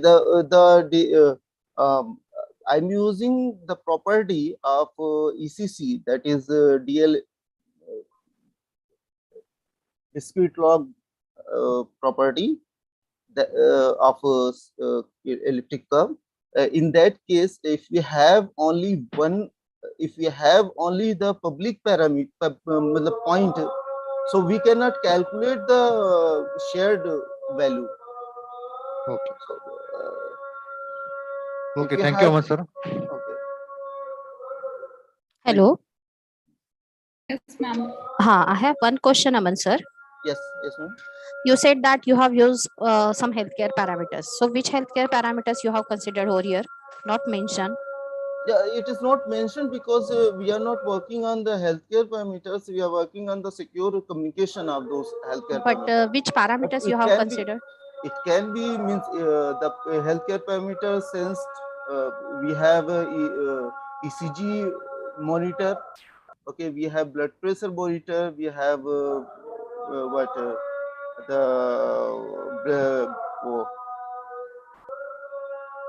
other tools, sensors are available. Okay, so we can use any. You have not worked yet? No, I have worked, but my work is on the communication portion, not on the healthcare field. So whatever the healthcare parameter is there, I am providing the secure communication to the base station. Okay, fine. Thank you. Thank you, sir. Thank you, ma'am. Can we move to the next one, ma'am? Yes, ma'am. Should I stop? Yes, sir. Yes. Okay. Thank you so much. Thank you, everyone. I would like to invite Sakshi ma'am for presentation on introduction to deep learning and its related case studies.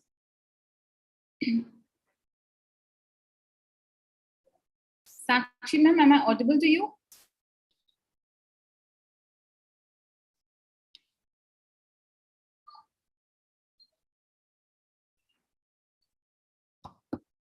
Sakshi ma'am, am I audible to you?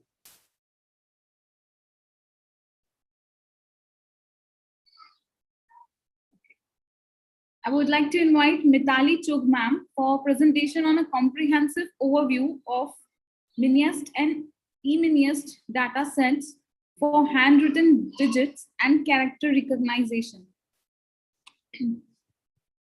Mitali ma'am.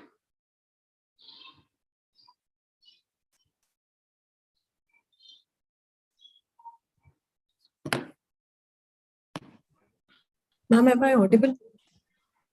Yes, ma'am, you're audible. And ma'am, is my screen visible as well? Yeah, it is visible. Ma'am, there will be 8 minutes of presentation. Okay. All right. Thank you so much, ma'am. Okay. Please start. Good afternoon, everyone. So my presentation today is on a comprehensive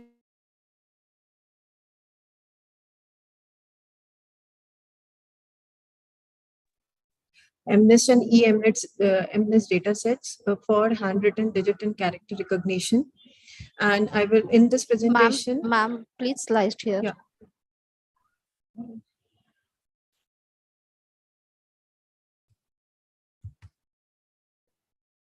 Is it visible, ma'am, now?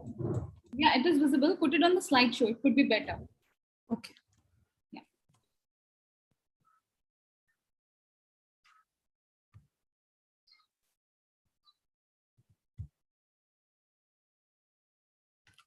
Is it fine, ma'am?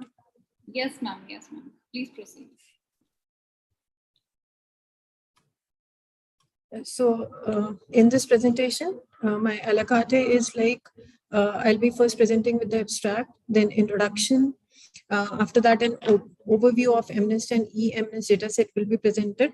Then we have developed a model that will use this eminent and eminent data set for handwritten, digit, and character recognition. And later on, I'll be discussing with the results which we have achieved through our implementation. And finally, I'll conclude this particular study.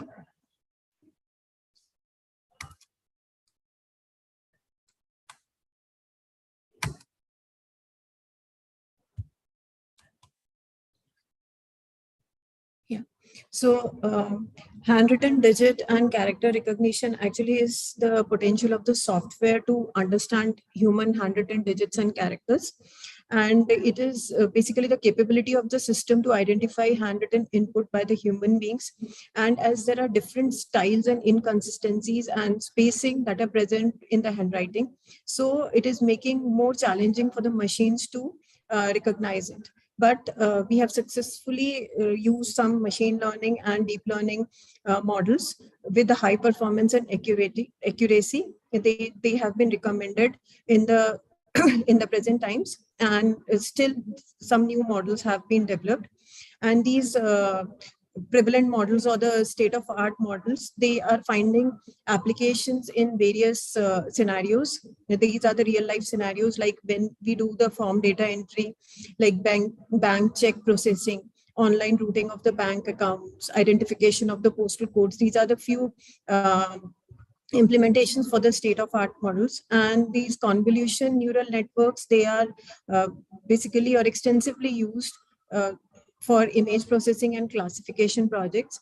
CNN we have also used, and we have used first the MNIST data set, which is a big database for handwritten digits. And later on, we have proceeded with our implementation on eMNIST data set, that is an extended form of MNIST dataset, and it includes both digits and the characters. This eMNIST was introduced later in mid-2070s, and finally a machine learning model is developed for recognizing the handwritten digits characters using CNN. This model is trained and tested with the MNIST and eMNIST dataset, and the accuracy of model is determined presently. So as I have already said, that convolution neural networks, they have been extensively used for image recognition and classification projects. So CNN accepts the images as inputs, assigns the significance to their attributes, and distinguishes them. CNN actually is the ANN artificial neural network type of artificial neural used for basically for image recognition and processing due to its ability to recognize the patterns and the images.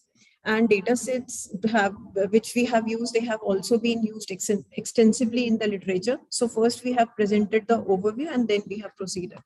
So this is an overview of the different type of studies that have used MNIST and eMNIST dataset, and the accuracy is further shown in front of each study. The test error rate is shown in front, and there are different studies which have been performed either without pre-processing the data or with the pre-processing of the data. And this MNIST data set has 70,000 instances, and out of these 70,000 training data set instances, 60,000 instances were testing data sets and containing the reminder instances. And this MNIST basically has been derived from the two different databases. One database is gathered from the high school students, that is called NIST, and NIST Special Database, and another one from the Census Bureau, NIST Special Database 3. So from these two, it has been derived. And as I've already discussed, that there are studies which have been performed on this, and test error rate is shown in the table. Pre-processing or without pre-processing, I've included both. Then these are the glimpses of MNIST and eMNIST dataset. eMNIST is an extension of MNIST dataset that contains the character as well, and it came into existence in 2017. Then further, we have developed a model on a machine learning model, and then we have for development of the model, we have performed these steps like importing the libraries, load the MNIST data set, then data pre-processing has been done. And after that, we have test and train the split. We have created the model, evaluated the model, and then finally the output has been generated. In this study, our main objective is to compare the accuracy of the model along with its execution time to get the best possible model. for handwritten digit recognition and the character recognition. Both of them we have considered. And steps which we have conducted in this, we have taken MNIST and MNIST dataset and CNN. Dataset has been split into training and the testing, and it has been saved as a CSV file. Then training dataset has the grayscale images of numbers from 0 to 9 and are labeled, while the testing dataset has the unlabeled images. Next begins the training dataset, and for preparation, we have imported the libraries as Keras, TensorFlow, Matplotlib, etc. And required input is images. So data is stored in the variables, and data is reshaped also for 28 by 28 dimensions as it was desired and normalized. And then the model training has been done with the help of CNN. And finally, we have determined the accuracy of the model. These are the results and the discussions for our implementation. And in this implementation for MNIST dataset, we have received the accuracy of 99%, while for the eMNIST dataset, we have got the accuracy of 92.7%, which is quite a good result for the large datasets. And and it is seen that not only CNN improves performance of our model, but when we perform the pre-processing also, it enhances the blur and the noisy images. And although these are not sufficient for the great performance, so the accuracy which we have received is 92.7% for eMNIST. And in future, researchers may apply the this cutting-edge data augmentation technique and the sophisticated CNN model to overcome the challenges of the distinguishing augmented images. So the research can be conducted on this in future.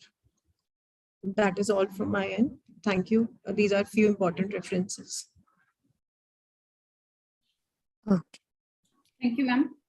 Any questions from the respected judges? Yes, ma'am. How many epoch you have considered, ma'am, for your study? That gives the best result. Is it audible, ma'am? Yes, ma'am. Yes, ma'am.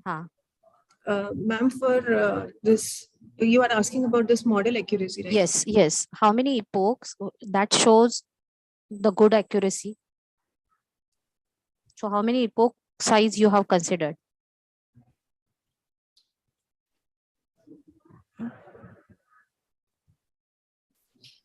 I'm sorry, ma'am, I cannot recall that right now. Okay, fine. What are the different pre-processing steps you have considered over here? Yeah, ma'am, for this pre-processing of this data.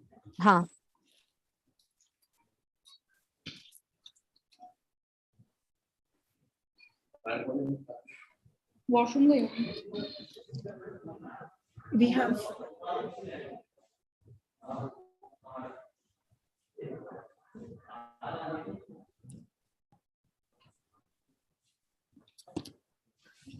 Yes, ma'am. Is it audible? Yes, ma'am. Ma'am, we have removed the missing values or the values which are unavailable. Okay. You are taking the data in the tabular form or in the image form? Ma'am, image form. Image form. Yes, ma'am. Okay, fine. Okay, that's it, my side. Okay. Thank you, ma'am. Any more questions from the respected judges?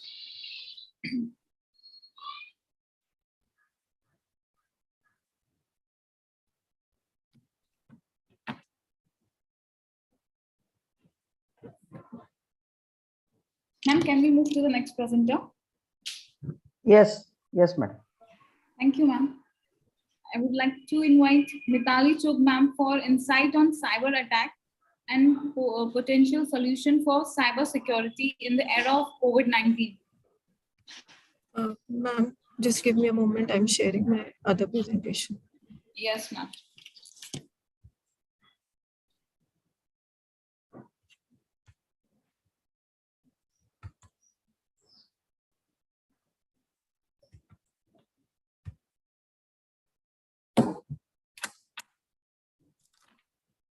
Ma'am, is my screen visible now?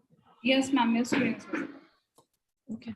So the topic for this particular presentation is insights on cyber attacks and potential solutions for cyber security in era of COVID-19. And in this particular study, actually, there has been a lot of attacks during the COVID-19 period. And there are certain prevalent attacks like man in the middle attack, denial of service attack, and distributed denial of service attack, and so on. So we have proposed a solution that if we develop a model, machine learning model, AI-based model, that would help to detect the attack, will be of much use, because cyber attacks are quite prevalent because people are working from home. They are not updating the softwares at whenever it is required. Very few people are using, some people are not using even antivirus as well. So in this particular study, we have proposed a solution that is an AI-based solution for it. So a model for the DDoS attack detection is presented to make the servers more secure by its use. And the trained model will stop and prevent the DDoS attacks by analyzing the network traffic. And in future, the people or the researchers, they can develop such solutions for the other prevalent attack as well. So in this study, we will be considering only the DDoS attack. So before I proceed, DDoS is basically or mostly found in the website attack, where attackers are primarily demeaning the services of the target for the legal users. And specifically, we are talking about the SDN, that is software-defined networks. And the SDN is an approach to networking that uses software-based controllers or application program interfaces to communicate with underlying hardware infrastructure and directing the traffic on a network. Okay, so we have here in software-defined network, we have the controllers or the application programming interfaces for communication. And the DDoS attack can be performed on each layer of OSI model, or it can affect the OSI model. So so the attackers find the various ways by which they can harm the chosen victim. That is why the DDoS attacks were present and laid back, but the ways they are being executed keep changing. So this makes DDoS attack one of the major reasons for being suited in the cybersecurity study. These are some prevalent attacks that have occurred during the COVID-19 period, like man in the middle attack. It is when the cyber criminals, they interrupt the communication between the parties to change information that is being shared between them. And their purpose could be eavesdropping or redirecting of effort of the funds. Then the second one is denial of service attack or distributed denial of service attack. So in a DDoS attack, the target system or network is attacked to block the service request from the client that makes it inaccessible to the intended users. While in the distributed denial of service attack, multiple systems, they coordinate for the synchronized DDoS on the target system from different locations or multiple locations instead of a single location. And password and the malware attacks are quite common. They are the most common data breach is the password attack. So when an attacker puts in the effort to steal one's password, and in 2020 there were 81% of the data breaches which were because of the compromised credentials. Then we have the ransomware attacks. So it is ransomware is actually a malicious software that limits the access to the significant information, and it insists on the payment or to grant the access to the information. And coronavirus ransom downloads it downloads a bogus setup file and outspread it through the system optimization websites. So it takes the password and encrypts the data that cannot be decrypted in the future. And these are the few background studies that I have worked on, and they all state that the DDoS attack is the prevalent attack amongst the different type of attacks. So the proposed solution is to overcome the cybersecurity threats that detects and prevents the cyber attacks with the artificial intelligence technique could be a potential solution. And a model for DDoS detection is proposed to make the servers more secure by using it. And the trained model will stop and prevent the DDoS attack by analyzing the network traffic. Then this article basically provides a detection technique that is based on the random forest classifier. We have compared it with others as well, like the decision tree and the KNN. And this random forest classifier uses, along with this, uses the Guinea impurity and machine learning to detect if the network is attacked or not. And there is another way also for achieving it. That is by instead of Guinea impurity, we can use entropy and machine learning. Here we have used the Guinea impurity, and the importance of the features. And the importance of the features also play a significant role in random forest as well as in the decision tree. So the importance determines the order of the splits in the decision tree, and based on which the features, the decision tree will be split to gain the more accuracy and the information and the less impurity. So this feature importance can be calculated by the formula, which is shown here. And the performance evaluation of the random forest classifier for the DDoS attack detection is conducted in two ways: by comparing the performance of random forest classifier with the other classification and machine learning algorithm, and prediction of the results of the out-of-box rows of the dataset in random forest. And the predictions on the classification of these out-of-box data when they are made from the training, and the score which has been calculated, this OOB score is 0.99, or we can say it is 99%, which we have achieved. And the initial phase of the analysis, analyzing the data, is to clean the data and plot the features for the better visualization, which are shown in this chart. And this particular chart shows the total requests and the attack request for each IP address, which is over there. And this is the confusion matrix that shows for KNN classifier, decision tree classifier, and the random forest classifier. In this particular case, or in this confusion matrix, the decision tree classifier, it tends to perform well than the random forest, because the testing is done on the same data set. When the decision tree will encounter new data, it fails to provide the accurate results due to overfitting. So techniques like pruning are used to reduce the overfitting of the decision tree models. So to conclude my work, as cyber security is a rising concern in this COVID-19 era, or in post-COVID era. So as a part of this remedy, so business owners, they can adopt the digital solutions that can bring them away from the cybersecurity threats. And as a part of precautionary measures, organization must buy the software or tools to enhance the security, possess the security policies, hire the cybersecurity experts for penetration testing, and different levels of access for users must be defined so that the sensitive information can only be altered by the administrators. So we have been motivated by these rising concerns, and that is why we have discussed about the prevalent attacks and tried to implement it through building a model. Thank you. Hello, ma'am. I am audible. Yes, sir. Madam, can phishing attempt can be possibly detected by your model? Yes, sir. It can be. And which training, how many training set you are going to use for? What is the percentage of training set and testing test? So it is 30 and 70. 30 and 70. One question. Can you Yes, tell what is the difference between the DOS and DDoS?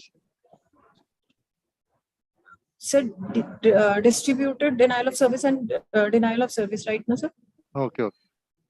So in a DDoS attack, the target system of the network is attacked to block the service request from the clients, where it is made inaccessible to the intended users.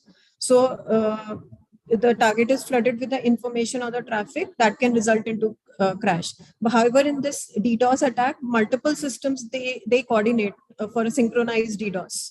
on a target system from multiple locations instead of a single location. Okay, okay, thank you. Yes.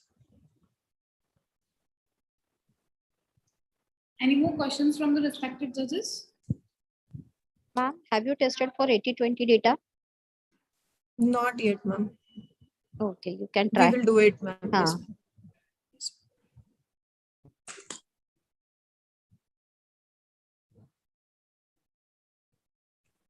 Can we move to the next one? Yes, yes, ma'am. Yeah, thank you, ma'am. Thank you, ma'am. I'd like to invite B. Sachin Aditya, sir, for presentation on role of denoising using CBD, NET, and UNET for biomedical imaging.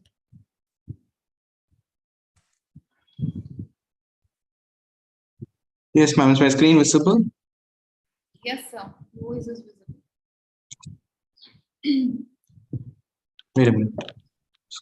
So,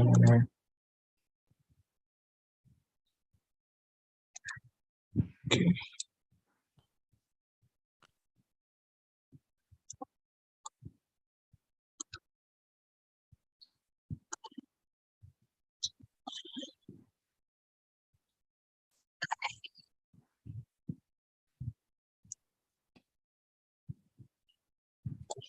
Yeah, so good afternoon to the panel members present here. So myself, Sachin Aditya, I'll be presenting my current work on biomedical image denoising using CBD-NET and UNET. Please put your आता slides on slideshow. It could be better. आमचे 2 राहिलेले आहेत फक्त आता ते झालं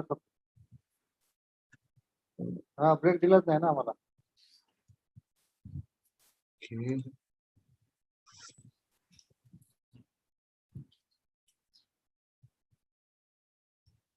It is in slideshow, but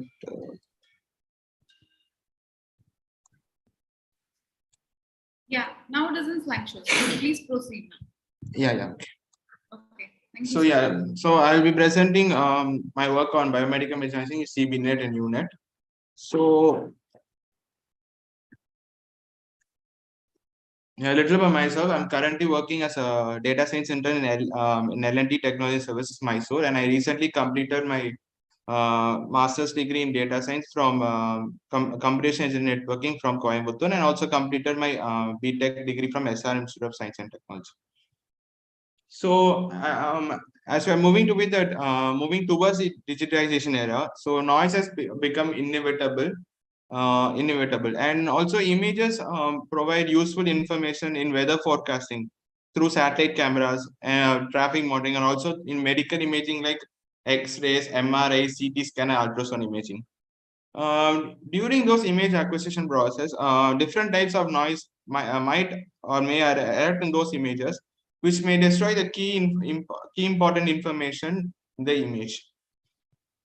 So the current gaps in the literature's survey university papers which have analyzes image denoising works are quite common, but which are mostly inclined towards general use case images and not biomedical images. Though newer algorithms are being found, it is mostly implemented in general images, and also the work related to biomedical denoising is less, and also even if it is there, it is computationally expensive. So the current objective of the primary objective of this work was to implement the current algorithms for biomedical image denoising, which will provide a better denoising performance with a less computation time. So after we are denoising those images, we would be measuring them with the image quality metrics. The key metrics here are mean square error and PSNR. So mean square error is nothing but we'll be computing the average square intensity of the original input image versus the resulted image. And in PSNR, we will be calculating the denoise image to a clean image with the maximum possible power. Once we have obtained the metric, once we have obtained the values, we will be comparing among the two algorithms. So this is this is an image of how an original image and a noisy image looks like. So here we are using two data sets. One is the brainwave memory data set, which is an open data set. So in that we have 181 slices of two anatomical models. One is the normal one and the multiple sclerosis one. And the second data set is the COVID-19 data set. So it is taken from Kaggle. It's also an open source. And we have 500. We have taken 500 chest X-ray based data based on two types, normal and the COVID. So this is the methodology. So first, what we're taking is we'll be taking the data set, clean data set, and then we'll be inducing noise in those clean images, and then we'll be denoising them using the two algorithms, which is CBDNet algorithm and the UNet algorithm. Then we'll be obtaining the denoised image. After we are obtaining the denoised image, we will be measuring them the performance using the image quality metrics like PSI and SSIM, and then we'll be comparing the results among both the algorithms. So there are two key background requirements which we need to know before we proceed. One is the CBDNet and next is the UNet. So CBDNet is nothing but a convolution blind denoising network. So in this, we have two sub-networks basically. One is the noise estimation sub-networks, which estimates the noise level. And second is the non-blind denoising sub-network, which denoises the noisy image. Then this is the network architecture. And second is the UNet. UNet is this was introduced by Olaf Ronberger in the year of 2015 for biomedical image segmentation. So in this is a U-shaped encoder. So we have two parts. One is the encoder and other is the decoder. In other words, it's also known as contraction and expansion. So after we are running these algorithms, we have obtained the results. Here I show part of the results for 5% of noise. So this is the first data set, which is the brain MRI data sets. So if you can see here, this is how the original image was, and this is how the noise induced image was, and this is what the denoised image which we have obtained. So if we can see here, as the number of epochs or number of iterations increases, the mean square error increase, and the other metrics as PSNR, universal image quality, and structure similarity index increase. And also the computation time will increase since the number of iterations also increase. This is for the UNet. UNet, we can see the similar result pattern, but the difference which we can see in this is the computation time. So the computation time here is 76, 121, 172 for the this image, for this noise, for this algorithm. Whereas for the same image, same noisy level image, after running this UNet algorithm, we are getting 43 seconds, 63 seconds, and 88 seconds respectively. So this is for the second data set, second data set. So this is our original image and 5% of noisy denoised image looks like. So here we can see the similar thing, like similar trend, like the mean square error decreases, and the PSNR and other metrics increases. But we can notice a difference in the computation time compared to the previous data set. This is due to the number of images in this data set is huge. Here we are having 500 images. There we had only 181 images. So for similarly for the UNet, we can observe the similar pattern, a similar trend here. It will, the PSNR and other metrics will also increase, and mean square error will increase. And as said for the previous image data set, the computation time drastically decreases. Here we can see 137, 230, or 324. Whereas for the similar image for the previous one is high, computation time is high. So this is how the accuracy and loss curve looks for the CBDNet and the UNet. Yeah, so as accuracy increases, the loss decrease. So this is the consolidated results. This was a part of the results. So here I have taken the maximum of 30 epochs for 3%, 5%, 9% of the brainwave MRI data. So we can see this trend which I've explained, right? The mean square error decreases, and the computation time. I mean, as a mean square error decrease, the computation time also would increase. And this is the same thing for COVID-19 chest X-ray data set. So the outcome of the work which we have got is first our key task was to check whether these two algorithms of biomedical imaging. I think this has been satisfied, and also the computation time of UNet is less compared to the CBD net. So more the number of iterations or epochs we run, the better are the results. And also the PSNR and SSM and other metrics also improved after D9, thus obtaining similar or reading the originality of the image. So as the image should be less corrupted by noise to get the better results. So the future work, currently this work is going on. Like we are implementing for larger biomedical data sets and also exploring other algorithms. Once this has been done, we are planning to deploy it in streamlined apps to so that anybody could try uploading an image and getting the out. Thank you.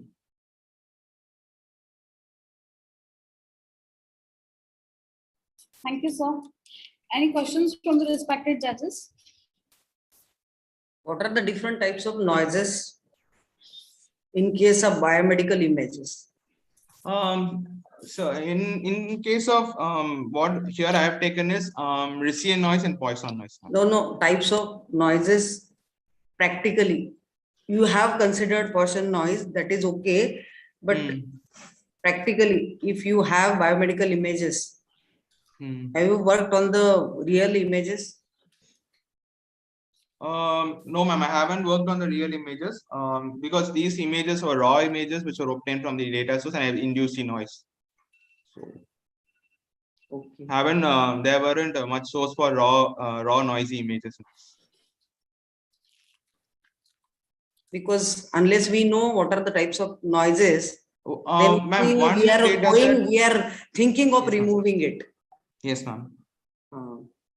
What do you? In this one, which I said brainwave MRI, they had the raw noise source. So in that, they had induced the Riccian noise. So that I've taken for the first one, which is this one actually. This is the brainwave MRI. In this was the actual raw image, which. But actually, you have added the noise, no? No, ma'am. For first data set, I haven't added the noise. It was first is original one. Ma'am. First is original one, then you First added is the original, noise, ma'am. This brainwave MRI is the original one, and the second one. This is I have induced to code. So this is the second. Here, this I obtained through raw form.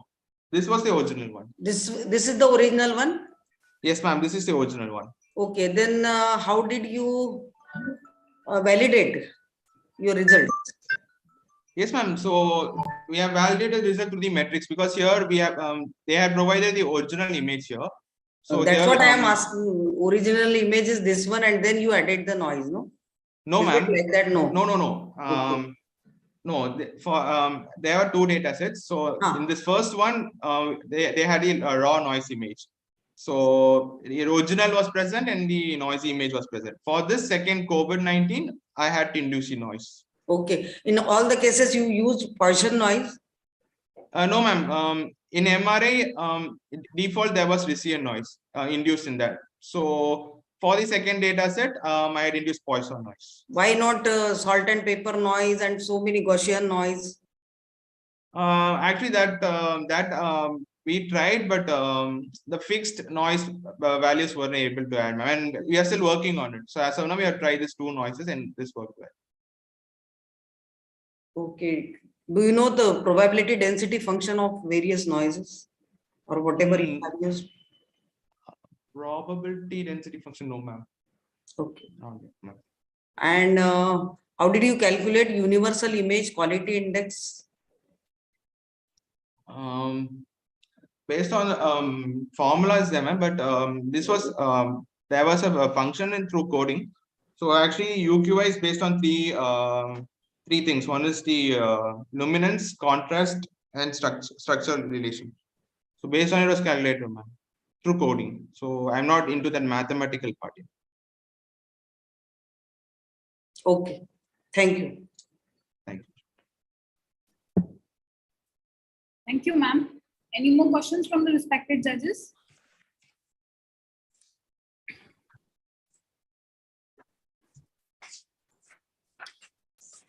Ma'am, can we move to the next one with your permission? Yes. Thank you, ma'am. Thank you, sir. Thank you, ma'am. Thank you. I'd like to invite Shanti and ma'am for a presentation on multimodal recognition using dominant region of imperfect face and gait using median LBPF and median LBPG based PCA followed by LDA. Ma'am, I am audible. Excuse me, ma'am. I'm audible, ma'am. Yes, ma'am, you're audible. The paper is titled on multimodal recognition using dominant region of imperfect face and gait cues using median LBPF and median LBPG based PCA followed by LDA. The authors are Mrs. N. Shanti and Mrs. K. Anduselvi and Dr. S. Sivakumar. The contents of this presentation is abstract, local binary pattern, median local binary pattern, and the proposed work 1, 2, and the imperfect dominant regions, which is based on the multimodal classifiers, results and discussions and conclusions. The main aim of this research is recognizing the imperfect face and gait biometric cues using only the dominant regions, which has more information than the other regions. For this, the given imperfect face and gait images are divided into 6 overlap half regions, and the trained data set is also divided into 6 groups, which is called as classes. The dominant regions are selected by using the content-based image retrieval process, that is median local binary pattern, in order to enhance the pixel values. Next, we are applying the dimensionality feature set reduction method, PCA followed by LDA. So in classification stage, we are classified the images which is in the dominant class and the dominant regions by applying the Euclidean distance in order to get face and gait decisions separately. Finally, the face and gait decisions are fused at decision level for recognition. So nowadays, human recognition has got more and more interest field, especially for security reasons. The recognitions which is performed by biometric systems using single modality tends to be less performing due to sensor data, restricted degrees of freedom, and so on. To alleviate some of these problems, we use multimodal biometric systems which provide better recognition results. In this paper, we have selected face and gait as biometric cues in a multimodal recognition system for taking final decisions. For this, we evaluate the performance of each system separately, and then we fuse the results of each face decision and gait decision at decision level and compare the performance. Usually, the multimodal biometric systems which incorporates face and gait cues has primarily focused on recognition only from the perfect images. But in this paper, we are recognizing the images where the images are imperfect. So because in reality, there are frequent situations where perfect face and gait images may not be available due to some lighting changes, pose variations, and partial occlusions. In this paper, we are aimed to recognize using only the dominant region of such imperfect face and gait images, which contains more information than that possessed by other regions. Initially, the imperfect face and gait images are divided into 6 overlapped regions. At the same time, the trained data set is also divided into 6 classes. After the partitions has been done, the dominant overlap region is selected by using the conventional content-based image retrieval process. Next, after selecting the dominant regions, the pixel values are enhanced by applying the median local binary pattern method. Then the dimensionality of the feature sets are reduced by using the PCA, which is followed by linear discriminant analysis. For classifications, we are applying the Euclidean distance measure, and then finally, we are combining the face decision system and gait decision. The result from the face system and gait systems are integrated at decision level for recognitions. So usually, in order to enhance the pixel values, we are using the local binary pattern method. But this local binary pattern method, which uses only 8 pixel values. So we got only 256 patterns. Instead of LBP method, we are using, in this paper, we are using median local binary pattern method in order to enhance the pixel values, because it yields 511 patterns in order to extract more discriminative features from imperfect dominant regions. So before we are implementing the testing, we are implementing the data sets are remodeled, reconstructed. That is, we are using 2 data sets, ORL face data set and Cassia B gait data set. The trained data set, in trained data set, each image is partitioned into 6 overlapped regions, and they are grouped into 6 classes. At the same time, the test image is also divided into 6 overlapped regions: top, left, bottom left and right, and vertical center and horizontal center regions.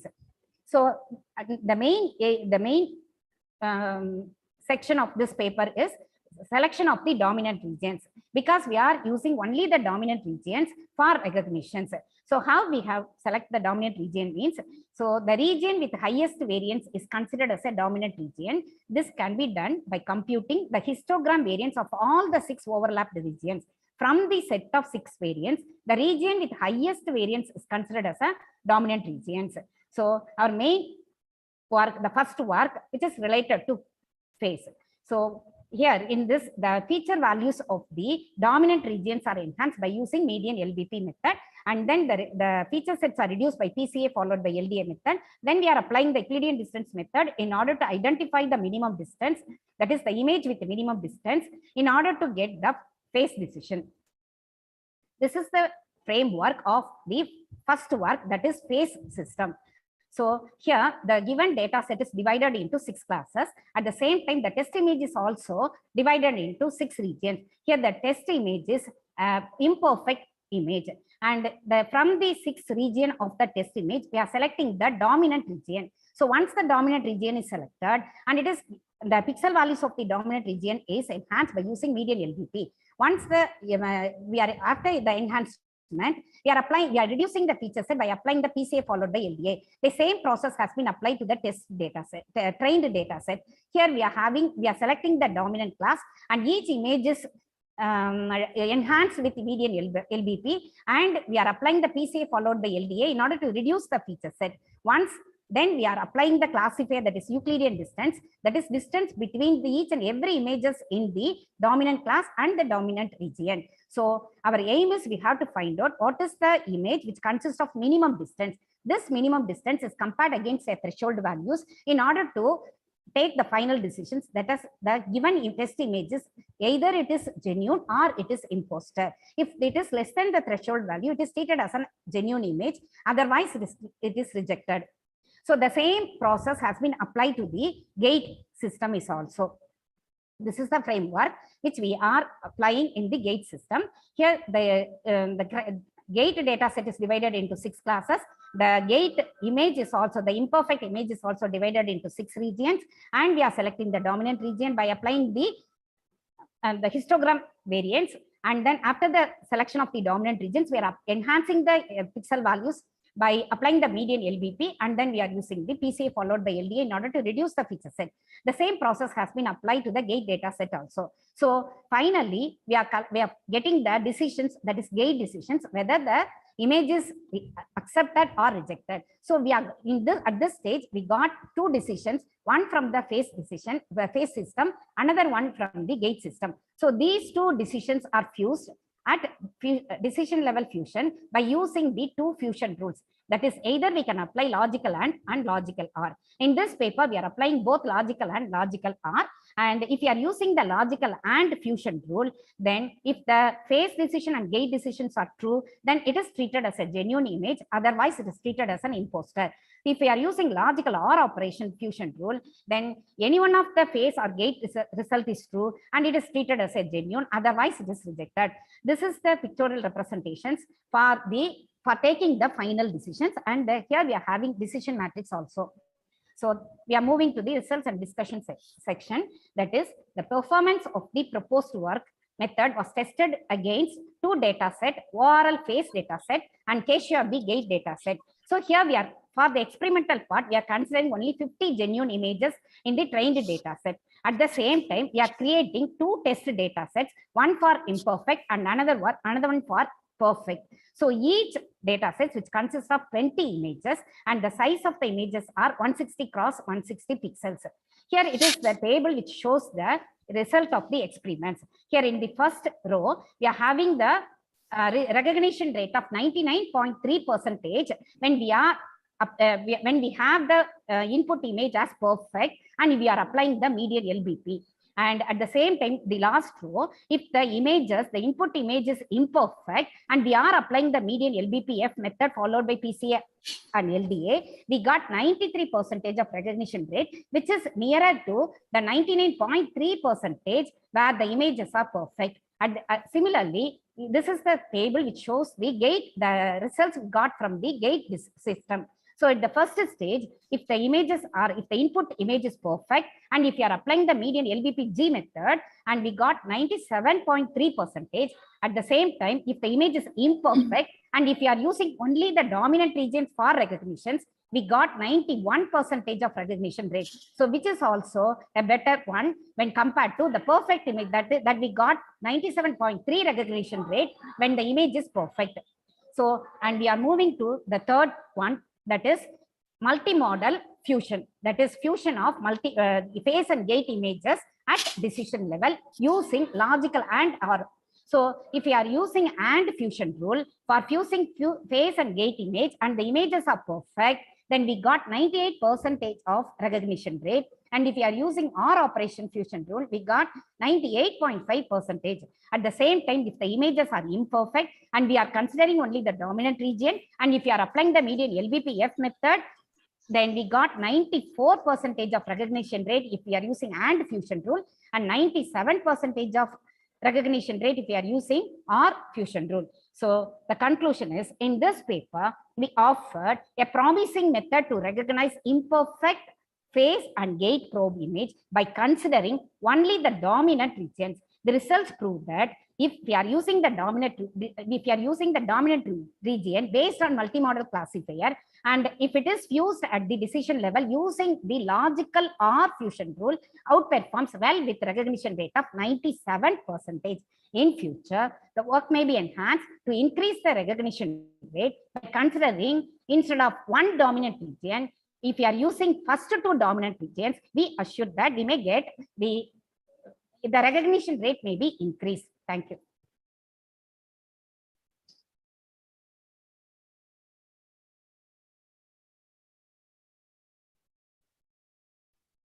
Thank you, ma'am. Any questions from the respected judges? What are all the applications of this, your process algorithm? Yes, ma'am. We may apply these applications for All the applications, can you tell? Yes, ma'am. Person identification. Person identification. Your voice is too low.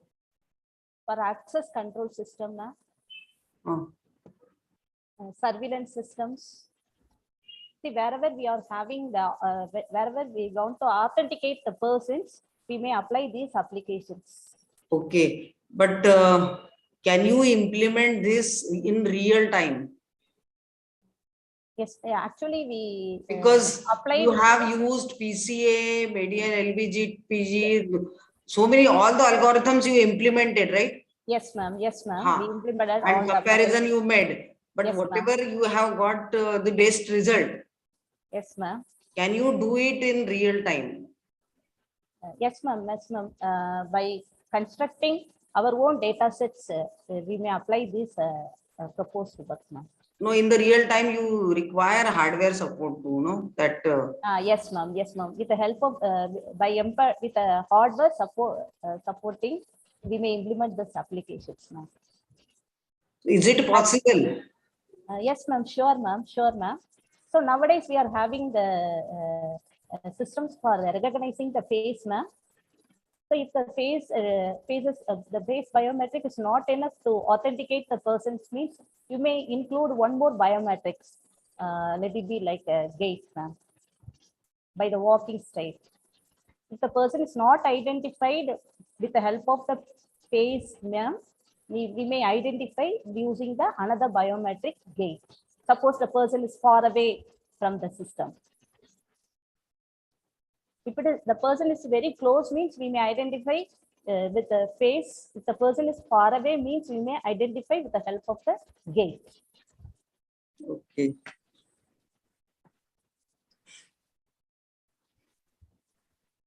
Any more questions from the respected judges? Okay, thank you. Thank you, ma'am. Thank you. Thank you, ma'am.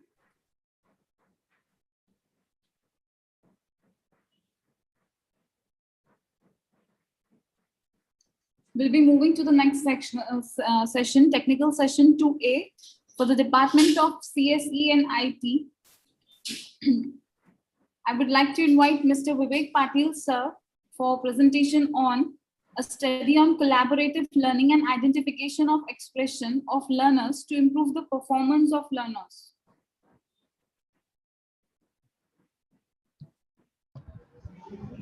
Hello, I'm audible? Yes, sir, you are audible. Yes, thank you. Good afternoon, one and all the respected judges and the participant. So my topic is study on collaborative learning and identification of expressions of learner to improve the performance of the learner. So this is the outline of the presentation, introduction, then objective, survey methods and outcome of survey, conclusion, references. So move on to the first point, which is the introduction. Basically, as the title is to study the collaborative learning and identification of expression of learners in way to improve the performance of learner. I have classified this particular title into the two parts. First is the collaborative learning and second is the identification of learner. Basically, as we all know, learning is a process of acquiring the new skills which helps an individual for his growth in his career, right? So in the collaborative learning is one of the most effective ways of learning where a group of learners work together and to solve that particular given task. But when they are that means learn together to improve the to solve the given task, that particular technique will help that particular learner to improve their thinking level, problem solving level as well, understanding level as well. But again, if we apply this particular technique in the teaching learning process, then there is one more challenge, that identification of types of learner. That means uh, it may possible that few learners they are having that means they are getting the things what they are going to implement, but few learners they are not able to get the things exactly what they want to implement. So based on that, we'll identify the type of learner, and for that that can be two parameters, like consideration of concept of understanding by their emotions and based on the answer or expression understanding of the concept. So basically the study is depends on the technique of collaborative learning, and again in while they are performing the collaborative learning, it will just identify the behavior of the human, particularly that study is based to identify the expression of human, and based on that just to try to predict whether this particular learner is slow learner or fast learner. So the objective of the study is basically based on the performance of learner, where first objective is to classify the group of students depending on their emotions and expressions, and the second objective is to find out the systematic technique in collaborative learning to motivate the learners for learning and information sharing among the learner. So these are the basic objectives. So for this particular survey, I went through the number of papers and I have searched all these papers basically on these keywords like collaborative learning, face recognition, image segmentation, machine learning. As the objective is to classify the group of students depending on their emotions or expression. So for that purpose, I went through the many papers which are based on the face recognition technique and image segmentation technique, and again to find out the systematic technique in collaborative learning. So I have searched various techniques of the machine learning algorithms, and that particular techniques that we can apply to identify the or to classify the type of learner. So I went through these many papers based on these particular keywords: collaborative learning, face recognition, image segmentation, and machine learning. And the I have collected the papers from different sources like IEEE, Scopus, journals, and research articles. So these are the few papers that I have identified. Actually, I went through the number of papers, but I have applied all these criteria to select the papers and to eliminate the papers. That means the papers which are having the firm idea related to collaborative learning, basic recognition, image segmentation, machine learning.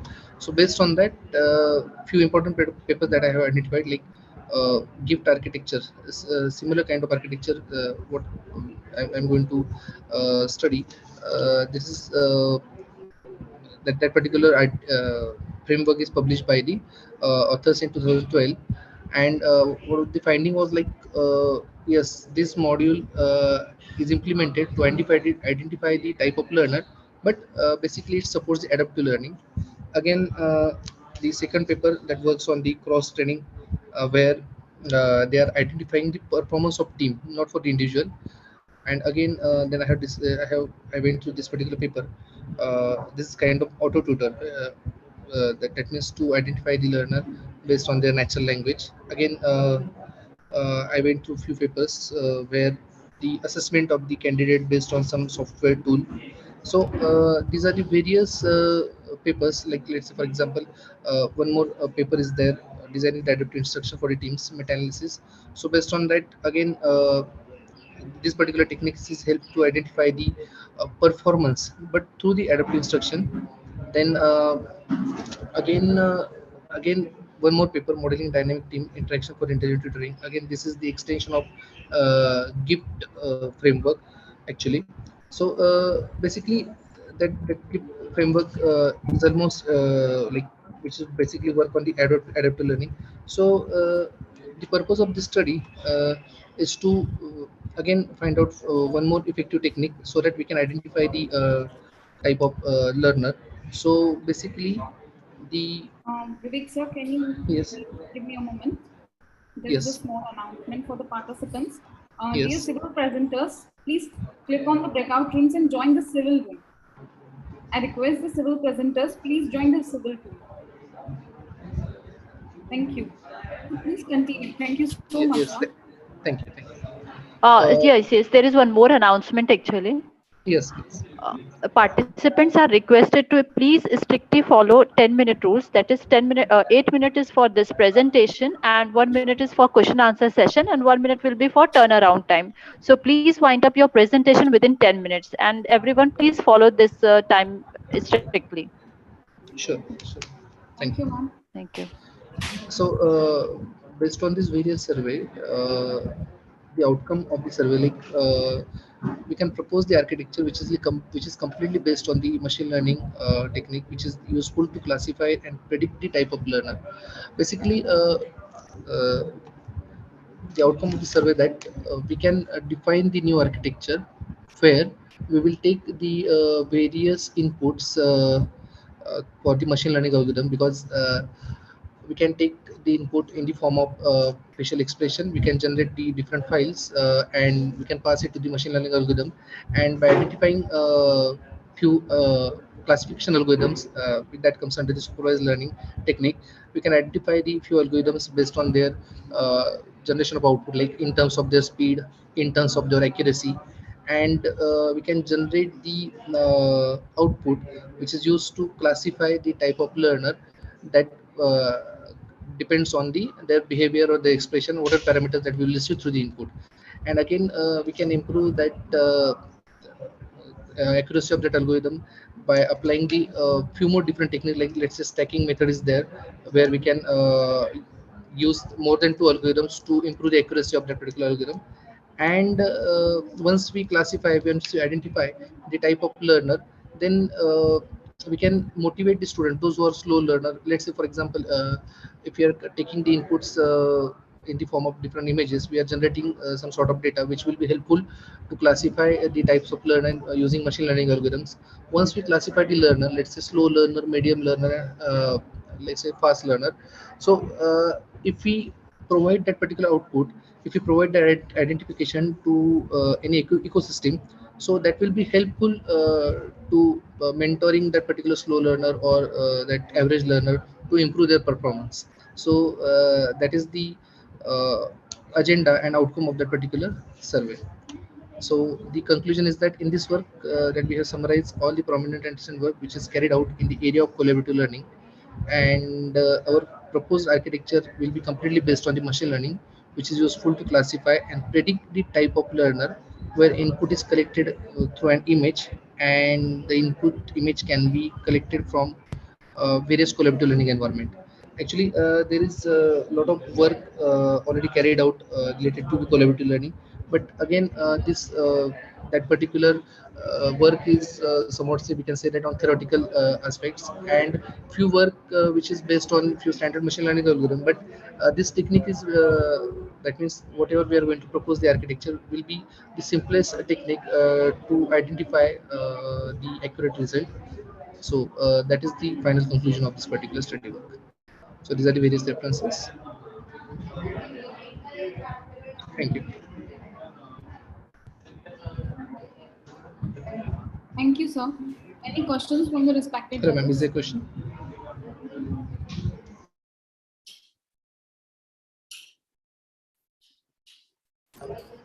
Hello. Yes, sir.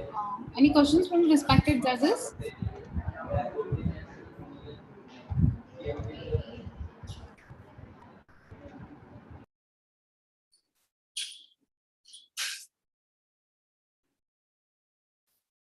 Okay. Thank you so much, sir. Thank you, ma'am. Thank you very much. I would like to invite K. Durga Bhavani, ma'am, for presentation on human fall detection using Gaussian mixture model and fall motion mixture model. Yes, ma'am. Just a second. I'm sharing the screen. Yes, ma'am.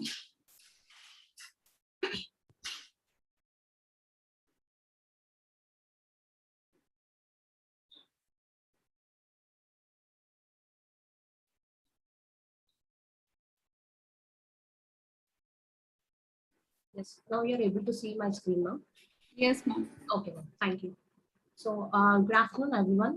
This is Durga Bhavani. So, our project title is about human fall detection using Gaussian mixture model and the fall motion mixture model.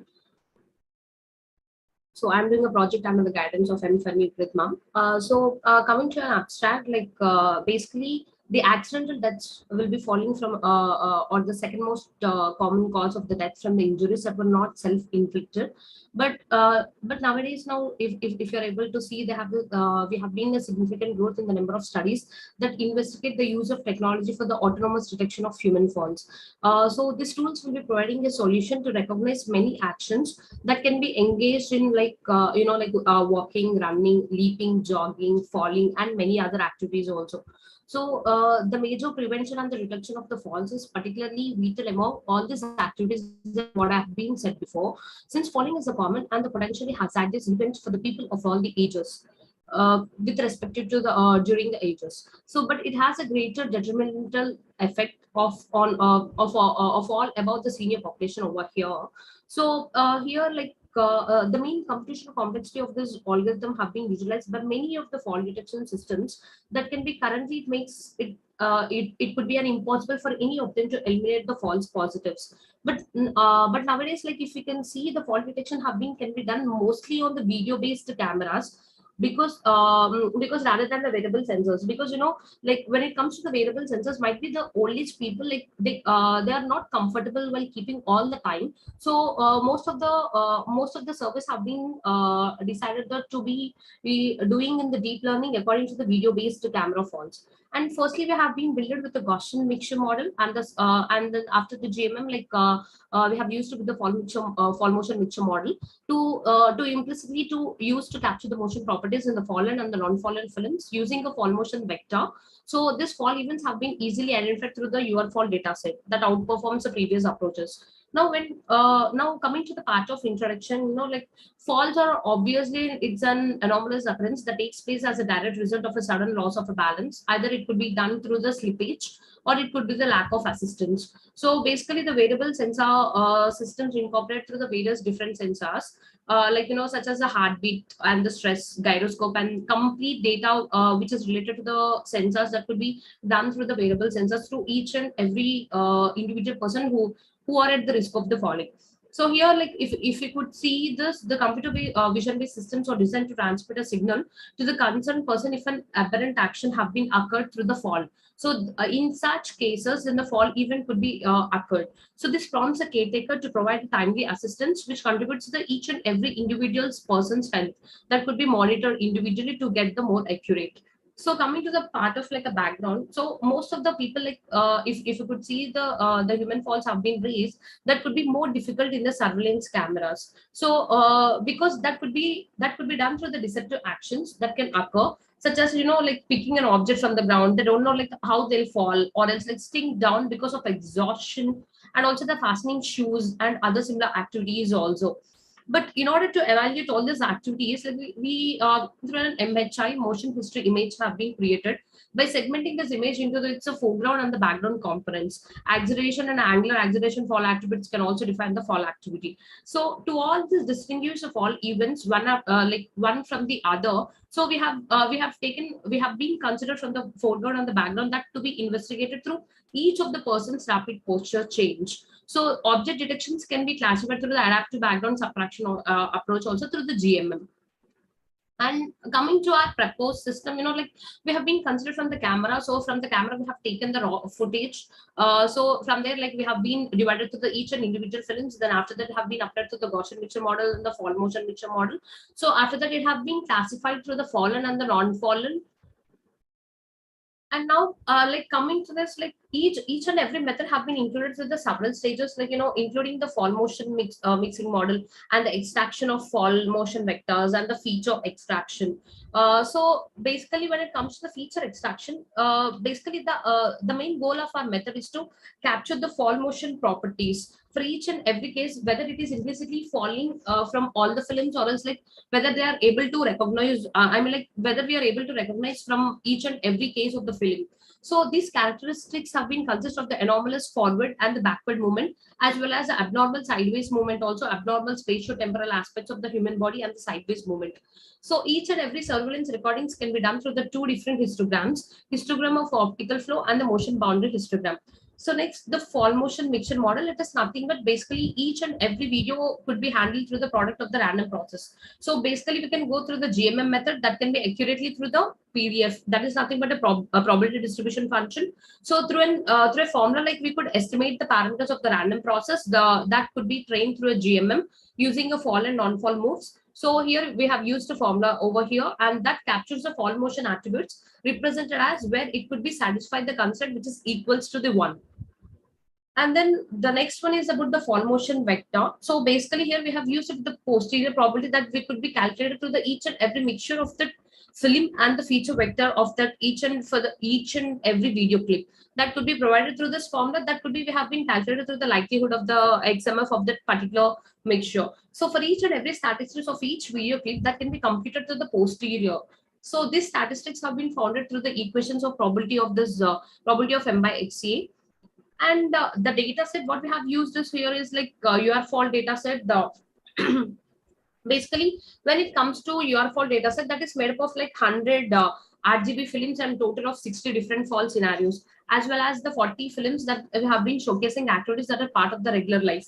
Now, the visual clips from the data sets include the various simulated normal daily activities also, and also the fall incidents involving one or more persons also would be recorded from the each and every single camera, as well as the many cameras also. So in addition, these data sets were recorded from the variety of angles also. So that could be engaging, typical day engaging with all the activities like walking or the variety of the directions, people who can be performing the, housekeeping works, squatting, sitting, standing, whereas whether it could be unexpected seating also, loss of balance also. There are many things that can be, the person can be moving the forward or to the left or to the right. And also these recordings have been done through the two kinet cameras and the accelerometric data that the system supplies. So only one camera and the accelerometer have been used to record the films of people going about the normal daily activities. So here we have been evaluated for the performance of the existing approaches also. So training loss curve and the training accuracy curve. So through the early stop, so if you have seen for each and every approach, so when we are increasing the approach, they have seen the difference of the early stop. So where the training accuracy and the training loss curve have been occurred. And then the conclusion part is about basically our proposed system is using, it can be used for the recognizing the human falls in terms of the surveillance films by using an MMM to capture the falls and also the other occurrences to the normal daily activities. So basically through this, we have done with the UR fall dataset that could be done with the multiple camera viewpoints also being used. So additionally, in comparison, the suggested method demonstrates as an improvement of its ability to detect the human faults that can be captured through the surveillance footage. So due to this, all the availability of the visual activities that we have been analogous to the associated with the certain faults, and which we cannot predict also, we thought of predicting in the next further cases. So certain occurrences that can be done through the real time also that does not actually occur in the fall, that can be misclassified as a fall events also. Thank you so much. Yeah, I have a question. So, as per your contribution, how much is the improvement as per the literature survey? According to the literature survey, ma'am. Yeah.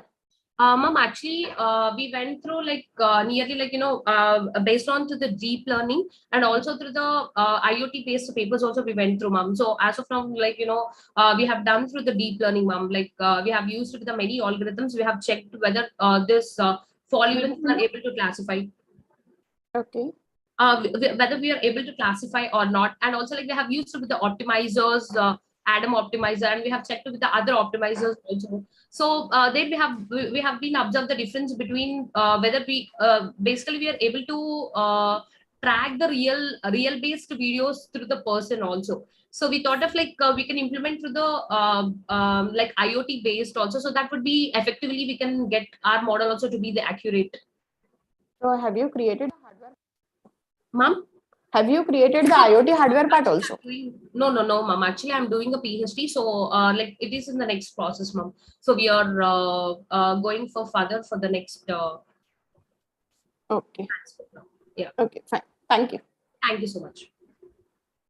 Thank you, ma'am. Any more questions from the respected judges?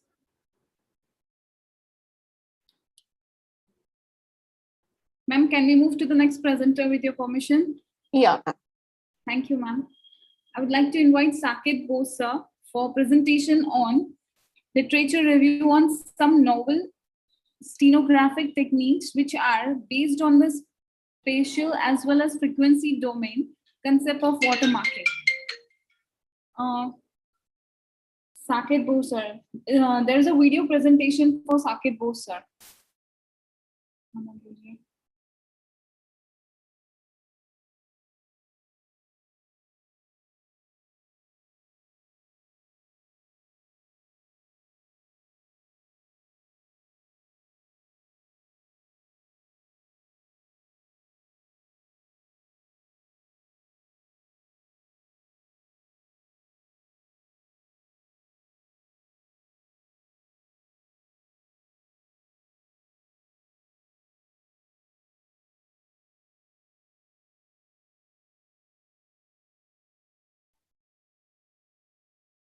Saket Bose sir.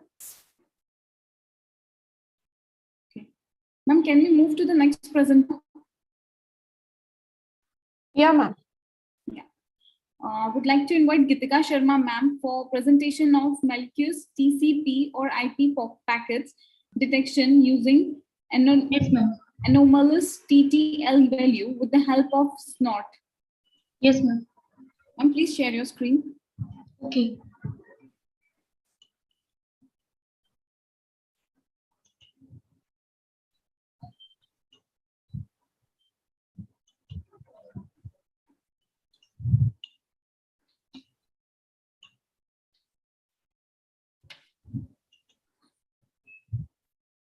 Good morning, all of you. Sorry, good afternoon, all of you.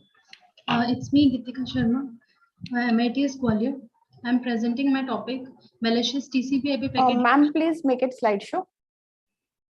Oh, yes, please.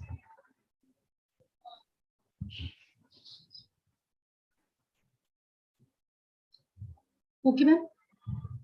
Yes, ma'am. Yes. My topic is malicious TCP/IP detection using anomalous TTL value with the help of SNOT. Here are the contents and the abstract. As we know that we are living in a digital era and everything is digital, we are very much depending on the internet. We are using internet as much as we can. So the problem and the cybercrime also rising too. So this studies explore whether the network packets can be malicious or the legitimate. We transferring the data from one node to another node. So in between these data can be malicious. So by our technique, we are finding the malicious packet using the SNOT tool. We observe that on the internet, normally a TCP/IP packet passes through up to 30 nodes before it reaches to the destination host. Our research shows that some IP packet exhibit an anomalous TTL value. What is TTL value? I will explain you in the next slide. And value that divides from the initial TTL by more than 30 hosts. These packets are probably produced by special software, because the normal TTL values is around 32. And if it is, we observe that it is more than 32 hopes, so we can say that it can be crafted, or it can be made by some special software which are not authorized. So we assume that malicious packet or malicious IP packet have an odd TTL value which has not normal TTL values. So here we are finding a TTL values by the hop count, which depending on the protocols such as TCP, UDP, and ICMP, and the operating system of the sources machine. We are using SNOT NIDS technique, network intrusion detection technique, SNOT tool for using this technique. Introduction. Here I am introducing two things, NIDS and TTL. NIDS. What is NIDS? I'll show you. This is here is the internet, and this is a data set. We are capturing the data all the time, internet, and from the internet or from the data set. There is a packet capture. Sorry. This is a packet capture. It is capturing the packets from the internet and database, and it analyzes these packets, and then the rule set which we make in SNOT applied on these packets and then on this detection system.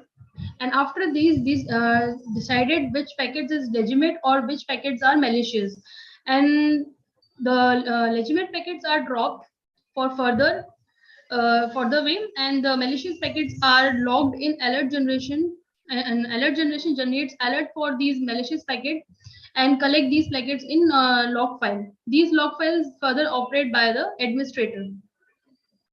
Next is time to leave. What is time to leave? When the packet is going from a host A to host B, it is set by an operating system at initial value. So time to leave describes the hopes or how long packet allowed remains inside a network before it being dropped by a router. It is also called a lifetime of a packet. Each packet has a location where number of indicating how long it should be continued to travel by a network is stored. You can say here a packet when goes from host A, its initial detail value is TTL 128. When it goes to router, the diagram is not so good. Give me 1 minute only.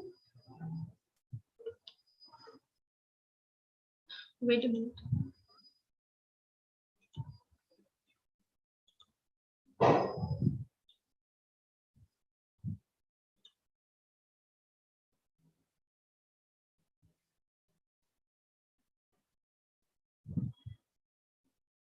Sorry for the disturbance. You can see the host A has sending a packet to host B, and it is setting an initial TTL value 128. When it goes to the router 1, it decrements its value. It decrements value by 127 it is now. Then it goes to router 3, it also decrements by value 126. Then like this, when it is received to the host B, its final received TTL value is 124. So when the initial TTL value is subtracted by the received TTL value, so you can calculate the hop count value between the host A and host B. It is around 4 milliseconds. You can say here hop count in networking. It is in the hop count formula. This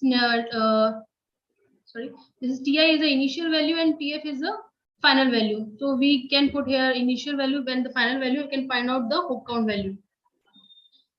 These are the TTL values for the most popular operating systems. I gathered all the operating system which we use here.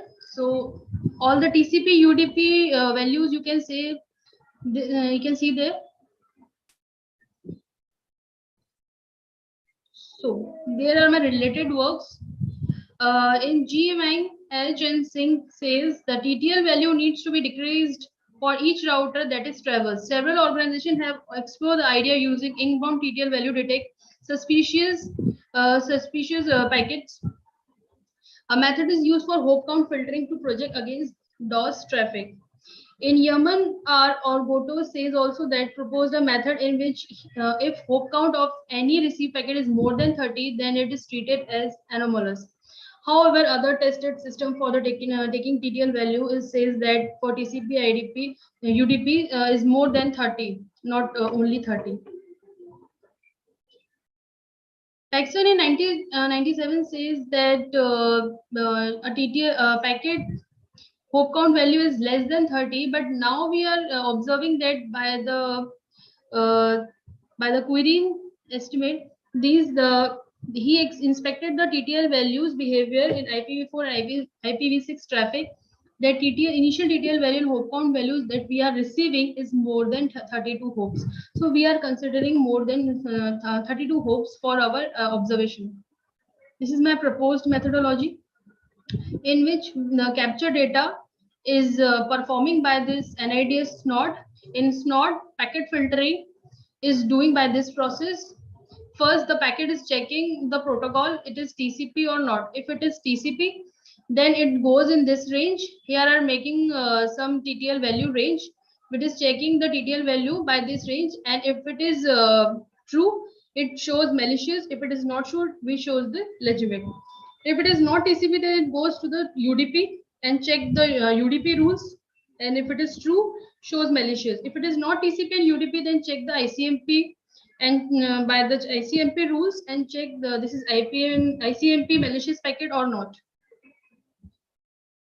These are the calculation and sorry to interrupt you, Geetika ma'am. Yes, ma'am. Your time is up. Also, try to conclude your presentation as soon as possible now. Thank you. Okay, ma'am. Okay. This is the calculation by this is a data set. I have sort out this 60, 64, 120, and 255 is the maximum TTL value. We are processing on these values and finding the these not rules on this, and we applied these rules on the data set. This is my data set. MSc CDC 2000 and DARPA, MSc CDC and the real network, my data set, and I have applied these rules on it. And this is my result shows. You can see the TCP TTL values and the UDP and the ICMP values here, and shows the malicious packet. We applied these not syntax. This is my result. We can see the DARPA total capture packet and the total generated alerts for abnormal TTL values, in which TCP has 0 and UDP has these values and ICMP 0. Like this, we have a different alerts for TCP, UDP, and ICMP. My conclusion and future work is this: these abnormal TTL values have further more investigation by using ICM EcoCheck and some trace route also applying on this method, by which we can also improve our result. This is my references, and thank you. Any question? Yeah. Ma'am, just tell me what is your contribution, your main contribution into this research? This is my contribution is to making rules and making this to find this these ranges. You can so see how you have identified the TTL ranges? On what basis? On what basis? If I take 60, so I took a hope count value. Why you have taken 60 only? Why you have not taken some other number?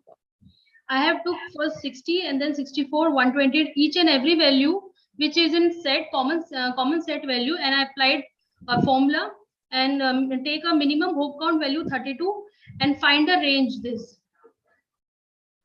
And this is normal range, and in between you can see 1 to 64 is a normal range, and between 64 and 96 is a abnormal range. So I have managed a abnormal range 65 to 95. This is abnormal range. And in between this, you can see after 128, 129 to 122, 222 is a abnormal range. If you are finding the data packet of this value, you can be see. Yeah, so I just want to understand why this range has been selected. So is there any specific justification to go for this range, or you have selected other range also and you are telling that these are giving you the better results? Sorry, I didn't understand what you are saying. Why you have selected only this range? You have tested with the other range also values for TTL? Yes, I have also tested other ranges, and I have tested on this ICMP eco request and checked the change the values, compared the values, and it was also similar. But these values are not similar according to my research. Okay. Fine. And from where you have generated the data set? I took dataset from these dataset sites, DARPA, and the real network Wi-Fi also used. Okay, fine. Okay, thank you. Thank you very much, ma'am.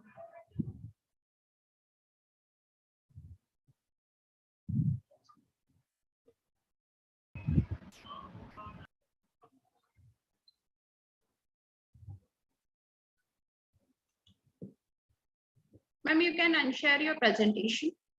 Okay. Yeah, thank you so much, ma'am. Can we move to the next presenter, ma'am? Yeah. Thank you, ma'am. Thank you, Gitika, ma'am.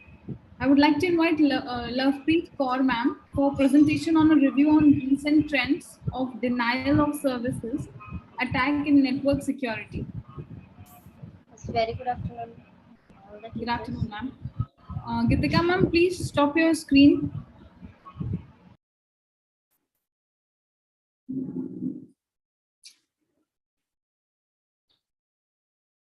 Gitika, ma'am, am I audible to you? Yes, ma'am, I'm trying. Yes, I'm trying.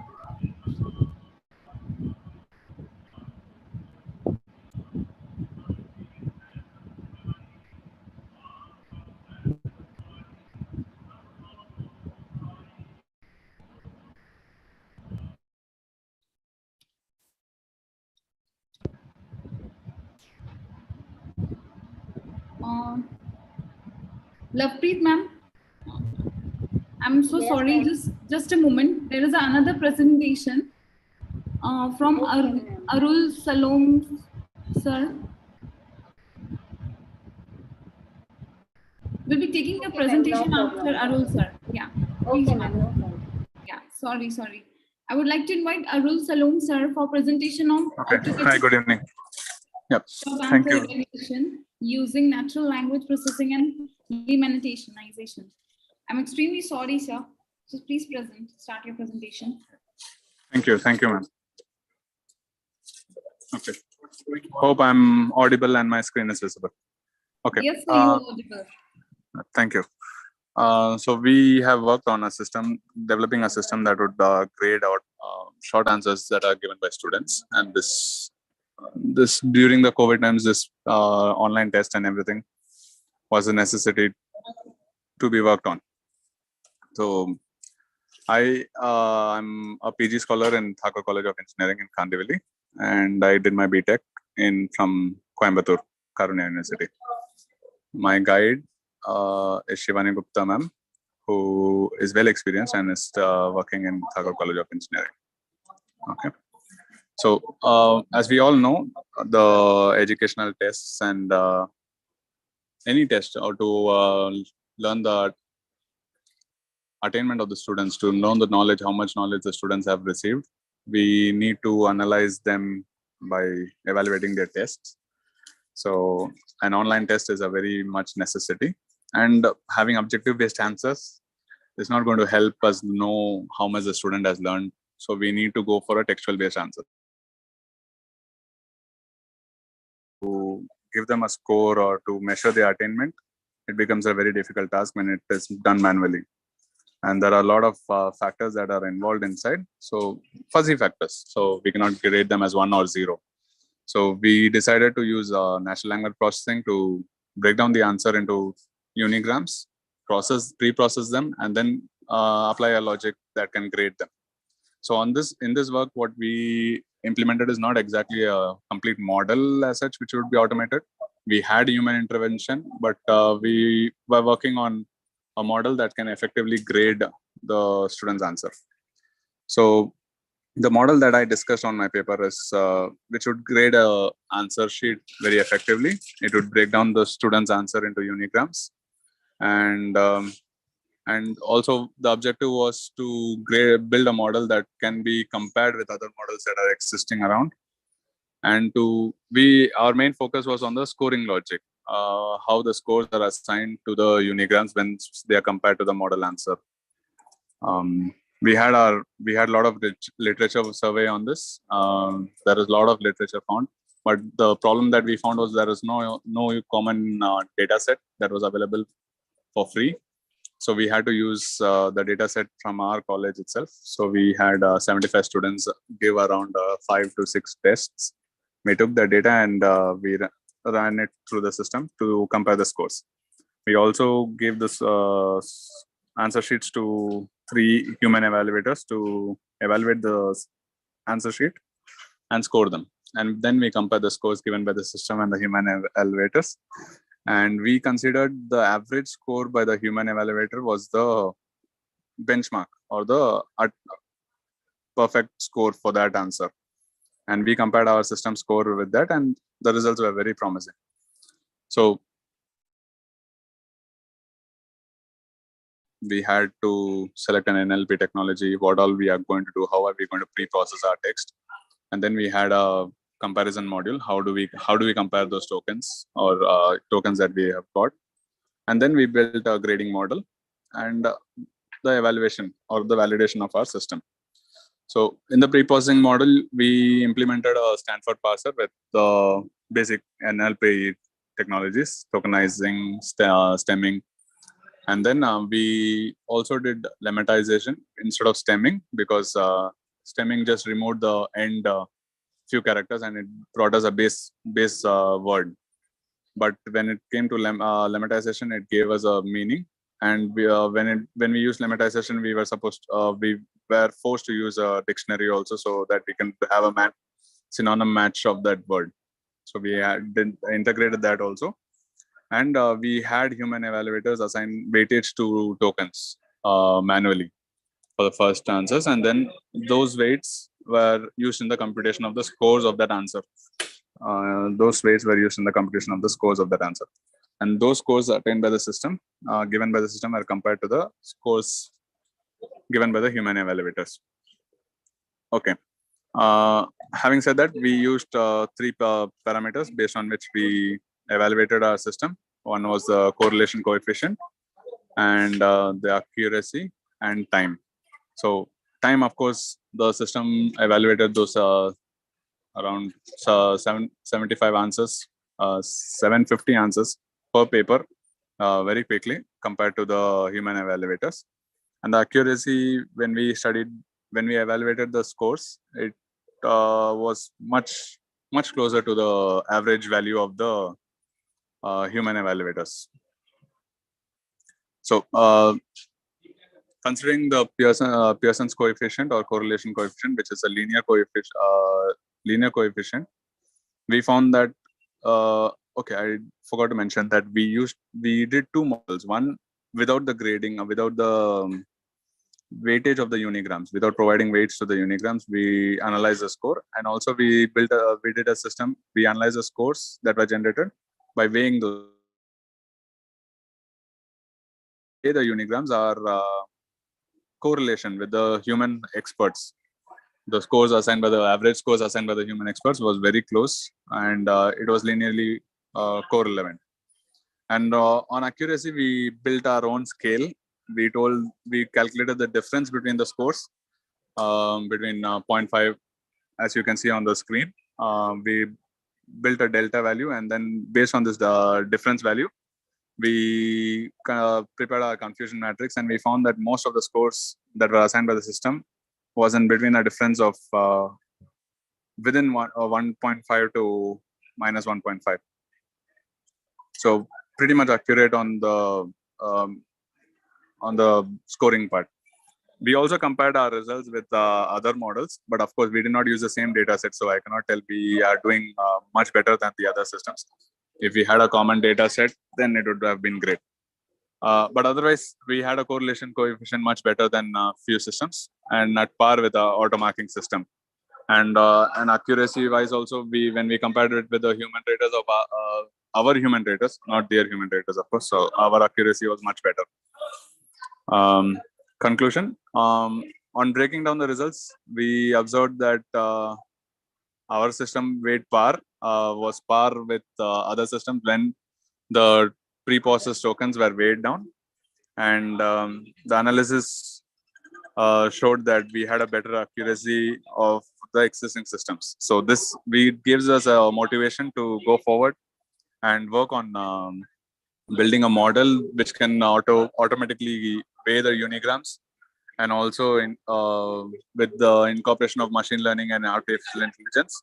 And we could have a system which would be the benchmark, which could serve as a benchmark for the future automatic grading systems. Thank you. This is our work. Thank you. Any questions? Yes, sir. Yes, ma'am. So you have assigned some values for the unigrams?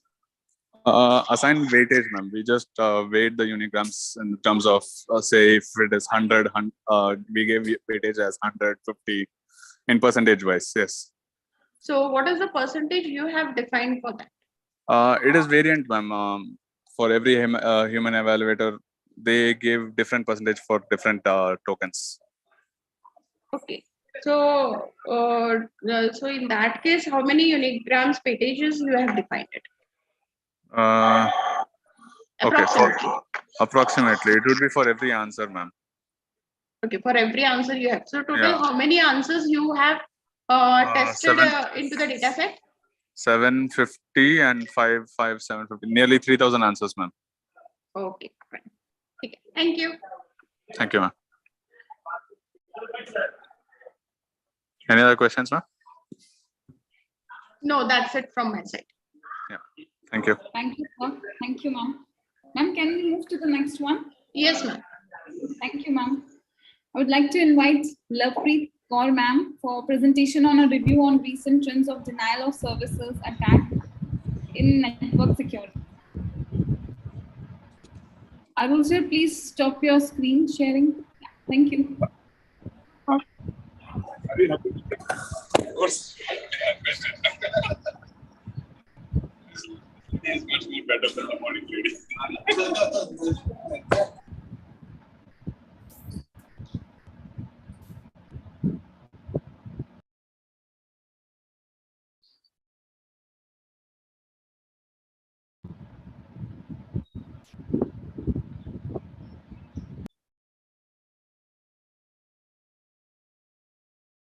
Lovepreet, ma'am, please share your screen. Yeah, sure, ma'am. Sure, ma'am.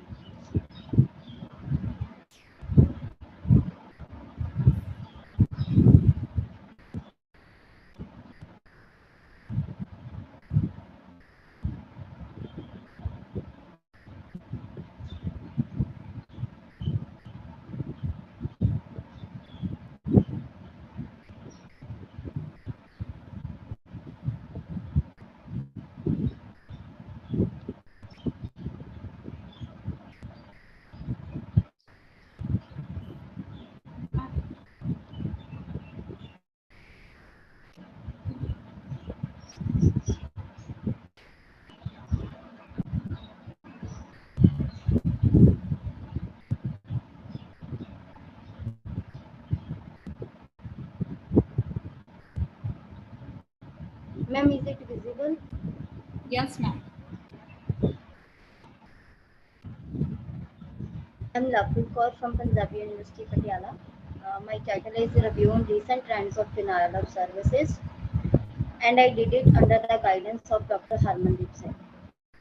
So the content of this paper is firstly I present the aim, introduction, the difference between leaders and DOS, and classification, some methods of DOS, some best tools to perform DOS attack for penetration testers, and I also describe how we know an attack is happening on a victim, and some examples of messages after the DOS attack. So conclusion and references. So basically the aim to present this paper is to, as we all know, as due to the digitalization in every society, a small and large business uses network to perform, to sell and purchase any of the product. So this network security is the best option, and most attacks include through the network. So the network is secure and robust. There is less chance of infringement in the network. For avoiding such problems, we must study how such attacks are carried and how they are made. So in this paper, I detailed the review of denial of services and performed by the researcher in single and multiple devices in such systems. So basically, what is denial of services? It is an attack that is performed by the attacker to overwhelm the resources so that legitimate user cannot access to these resources. So this basically consumed memory such as CPU and space storage, and also with the number of flood requests to the server. So the variety that is coming to the picture from 2 decades ago, that is DDoS, and it is a variant of DOS attack. The most difference between them is uh, in DDoS, distributed denial of services, attacker use lot of components. So in DOS attack, attacker use one or more computer system to attack to the attacker to the server with a one or two or three legitimate computers. But in distributed denial of services, attacker create a lot of machines without the permission of their users. It with the spoofed request, he uh, he get a control of these machines and create a botnet. It is called botnet, and when attacker performed send a lot of requests from these botnets, it is called distributed denial of services attack. It harms a lot at a large scale. So the basically methodology of DOS attack, it is a target of the attacker, and attacker creates and hold other computers with the control and command and control handle. So control one handle is used to control these and as well. So in this way, attacker can control others, persons or users' computers without their information to send a to send a flood to the target. So the DOS attack is usually used to consume all the network bandwidth, such as all the resources, so the user cannot access the resources. It also, when the number of requests are pending, they are not get achieved by the attackers, it causes starvation in the CPU and memories. So the program flows is also affected on applications when legitimate clients do not access the content of the website with the number of requests, HTTP GET and dynamic requests. So these are the some methods. Scene flood in this TCP 3V handshake are created. It is a normal when client trying to uh, attach with the server, he send a SYN request and server get back a reply with the SYN ACK messages. And client then send a ACK message. It is a response of the client to establish a connection. But after a DOS attack, it is a attacker computer. It send a SYN request to the server, but cannot reply its request. So it causes denial of services. So the next one is slow HTTP DOS attack. Uh, these are the very dangerous attacks because these requests are very stealthy. They are not recognized easily or an earlier stage, and these are HTTP GET attacks.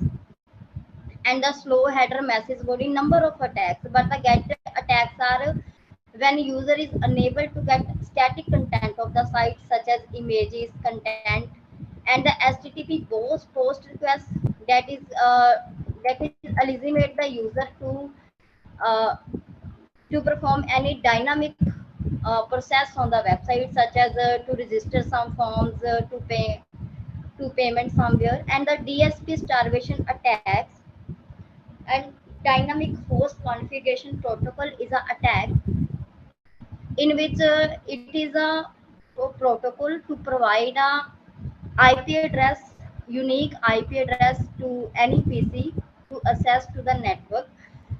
But a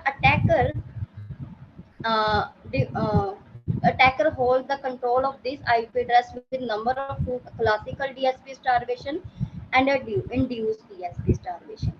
In classical, attacker send a number of requests with spoofed MAC address to control to attain the whole IP address in a pool. So therefore, the user cannot the legitimate user cannot access the IP address because the pool is empty, because of the attacker can attain number of requests. So in induced DSP starvation, there is a message between the server and the client to ensure that the IP address is attained to the legitimate user, and the legitimate user provide it with a also ensure that this IP address is given by a DSP starvation. But attacker spoofed this probe reply falsely, and so this connection is breakers between the server and the legitimate clients. So these are the tools to perform DOS attack for penetration testers. Jolt, it is to find vulnerabilities in Windows networking code, and Lateria, TCP packets to more than one port, and the Nemesis, packet with random port number and flood victims with it back. So when the DOS attack is happening, how we can know about it? Sorry So to interrupt you. performance, Sorry to interrupt you, ma'am. Your presentation time is over. Kindly conclude now. okay, ma'am. So it is a message after DOS attack, and so to conclude, these attacks will continue to pose a considerable threat to the general public, to their growth rate and prominent occurrence, because the business is growing digitalization. In addition, in future, DDoS attack may be a disruptive force with code, such as with rate of botnets and number of requests are increased, and there are number of machine learning approaches that are applied to detect these attacks. So these are some references, ma'am.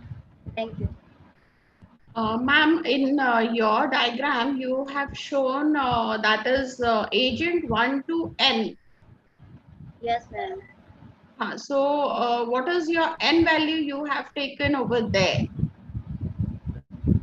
in your study?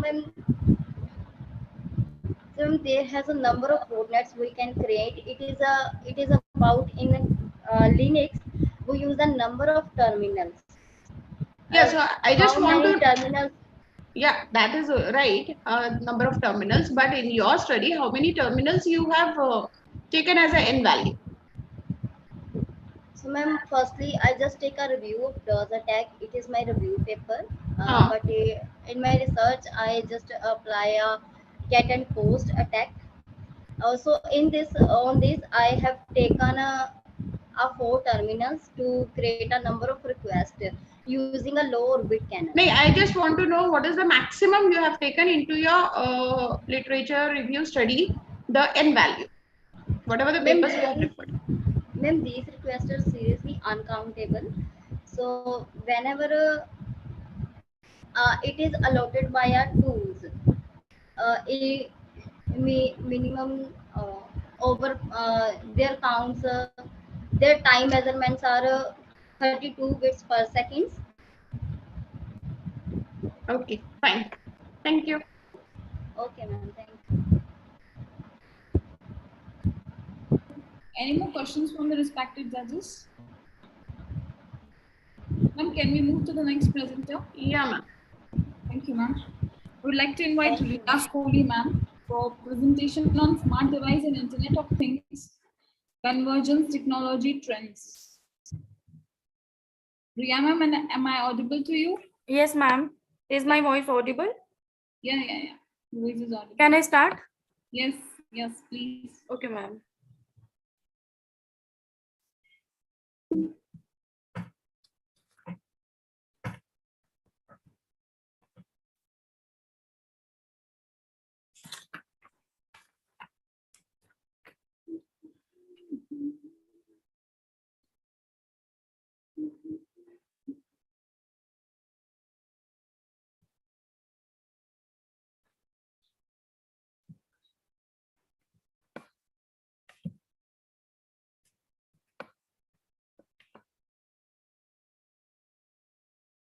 Is my screen shared?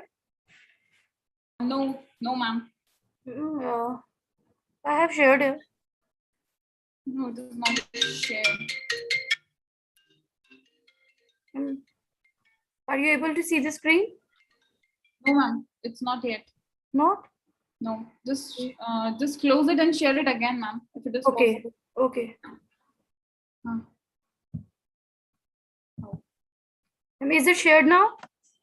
Yes, it is shared. Can I start? Yeah, please. Okay.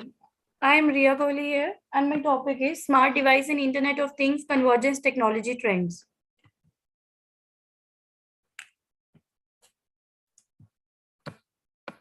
I'm not able to move to next slide. No. From here itself? It is not.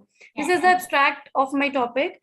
As we all know that IoT applications, they have grown in exorbitant numbers, generating the large amount of data required for intelligent data processing. So with the spread of smart devices, including the smartphones, paradigm of communication is shifting now from application and consumer perception to sharing, participation, and diffusion. So in particular, due to rise of IoT we are living in now, we are going to the era of IoT technology, Internet of Things. So through networking with the IoT and smart devices, we are providing this individual-centered, life-friendly sensor app services like our Alexa, and there are many more devices nowadays. Now, here we will look at the domestic and international trends in convergence technology with the IoT, Internet of Things, along with their internetworking and applications of sensors in the smart devices. In all, nowadays, many devices like Alexa, Fitbits, they all are using these technologies. Now, this is the introduction. In the past decade, with the sensor network technology, we have the smart device revolution. Now, recently, the smart devices, they provide the ability and framework to create the new application services with their built-in sensors like the accelerometer, GPS, proximity sensors, and various many more sensors are there. This is the description. It is the internet of here. The data is collected from the smart devices, and these applications, they provide the services by utilizing the sensor information. In the addition to the existing internal sensors, there are external sensors, and they are built into the applications like accelerometer sensors and proximity sensors. And I have in this paper, in this case study, I have viewed the various areas where the IoT convergence is there, like the health sector, direct fusion between the devices. In the health sector, there are many diverse type of sensors that are developed in the healthcare sensors using the networks. Recently, Samsung Electronics introduced the SL service for the realization of telemedicine service. This is an application that allows the patient biometric information that can be easily recorded. Also, sleep and there are Qualcomm of the US. It also announced the 2net machine-to-machine based platform service that stores the health-related information. Means there are sensors that are used in the devices that store the information in various categories. If various healthcare applications are released in future, it is expected that the number of medical equipment that check not only the body information like weight, blood pressure, but also sleep and electrocardiogram will increase. There are other areas where this convergence is used, like the direct fusion between the devices. Unlike the method that was used in past, it is a method that enables the communication between two types using the network interface built into smart device and sensor. Nowadays, it has advantage of being able to build an independent and stable network that is not bound only by enhanced security function, but also internet access for communication. Like in the figure, we can see the various smart devices in our lives are supporting various networking methods in convergence with the IoT. Then there is internet-based convergence. According to Sensor Network Research Trend, it break away from existing network management methods. Now it is on focus, in particular IPv6 node for independent IP address assignment to multiple sensor devices, smart devices, sensor devices. They all are connected to the internet to share the information. Now there are other application areas like public welfare and construction. Here in the public welfare and construction, nowadays the US city of San Francisco, it announced the plans to provide the intelligent parking services. They have installed the 6,000 sensors in 20,000 parking spaces. It will help to identify the parking space using a free map for the smartphones. As such, these applications using smart devices and sensors, they not only increase the user convenience, but they will enable city to pursue the resource conservation and short-term environment conservation in the long term by increasing their fuel efficiency of individual vehicles. There are many more areas like technology-based technology trend, sensor information management, and many more. I have not added all those in the PPT to make it as a short. Next is conclusion. In this paper, IoT convergence that can provide a new personal-centered life related services through the opening, sharing, distribution, and participation of sensing information through the linking with smart devices.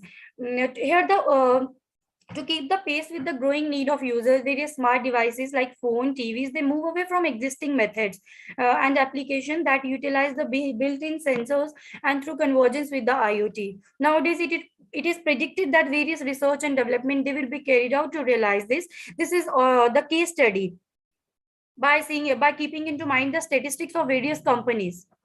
These are the references. Thank you. Yeah. Ma'am, what is your contribution you want to highlight from this particular paper?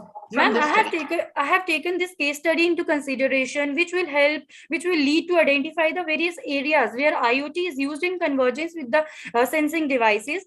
We can create the centralized system where data can be collected, or we can create the data pipeline further. Okay, so when you have taken this particular case study, so what is the hardware configuration you have considered? Ma'am, hardware configuration are the ma'am, this is only the case study. Hardware configuration are the sensors needed. Yeah, that is sensors needed. So for the different things, it will be the different sensors will be available. Yes, ma'am. Yes, like the proximity sensor, proximity sensors, accelerometer. Yeah. So what is the kit you will be, whether you will be using Arduino, whether you will be using Raspberry Pi.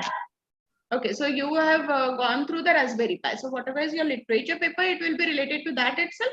Yes, ma'am. Yes, ma'am. It will be related to Raspberry Pi. So you have not checked with the other things like Arduino and that? No, ma'am. No, ma'am. Okay, fine. Thank you. Welcome.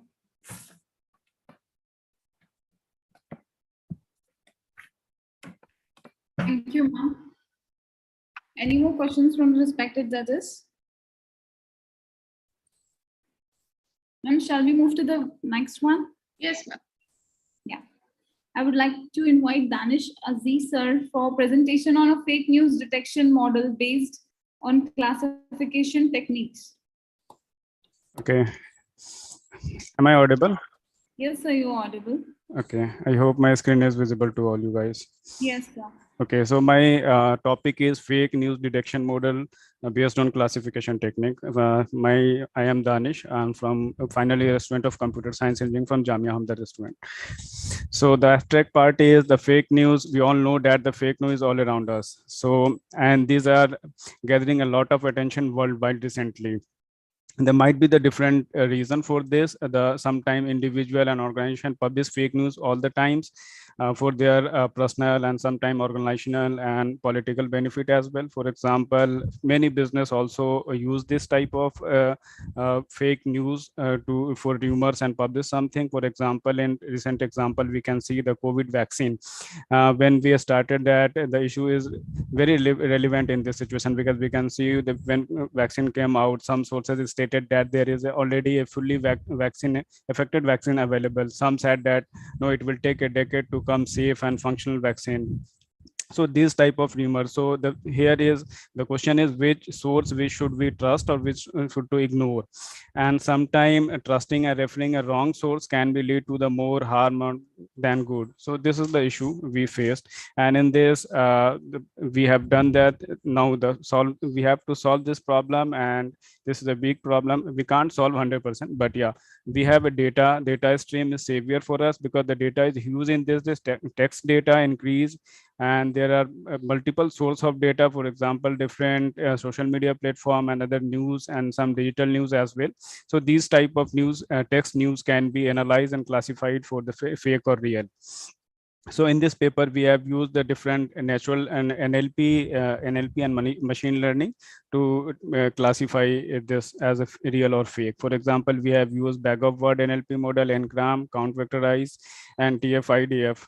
And based on that calculation, we have calculated the precision, recall, F1 score, and all these things. So motivation is what we have already said, that we have bundle of information and manipulation. This may manipulate the lack of trust in the media and growing problem in our society.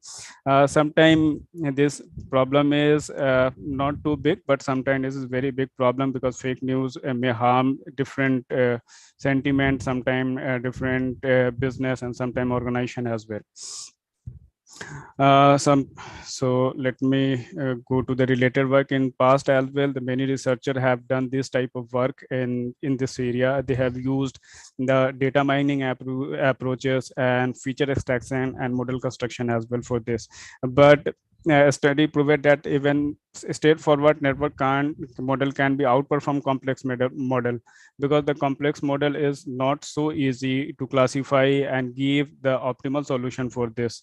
So we have used this in this way. In this, the first we train the data set which is available on the net. We have used that data set from the Kaggle, approx 10,000 data for test and more than 2,500 data for 10,000 data for model training and 2,500 data for test and validation.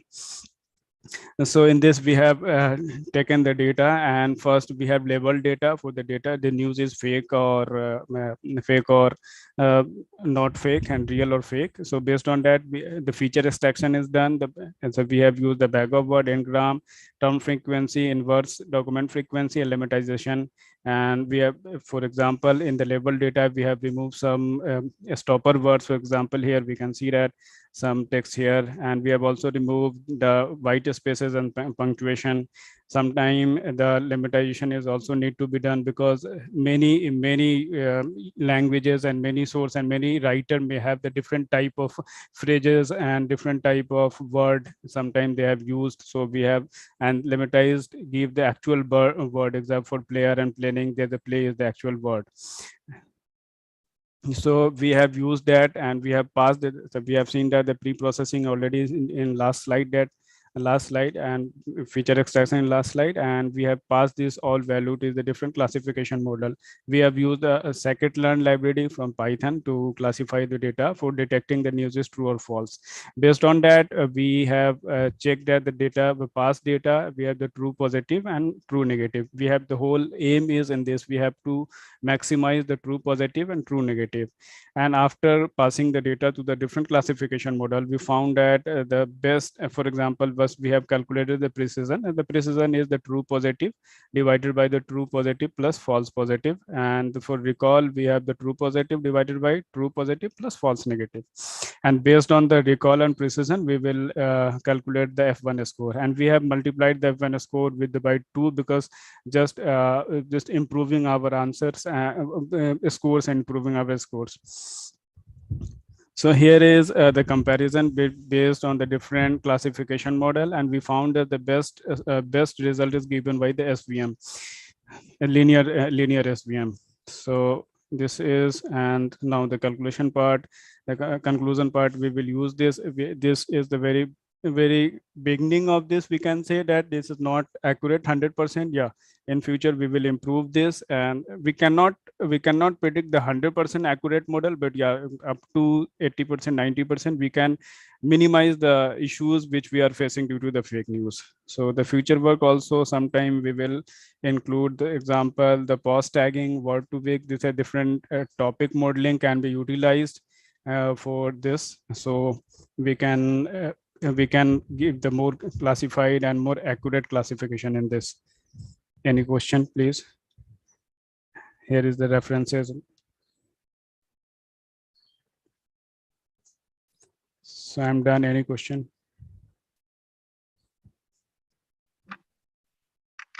Yes, sir. So for this, whatever the data set you have taken, whether Yes. it is a open source data set or it is a real-time data set. This is open source data set, but the data set we have picked, that is from the Kaggle. So sometimes we can believe the data set from Kaggle is open source, but it's realistic data. Okay, so you have not tried out other data set than the Kaggle data set? No, I have not tried out the that data set. So if I want to have a comparison, then I require some other data set, no? Yeah, we can.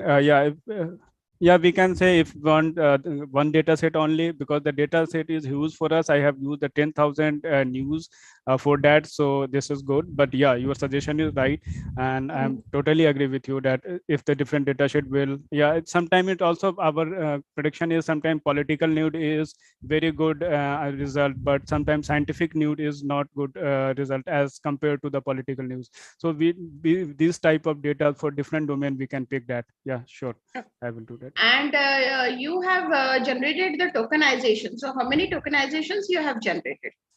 We have the 2 tokenization for true and false.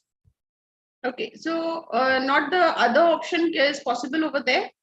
Other option is possible, but in future Yeah. we can do that. Okay, thank you. Thank you. That's it from my side. Okay, Thank you, ma'am. Thank you, sir. thank you. Any more questions? Ma'am, can we move to the next one? Yeah, ma'am. Please. Would like to invite Professor Patil, sir, for presentation on autonomous car for Indian terrain. Yeah, I'll just share my screen actually.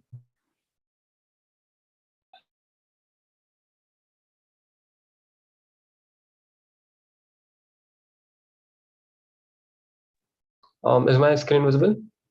Yes, sir, it is visible. Okay. Okay, so good afternoon, everyone. Our topic is autonomous car for Indian terrain. And next, we are final year students studying computer engineering at Vishwakarma Institute of Technology. I am Arushi Bhate with my group mates Adnan Sheikh, Aryan Ahir, and Sandhya Vinukonda, and presenting the paper under the guidance of Professor S.T. Patil, sir. So moving on to the abstract part, we know that in recent years, AV technology has been improved dramatically, and other parts of the world have been implementing it in their day-to-day lives. But then in India, we do face a lot of problems, and this paper is going to look into these sort of problems, such as we also have potholes in the road, etc. And in our paper, what we are going to propose a project. It accompanies by training CNN with a data set of images and videos, so that it performs advanced lane identification, pothole recognition, and even sophisticated object detection. Okay, so coming to the description, as my friends already mentioned how this project is. So talking about the various detections that we're doing is that in India, we face a lot of issues like lane detection. Sometimes the lane markings are not clearly visible. For that, we need actually advanced lane detection to detect this. And also problems like potholes and all are very common in India. So we are actually doing this by image processing for the first step. And what we're doing is we are feeding a live video and we are taking the images that are being sorted accordingly, and so frames are taken, and we are taking a certain number of frames, and then we are actually pixelating it and changing the color from color to grayscale basically. And then for potholes, we are actually detecting the depressions that are there using the pixels. So we're making certain pixels and taking the density. So we are also doing signboard detection over here along with object detections by actually checking the pixel colors and the density and the depth of that white and black pixels.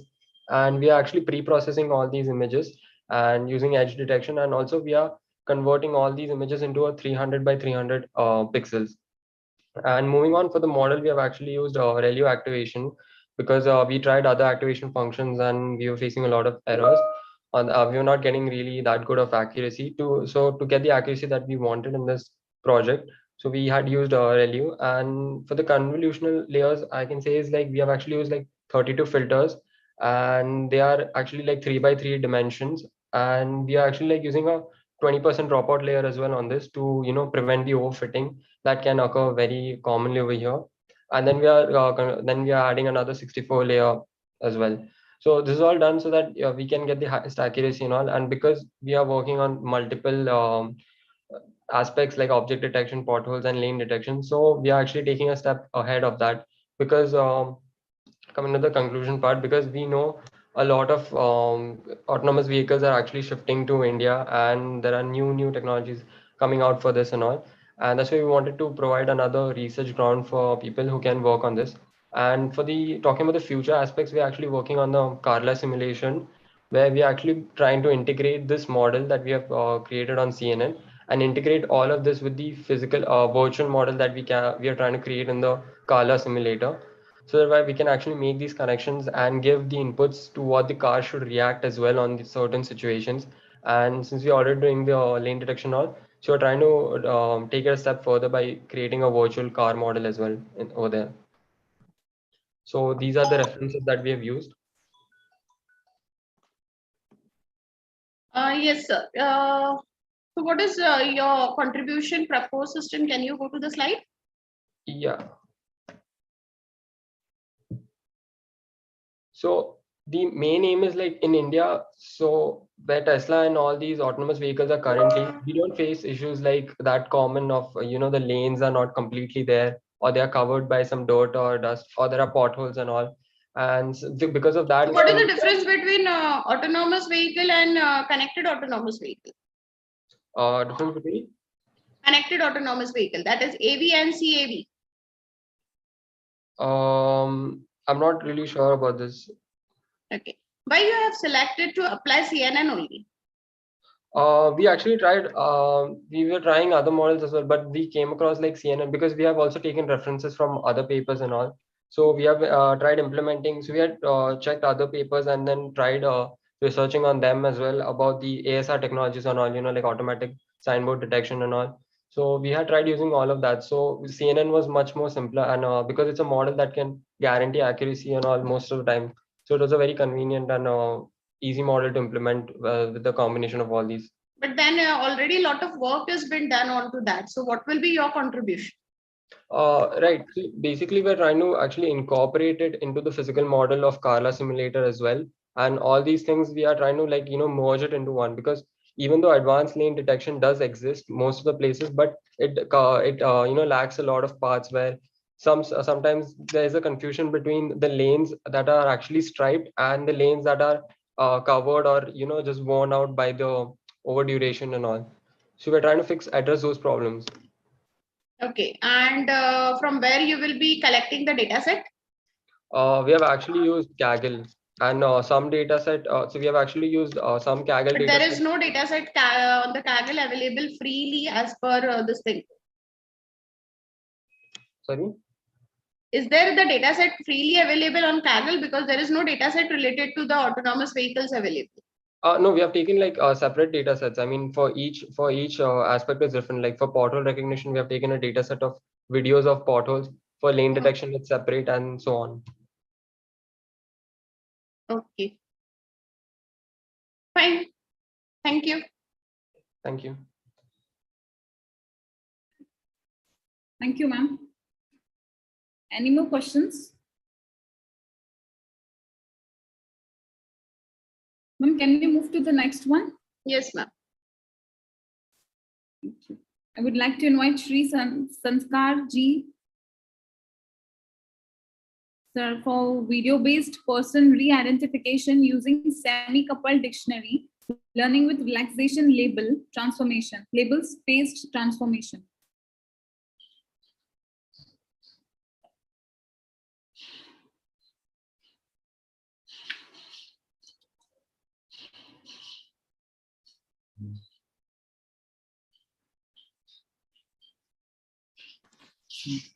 Hello.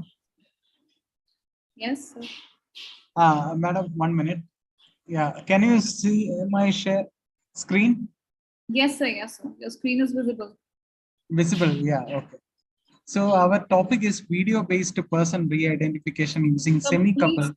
please put it on the Yeah, yeah. slideshow. It would be better. Yes, yes. Yeah. Okay, sir. So our topic, the paper which we are going to work, our research area is on video-based person re-identification using semi-coupled dictionary learning with relaxation label space transformation.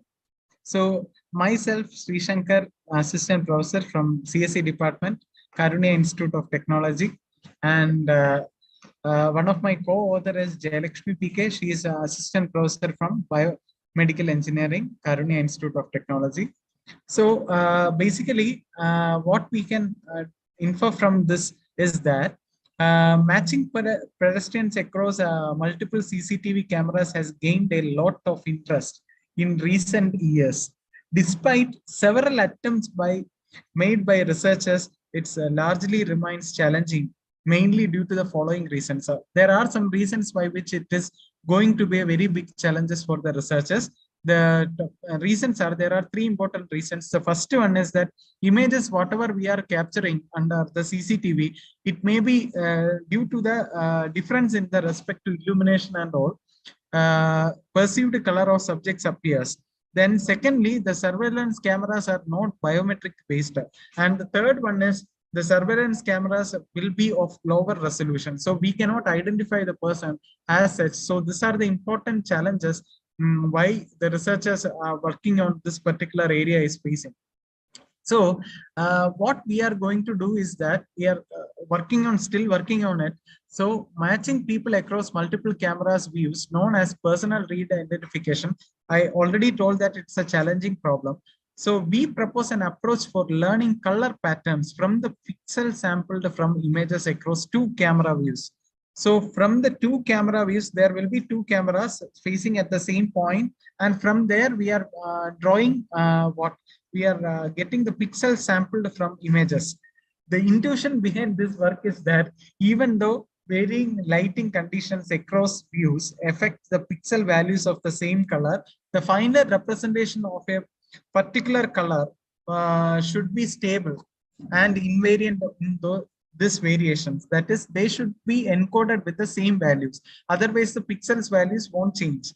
So we model color frame generation as a learning problem by jointly learning a linear transformation and a dictionary encode pixel value. So this is combined dictionary learning technique used here. So what is the motivation behind going to do this as our research area is that person re-identification aim to maintain the identity of an individual in diverse locations through different non-overlapping camera views. The problem is fundamentally challenging due to the appearance variations resulting from different poses, illumination, and configuration of the camera views. That is why this is the motivation for taking this project. And we have done a thorough literature survey, and from there we can understood that there are three important existing work.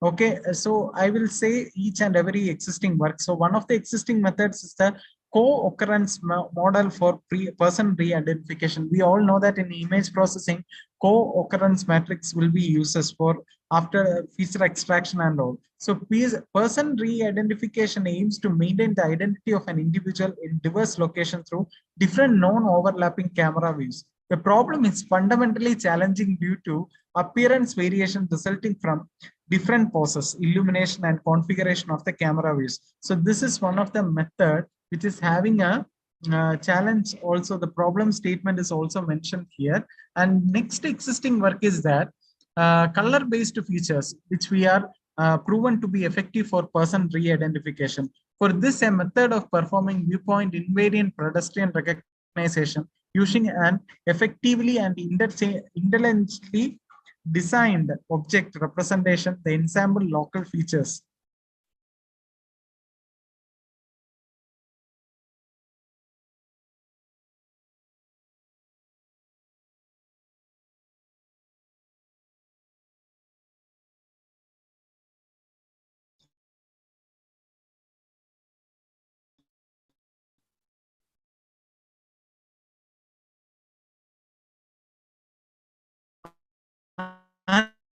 Another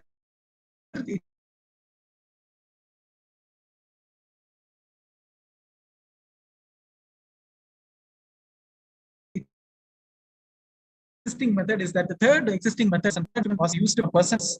Each color can be represented by its corresponding index color names representation, which is pre-computed over here. So these are the three existing methods, and we have found out that what are the limitations of the existing method. That is, there are two shortcomings for the existing methods. That's the first one. It is very difficult to find a good feature space for all the data sets available, and secondly, it is very complex process. So these are the problems, which is limitations or shortcomings of all the three existing systems in the literature. So this is our proposed methodology. Actually, here it is based on a computational mathematics. We need to perform it in the MATLAB. So just a block diagram of the proposed methodology is shown, which is also a tentative one, because since we are also working on it. And here the tentative pre-processing system, what we are having is that here module 1, the pre-processing. To train the system, patches pairs were extracted from the training images pairs manually, since no ground on patch correspondence was provided from each of the training image pairs in each data set. We sampled 3 pairs of patches. Module 2, autoencoder. An autoencoder framework transfers 3-dimensional RGB pixel values to a higher 60-dimensional space, which act as features of pixel, which we want to be in color invariant. We use a 2-layer non-symmetric autoencoder with 1 encoding and 1 decoding layer. Linear activation function is used in the autoencoder. So module 3 is dictionary learning. The features learned by autoencoder is encoded using a dictionary which maps these pixels to an invariant space. The space coefficients is computed from the dictionary encoding used in the measure similarity between the learned features. Just like I have explained here, this is a tentative block diagram. Here, firstly, we will compute the mapping. Then we have to do that taking the values, absolute values and all. Then we will go for the update dictionary using the autoencoder. Then the third one is the objective function for optimization. As we know that we are extracting n number of features, it doesn't matter. We need to actually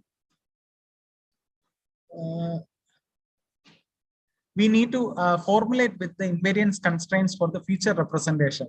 The objective is formulated by making use of an autoencoder and space encoding technique. So next we will see that, yes, what are the expected inputs and the expected outputs we need to recover. For module 1, the input is given as a pixel value and the expected output is a feature extracted by autoencoder. Module 2, it consists input as a feature matrix and the sorry, sir, to interrupt you. Sorry, yes. Sir, to interrupt you. So your presentation time is over. Please conclude. No? Okay, so actually, ma'am, we are working on it actually. So we need little more time to finish the projects and all. So this is the expected output inputs and the given inputs and the expected outputs are explained here. That is module 2, the input is feature matrix and the encoded value will be dictionary learning. And module 3, it consists of an input and the learning encoded value is the output value is the error. For module 4, input is the error and the output is the updated value. So this is how the expected output to be generated from the tentative proposed methodology.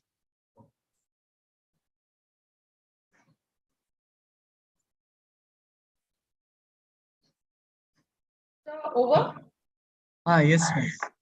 So as per your slide, whatever has been visible, what will be your pixel value you will be giving as an input? Have you identified with your study? No, ma'am. Actually, we have completed with the literature survey. Yeah, so that using the literature survey, have you identified what will be your pixel values? Pixel values, maybe we are actually taking data set. IEEE data set search platform is there, ma'am. From there, INRA personal data set is there. Yeah, data set is there, but what will be the values you will be using for your model? That I want to understand. That it may be around 200 to 250.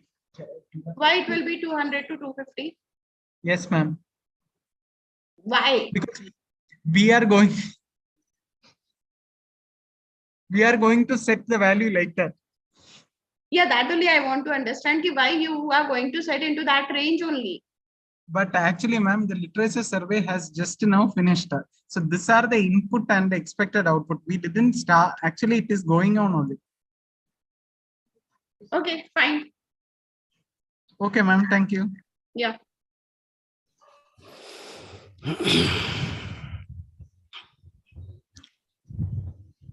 Thank you, ma'am. Thank you, sir. I would like to invite Dr. Bachulal, sir. Yes, good morning. Good evening, ma'am. Very good afternoon, sir. Okay, just a minute, ma'am. I'm sharing my PPT. Yes, sir. Ma'am, can you see that, my PPT?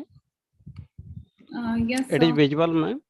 Yes, sir, it is visible, but it is not proper. Okay. Okay, actually, ma'am, due to some technical problem, my laptop is not working. So I am giving through the mobile. And ma'am, myself, Dr. Bechulal, today I'm going to represent my conference paper, predictive models on the fake news detections using the supervised machine learning or in real-time mode. Currently, ma'am, my biography, currently I'm the Associate Professor in Computer Science Engineering in Department KL University. So can you please and, towards straight ones?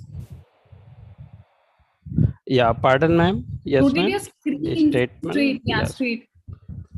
Actually, it is on the wrong one. Okay, ma'am, could you give one more minute to join through the laptops? It's working. Okay, just a minute, ma'am. Just I'm joining through the laptop.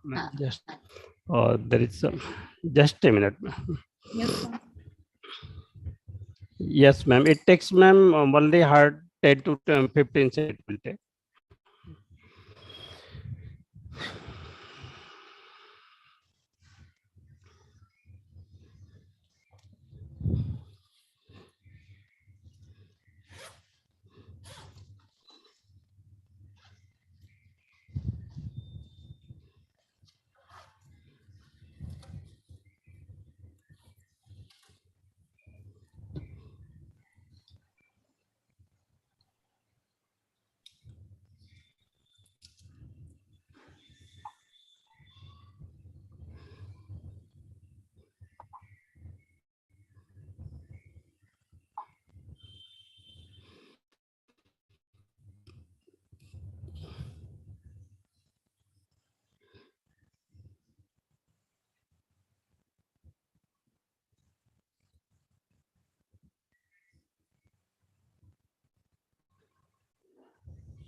Sorry for interruption, ma'am. It's okay, sir. Yeah, it's opening, ma'am. It's connecting. It's connecting.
Ma'am, it is visual. Is it okay, ma'am? No, sir, your slide is not visible. Yeah, it is static sharing.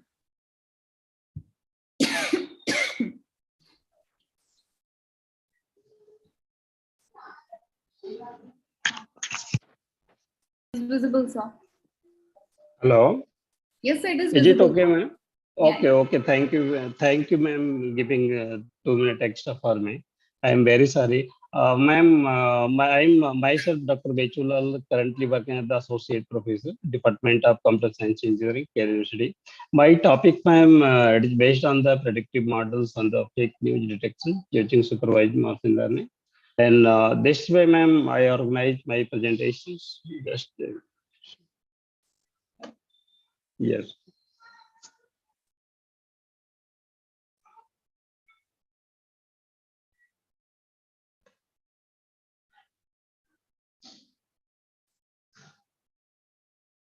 Okay. Some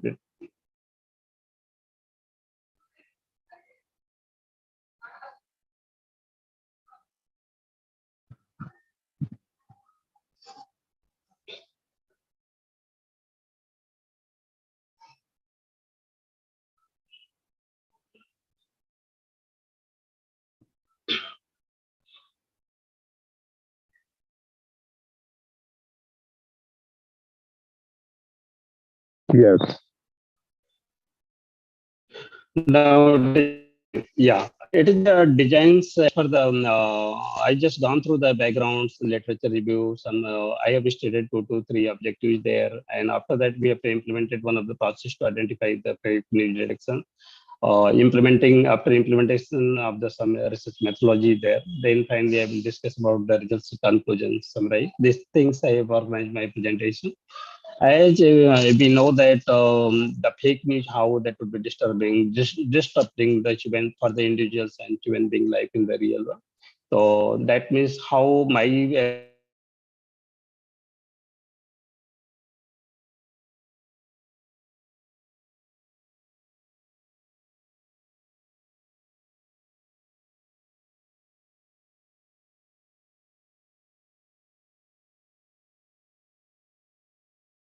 in which schedule. Yes, information challenge with the and as we know that the misinformation is one of the global research issue in the healthcare industry. The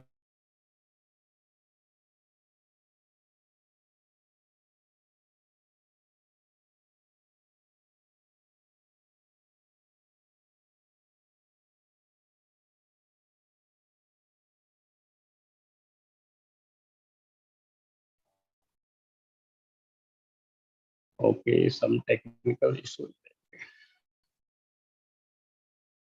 Okay. Yes, might be visual for everyone. At the Valeria Majo, he was just reported in 2020, some report that was misleading, like the fake news, unreliable, and that was not entirely accurate information. So how rapidly, yes, ma'am? Should I increase the volume, ma'am? Hello? No, Is it audible or continue. Okay, okay, ma'am. It is audible and visual or not, ma'am? Just I'm increasing my volume. You are audible and your screen is visible. Okay, okay, okay, ma'am. Thank you very much. Should I go ahead, ma'am? Please. Okay, okay. There's some more literatures I have just worked on the how the diseases surveillance systems that are the cornerstones of the public health relations and preventions are there.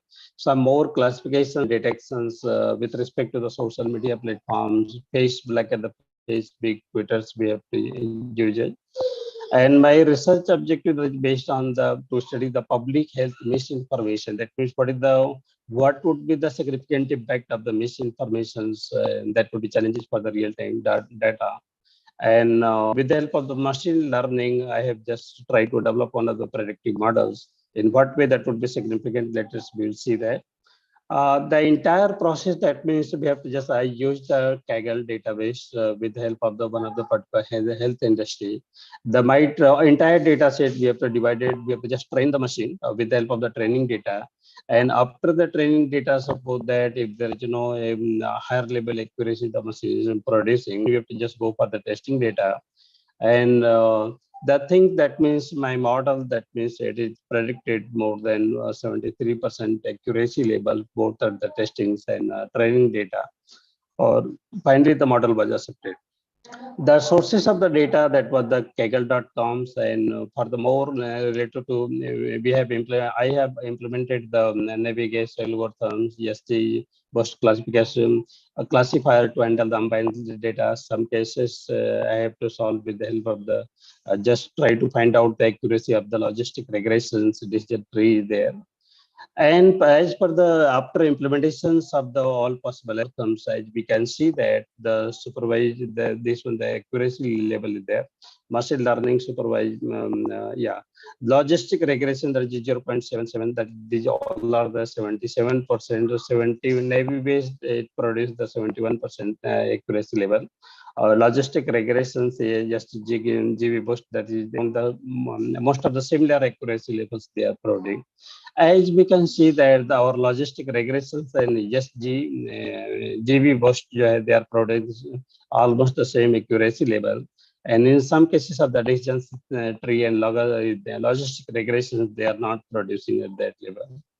Here we can just conclude that means this predictive model, that means in case of the fake news detection, that means you're based on the logistic regressions and XGB booster, I can just simply assure that this predictive model that would be more accurate to produce the identify the fake news detection in case of the real-time of data, right?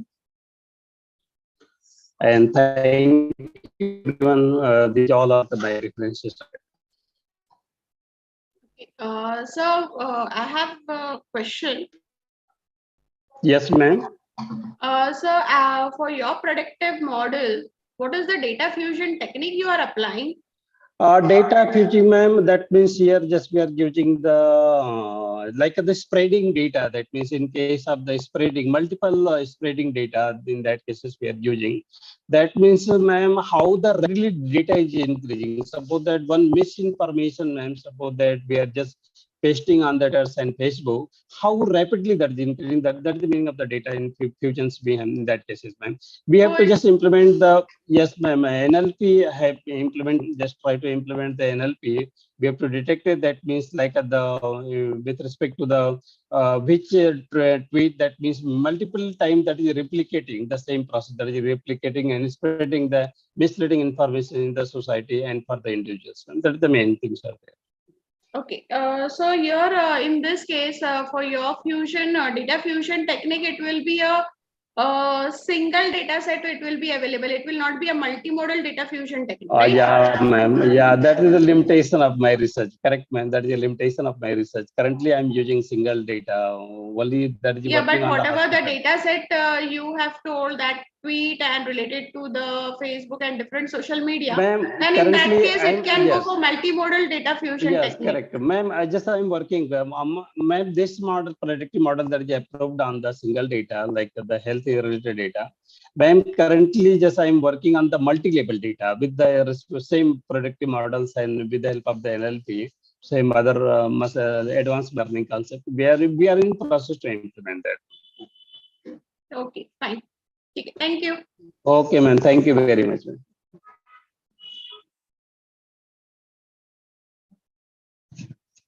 Thank you, sir. Good evening. Thank you, ma'am. Yeah, thank you, ma'am.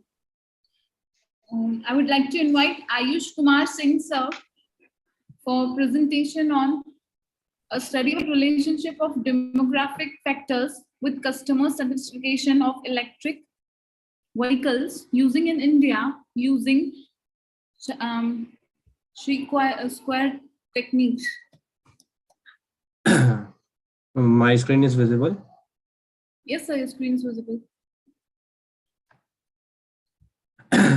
Good evening, everyone. My name is Ayush Kumar Singh, first year BTech student, CSC, Future Institute of Technology. I am presenting Today, the title, The Study of the Relationship of Demographic Factors with Customer Satisfaction of Electric Vehicles using Indian chi-square techniques. Starting with introduction, Indian published the NEM 2020, the image the part of the Indian and the currently extremely the phenomenon shift of electric mobility. The transportation sector, carbon dioxide emissions are increasing climate changes worries at a shocking rate. The total CO2 emission increased the significant 1.6% in 2017, resulting in a skew of the global change-related crises such as storms. On the other hand, petroleum consumption increased by 8.2% from 2021 to 2022. Moving to the literature review, customer acceptability is strongly connected to the understandings of EVs. To effect the emerging the EVs charging setups must be supplied all over the worldwide, which includes both rapidly charged system and slow charge systems. The market of EVs face numerous challenges. Customer acceptability are critical to success of the EV industry. Moving to the objective of study, the purpose of this research to understand the relationship between the customer satisfaction regarding purchase using of the electric vehicles. Moving to the research methodology, this research done with the structured questionnaire. The total 250 plus numbers of samples we have taken from Howrah and Kolkata. It was collected from the 5-point scales, first strongly disagree to 5 strongly agree. Using chi-square test forms the significant relationship of the demographic factors. From now onwards, my co-author will continue. Good evening, everyone. I'm Sarabjot Singh, a first-year BTech CSE student from Bellore Institute of Technology, and I'll be talking about the analysis of our paper. We took five major factors into consideration that includes gender, age, income, education, qualification, and occupation of the people with respect to the satisfactory variable, including factors like environment. So you're not audible? Excuse me, ma'am, I'm audible or Hello? can't hear anything? Audible, ma'am. Ma'am, am I audible right now? Yes, sir. Oh, sorry, ma'am, there was some issue with my headphones. I'll start again. Good evening, everyone. I'm Sarabjot Singh, a first-year BTech CSE student from Bellore Institute of Technology, and I'll be presenting the analysis of our paper. We took 5 major factors into consideration, which includes gender, age, income, education, qualification, and occupation, with respect to the satisfactory variables, considering factors like environmental, financial, and technological factors. Gender. Gender has a significant association with satisfaction with respect to the variable. Similarly, the null hypothesis is rejected, whereas the alternative hypothesis is accepted, thus indicating the relationship between gender and consumer satisfaction is low with respect to the variable. Age. Age has a significant association with customer satisfaction with respect to the variable. Similarly, it can be seen that the null hypothesis is rejected and the alternate hypothesis is accepted, indicating the relationship between customer satisfaction and age is comparatively low. Income. Income too has a significant association with the customer satisfaction with respect to the variables. Similarly, it shows similar results. That is, the null hypothesis is rejected and the alternative hypothesis is accepted, indicating the relationship between income and consumer satisfaction is low with respect to the variable or the contingency coefficients. Educational qualification. Education qualification has significant association with customer satisfaction with respect to the following variables. Similarly, it can be noticed that the null hypothesis is rejected and the alternate hypothesis is accepted, indicating the relationship between education qualification and customer satisfaction with respect to the variable. Occupation. Occupation too has a significant association with customer satisfaction with respect to the variables. Similarly, we can notice that the null hypothesis is rejected and the alternate hypothesis is accepted, indicating the relationship between occupation and customer satisfaction is low with respect to the variable. Now, moving on to the conclusion of the paper, numerous scholars have listed that acceptability of technology is one of the most important factors when it comes to electric vehicles. According to our study, factors like customer satisfaction, battery performance, charging station, and customer approval have a high effect factor when it comes to electric vehicle. And it plays a major role on determining the level of customer satisfaction with respect to the electric vehicle. The conclusion of the analysis will provide automobile manufacturers with various approaches to increase the public acceptance of hybrid vehicles and increase public awareness among the consumers. Thank you. So, Yes, ma'am. can you go to your previous slide? Yes, ma'am.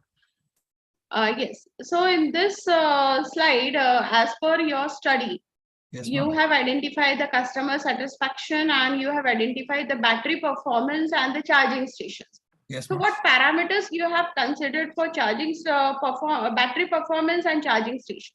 Ma'am, when it comes to battery performance, the major concern for the consumer is the range anxiety, because the electric vehicles present in the market have a very short distance coverage. So the range anxiety plays a major factor in this role. So yeah, I want to just understand in the abstract you have written emission parameters, that is CO2 and carbon dioxide. So yes, that how you are relating to this particular study? Ma'am, in terms of carbon, ma'am, we are rating it in terms of carbon emission when compared with the traditional gasoline vehicles. We're comparing the level of carbon emission caused by a traditional gasoline engine. Yeah, that is the fuel consumptions related parameters. Yeah. So those parameters, how you are mapping with your battery performance and with your charging stations. And +1, now there are less charging stations are there. So how you will solve this problem? Ma'am, when it comes to charging stations, like the government is releasing various policies and new norms, and they are promoting electric vehicle. Plus, the government is releasing subsidies to open a more charging station in locations, and even the companies are like requesting the government in order to open more charging stations to increase awareness and popularity among people. Yeah, that is one parameter. But if that is not possible, so what will be your research? How you will try to improve it? Ma'am, I'm not aware about that, ma'am. It goes out of my expertise. I'm a first-year student. Okay, fine. Thank you. Thank you, ma'am. Thank you, sir. Thank you, ma'am. Ma'am, can we move to the next presenter? Yes, ma'am. Thank you, ma'am. I would like to invite Gupta Durga sir for presentation on analysis of various machine learning techniques for predicting diabetes in its early stages. Is my screen visible, ma'am? Yes, ma'am. Yes, ma'am, your screen is visible. Hello, everyone. Good evening. So I'm Durga. I'm currently pursuing PhD in Vellore Institute of Technology, Amravati, AP, under the guidance of Sudhakar sir. So, as you can see on the screen, my topic today is an analysis of various machine learning techniques for predicting diabetes in its early stages. So, coming to the abstract. So diabetes is a common chronic disease and poses a great threat to human health. So diabetes can lead to chronic damage and functions of various tissues, especially eyes, kidneys, heart, blood vessels, and nerves, etc. So the diabetes into two categories, type 1 and type 2. The patients with type 1 diabetes are normally younger, mostly less than 30 years old. Whereas in type 2 diabetes occurs more commonly in middle-aged and elderly people, which is often associated with the occurrence of obesity, hypertension, etc., and other diseases. So making predictions from clinical data is one of these challenges in information technology. So after the analysis of several machine learning techniques, this study aims to develop a machine that can accurately detect the diabetes in early stages. So additionally, this project is pursuing a suggestion for a powerful method for the early identification of the diabetes diseases. So now, I have divided my presentation in this following way: the introduction, survey, and observations from the existing research, proposed system, results and discussion, conclusion, followed by references. So introduction, what is the machine learning? What is the importance of machine learning in case of health issue? So machine learning is an emerging approach that helps in the prediction and diagnosis of a disease. So this paper mainly depicts the prediction of disease based on the symptoms using machine learning techniques such as K-nearest neighbor, decision trees, and random forest and logistic regression are employed on the provided data set and predict the disease. So machine learning can process large amounts of patient data beyond the scope of human capability, then reliably convert that analysis into medical insights that help the clinicals plan and deliver the care. So how to predict diabetes? Recently, there are numerous algorithms are used to predict the diabetes, including the traditional machine learning methods such as SV, support vector mission, decision trees, etc. Then why do we predict the diabetes at an early stage? So prediction of diabetes at an early stage can lead to improve the treatment. So machine learning techniques are widely used for prediction of disease at an early stages. In this research paper, diabetes is predicted using significant attributes, and the relationships of the different attributes is also the characterized. Now coming to the literature survey, these are some basic papers which I have referred for my work. So in the year 2020, the author Zai et al. Proposed a paper on benchmarking machine learning algorithms for the glucose prediction for the type 1 diabetes. For this, they use the methodology as long short-term memory and TCN network models. Here, they achieved a good performance on long short-term memory, but stable in this method. So the main drawback here, the overfitting. Next, coming to in the year 2021, Lee et al. Proposed a paper on novel wrapper-based feature selection for early diabetes prediction. Here, they used a Gray-Wolf optimization and APSO optimization for achieve the best prediction rate, whereas the main issue in this computation time. So these are some papers I have gone through. So the main observations from the existing research are more computation time and less accuracy in the outputs. So due to lack of proper understanding of massive data, it taken more time to run and obtain the results. So due to the low accuracy causes a difference between a result and a true value. High complexity in processing the large data sets. So describing large data sets from disparate sources and needs many resources to process. Often complex data comes from several sources with each having a different structure, size, and query, language, and type. Next, time consuming. So machine learning takes time, especially if you have limited computing power. Handling tremendous volumes of data and running computation models sucks up a lot of computing power, which can potentially be quite costly. Next, here the main objective of my paper is to create a system that can conduct early diabetes prediction for a patient with a greater accuracy by matching the findings of several machine learning approaches. This is the proposed system architecture.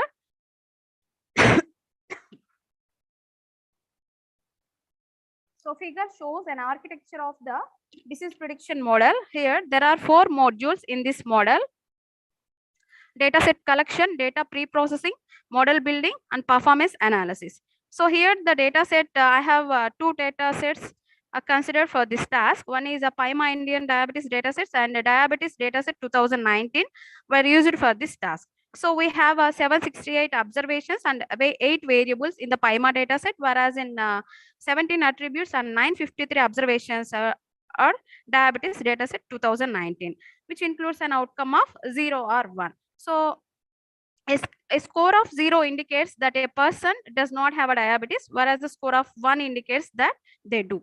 So we have split our data into 80% of training and 20% of testing. For the classification techniques, here I used logistic regression and one different algorithms of machine learning techniques.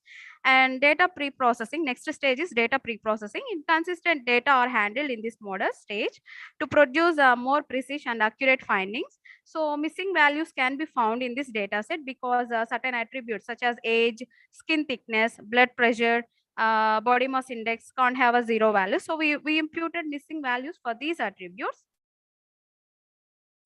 And next module is model building. The creation of a model for diabetes prediction occurs at this important stage. So in this, we have developed a number of machine learning strategies for diabetes prediction like KNN, logistic regression, decision tree, and random forest classifiers for the classification purposes. Next module is performance analysis, is mainly focused on calculating by using a confusion matrix. What is so the confusion matrix is used to assess the effectiveness of the classification models for a specific test data sets. These are the results. By applying logistic regression, we have achieved 97% of accuracy when compared to the remaining machine learning models. Next, the experiments are conducted by using a Python programming language with the help of powerful libraries functions. Next, we compare the accuracy of diabetes dataset and with the PyMA datasets. So, sorry to interrupt you, ma'am. Ma'am, your time is expired, so please conclude your presentation. Yeah, okay, ma'am. Okay. So when we compare with PyMA and Indian diabetes datasets, we have achieved 97% on diabetes dataset 2019. This is the comparison of various machine learning algorithms based on accuracies. Conclusion. So different models has been used for prediction of diabetes. The accuracy of the proposed models in disease prediction has always been the main concern of our researchers. It is clear that all algorithms are examined in this research, and the proposed system has achieved an overall of 97%, which is higher than the other existing systems. That's it. Yeah, ma'am, for the prediction of diabetes, what are the parameters you have considered? Ma'am, skin thickness, and so actually in PyMA diabetes have only small observations. So for this, I have used a diabetes dataset. For in this, so many attributes are there like alcohol, sound sleep, diabetes pedigree function, and family diabetes, like high BP or low BP. Based Okay. on, so in your data pre-processing, which parameters you will be pre-processing and it will be going for the further stage? Skin thickness, ma'am. Okay, fine. So whatever the algorithms you have applied, they are already the existing algorithms, and Yes, lot of work has been done. So have you modified those algorithms, or you have just given a comparison of those algorithms with the data set? Ma'am, just given comparison of all algorithms, and that too I have applied logistic regression. In previously logistic regression they achieve 96% Yes. only, but in the I have this will increase up to 97%, ma'am. Okay. So from this, what is the contribution you from this particular study? What is the contribution you want to propose? Just I have give brief comparison of all the existing algorithms of predicting the diabetes at an early stage, ma'am. So here I perform data pre-processing, 3 steps of pre-processing I have done with the diabetes dataset, whereas PyMA dataset 2 steps of pre-processing have only done, ma'am. Yes. So if you are using a logistic regression algorithm, which you have achieved 97, so if I want to improve it by 1 or 2%, so what will be the parameters, or what will be the contribution you need to propose? There are several parameters are there, ma'am, but I could not remember at this time. Okay, ma'am. Thank you. Okay, thank you, ma'am. Thank you for your attention. Yeah. Thank you, ma'am. Yeah, ma'am. Thank you. Ma'am, can we move to the next one? Yes, ma'am.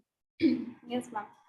I would like to invite Dr. S.T. Patil, sir, for presentation on property registration using blockchain? Yes, I'll present the screen. Just a second. Yes, sir.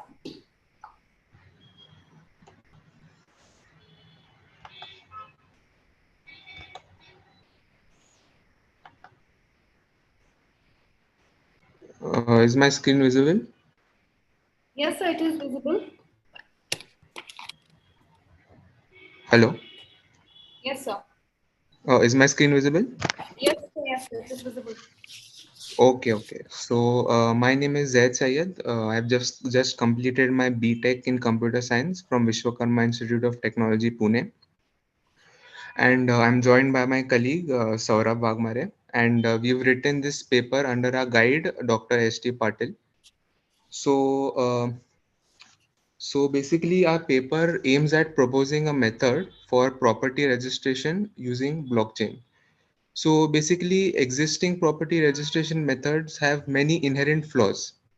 Like they can be overcome when we look at them through the lens of blockchain technology. So where is blockchain used? So basically blockchain is used wherever there is some sensitive information involved. So to solve these problems, we've created a decentralized application or a DApp, and we've used Flutter as the front end, and the back end is a smart contract. And this DApp was deployed on Polygon network.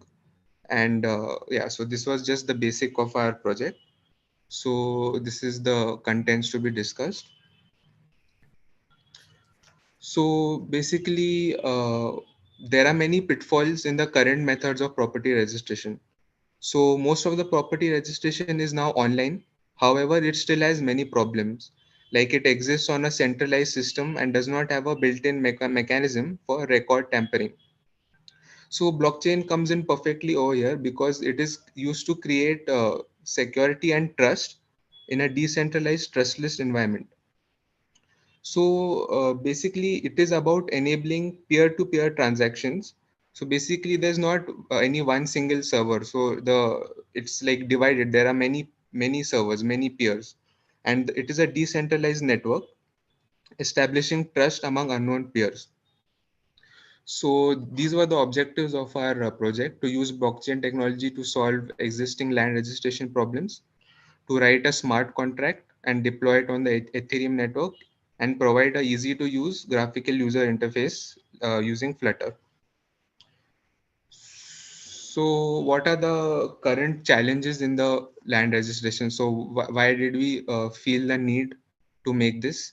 So basically we know now that in India how the involvement of middlemen, brokers, they make the process very tedious and expensive. Also, there are a lot of fraud cases due to fake ownership, and there is also a lot of time delay. It takes 2 to 3 months to form registration, from registration to completion, or sometimes even more, mostly more. And land registration is prone to a lot of human errors, which increases the probability of errors. So, and there are multiple agencies involved like land records, survey codes, bank. So there is lack of coordination amongst them. So how blockchain technology helps?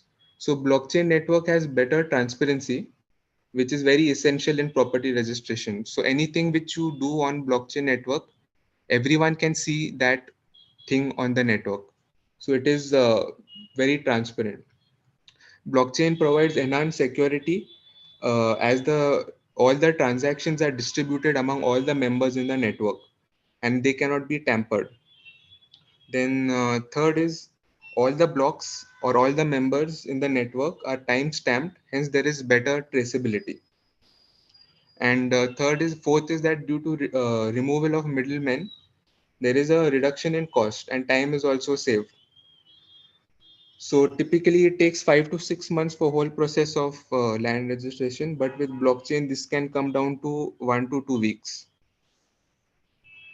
So in our literature survey, we found some methods that were used like Hyperledger, Fabric, and the use of smart contracts. So basically in smart contracts, we are just writing the business logic, like what the peers, like the business logic behind the network, that is written in the smart contract. So basically it is just like the back end of an application. And in certain countries, we saw that like in advanced countries like Germany, blockchain based property registration is really not needed because they already have a reliable property protection.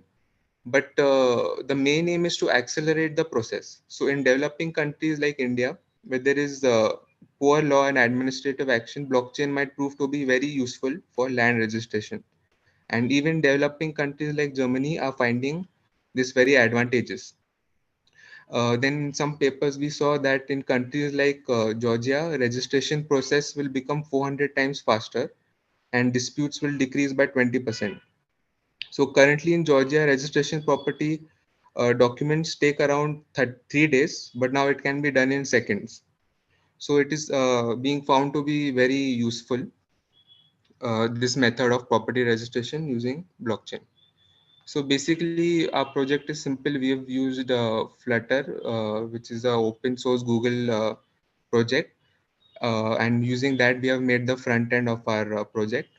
And in backend, we have used smart contract using the Solidity programming language.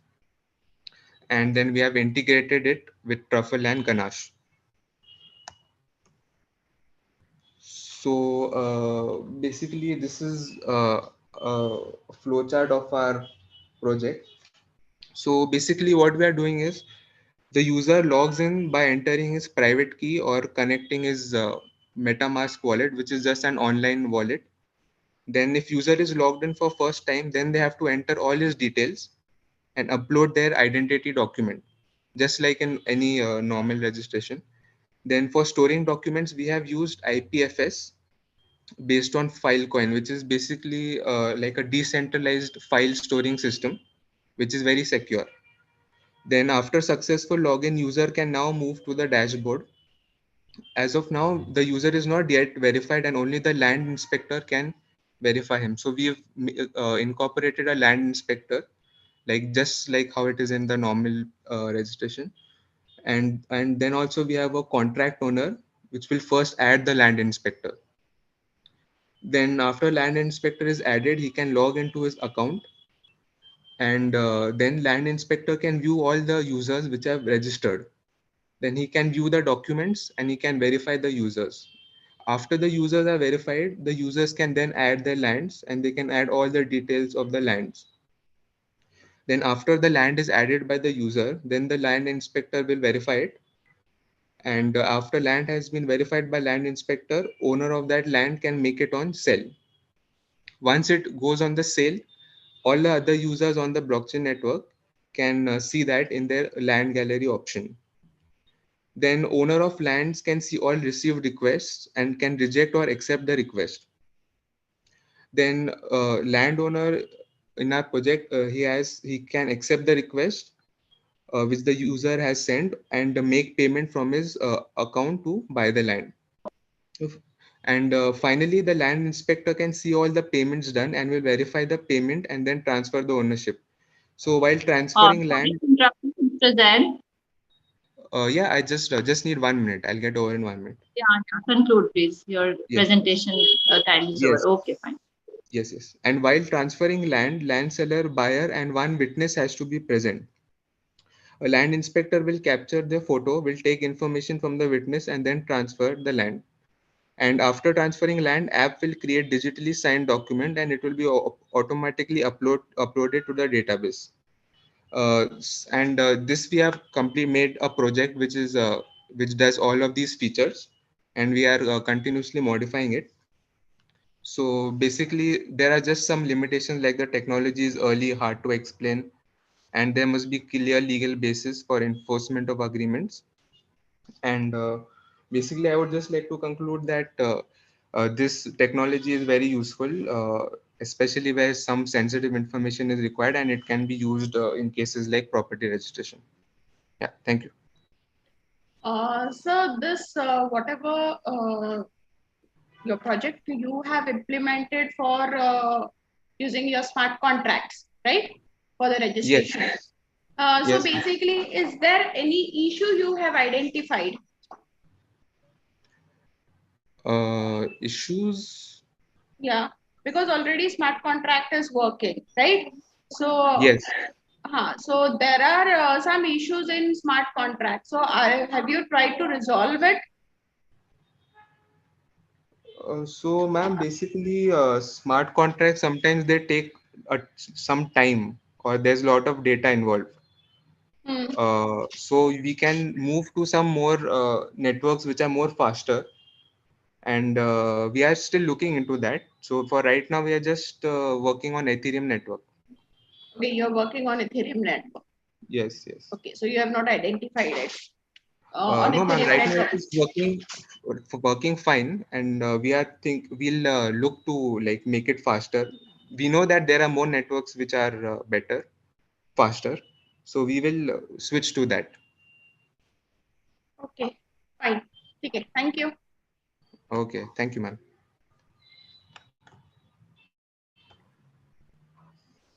Thank you, sir. Thank you, ma'am.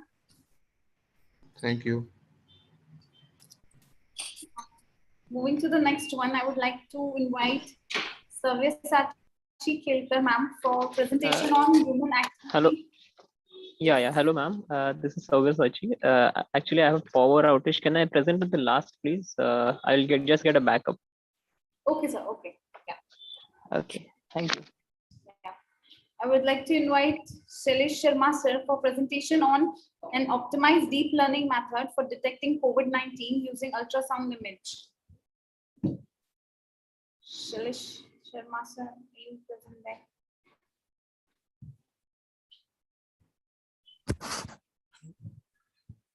Can I present? Yes, sir, please. Yeah, thank you. So please pardon me for not having the better connectivity. You may face some audio issues. So I'm sorry for that, but hope for the best. Let me share my screen. Yes, sir.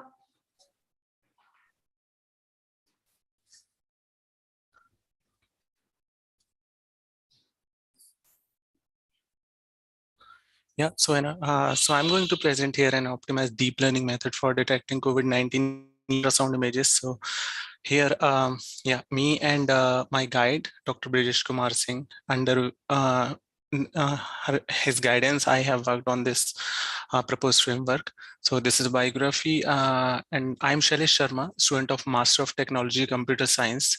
I'm currently in my final year at RBS Engineering Technical Campus, Pichpuri, and working under Professor Brijesh Kumar Singh, who is the head of department in computer science in RBS College.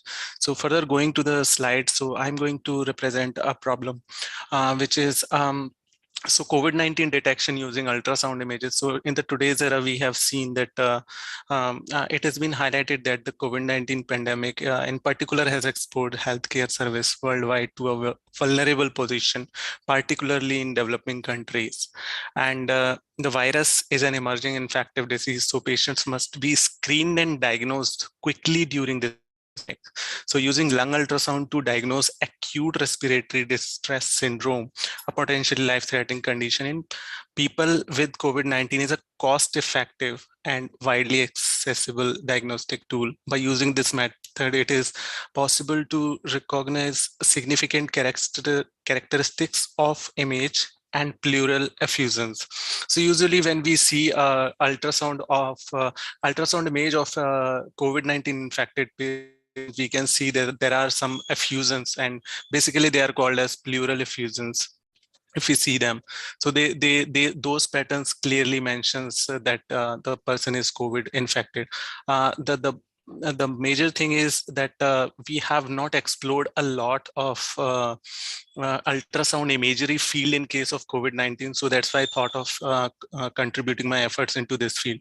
So these characteristics may help in clinical determine the level of disease, monitor and detect it as early as possible. The use of portable ultrasound and transducer make it feasible to retrieve lung ultrasound imagery very quickly. So in this, we are using deep neural network for interpreting lung ultrasound images in a fast and reliable way. A data set of 22824 lung ultrasound images, which is called as POCUS, and is an open access data data set consisting of 818 COVID-19 images, 72 2 pneumonia images, and 1284 regular images was collected. And proposed network will use 3 layers of convolution network, 2 layers of maximum pooling, and 1 layer of fully connected layers, and 1 layer of global average pooling.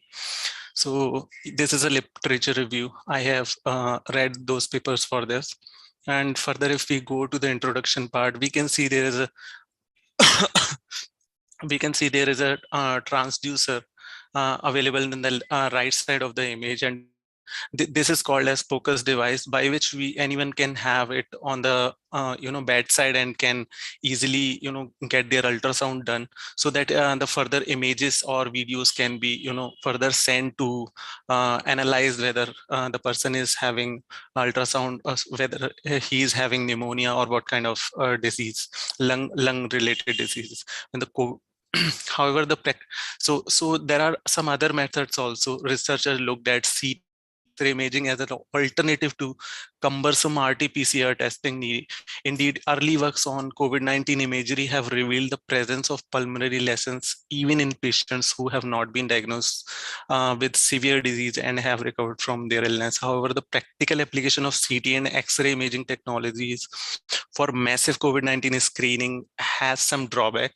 Despite the promising result of computer-assisted analysis of imaging for lung disease screening with the current COVID-19, there are perhaps several factors that can hinder the applicability of the study of CT and X-ray images based on AI and deep learning. These factors include the cost of CT and the cost of transportation of CT and X-ray equipments, portability, accessibility, and sterilization procedure. Further, going to the model diagram, we see here we are using deep convolutional neural network along with the open data set consisting of these many images. There are 3x3 size filter is used, which will move across the receptive field of the image, checking if the feature is present. The rectified linear activation function or RLU helps to prevent the exponential growth in the computation required to operate the neural network. If the CN scales in size, the computational cost of adding extra RLUs will increase linearly. And we are also using padding is used as a same value in this model. As we all know that this padding ensures that the output layer has the same size as the input layer. So max pooling is being used as sorry. Max pooling as a filter moves across the input, it scales the pixel with a maximum value to send the output array. As an aside, this approach tends to be used more often compared to average pooling. So data set and labeling, if we talk about, we are using deep convolutional neural network with this focus data set. And first of all, it is so the primary task is to labeling the data we have. It is imperative to note that each image is composed of 4096 pixel in dual direction, which means 64 into 64 pixel image is taken. And the images are shown here. Further, we go for the pre-processing for the most accurate model to be produced. Data processing is very, very significant step. So when the data contains all the pertinent information that a model needs to predict the result right away, it is necessary to understand that the information from the pixel come from the grayscale image. So that's why we are converting that image into the grayscale image to simplify the algorithm and reduce the computational requirements, allowing us to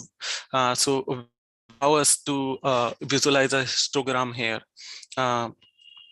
And we can see the histogram with the color intensity as well as the count of the pixel in that image. So and yeah, we are going to divide our batch of images into 32, and then we will process them one by one. There was a need for this batch to update the gradients of this model. As a result of this calculation, we will be updating the weight in accordance with the average loss of those. So if we talk about the result of this applying this CNN over the ultrasound image, we can see after 14 epochs, Figure 4 shows the loss curve per epoch. Here, one epoch is the training of the network while training the data per cycle. Initially, the loss is very high, as we can see. So the two curves are training curve and testing, training loss. So as we initially see with 0 to 9, we go and we see there is a significant improvement in the loss. We are reducing that loss, and after 15 epoch to 19 epoch, the network becomes stable, and yeah, we use only 20 epochs, and after that we apply this. So training and testing accuracy, if we see here, so we can Sorry see. to interrupt you, Shailesh Sharma. Yeah. Yeah, Mr. Shailesh, your presentation time is up now, expired. So Oh, please sorry. conclude. Yeah, sorry, I'm concluding. Yeah, so training and testing accuracy, we can see after 15 to 19, it is more or less stable. And finally, in the conclusion side, we can see the image highlighting the infected part of the COVID-19 patient, and the usage of focus images we can see here. Finally, with the as an output layer of the last layer of this network, we can see the probabilities of having those disease in this image, that pneumonia, regular, and COVID probabilities. So we can see in this image. And finally, we see the references here. So that's it from my side. And there are few limitations which I wanted to talk about is in the last is worldwide, the ultrasound data, to get the ultrasound data is very tedious task, because it is a very secure data. And what happens, there is no such large data set available for the ultrasound, so there is much need to get that data and to analyze further with a larger data set. However, it is a lower data set, and apart from that, this algorithm can be further extended with transfer learning as well as using neural networks. So yeah, so these were the limitation and future scope which I am working on right now. Yeah, thank you from my side. So what is the image size you have considered, sir? Yeah, 32 into 32. Image size 64 into 64 pixels of image. Okay, not Yeah. larger than that, not smaller No, than no, that. not a smaller than that. Yeah, if we get larger than that, we definitely resize that image to the 64 into 64. Okay, so any justification why you have identified this size? Okay. Yeah, ideally, actually what happened, usually I wanted to make it on the larger data, larger images as well. But what was happening, the larger images was not supporting with our network, as well as we had to do so much study for that. So what we thought initially, we will take 64 and then we will forward towards the larger images as well. To run this algorithm in our local desktop, okay. Because the larger is the size, the larger will be the algorithm, the larger will be the computational complexity, which will not run in the local desktop. So that was a limitation. Thank you. Thank you.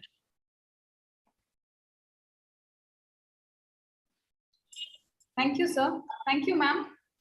Ma'am, can we move to the next one? Yes, ma'am. Yeah, thank you, ma'am. I would like to invite Sabyasachi Kelkar sir for presentation on human activity recognition using smartphone sensor data. Ma'am, how many candidates? I think so. This is last candidate. Yeah, this is last one. Okay, thank you. Sabyasachi sir, are you present there? Sir, am I audible to you?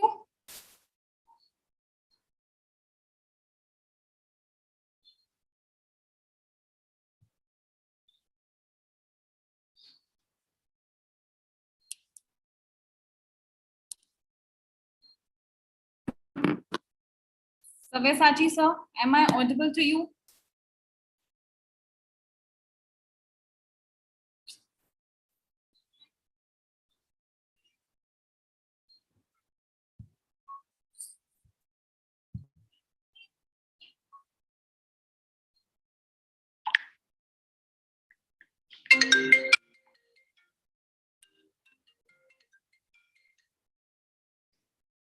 Hello. Oh, ma'am, I'll be calling you.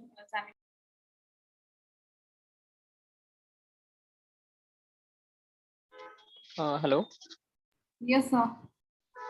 Yes, I'm just give me a second. I'm just sharing my screen. Okay. Yeah, sorry for that.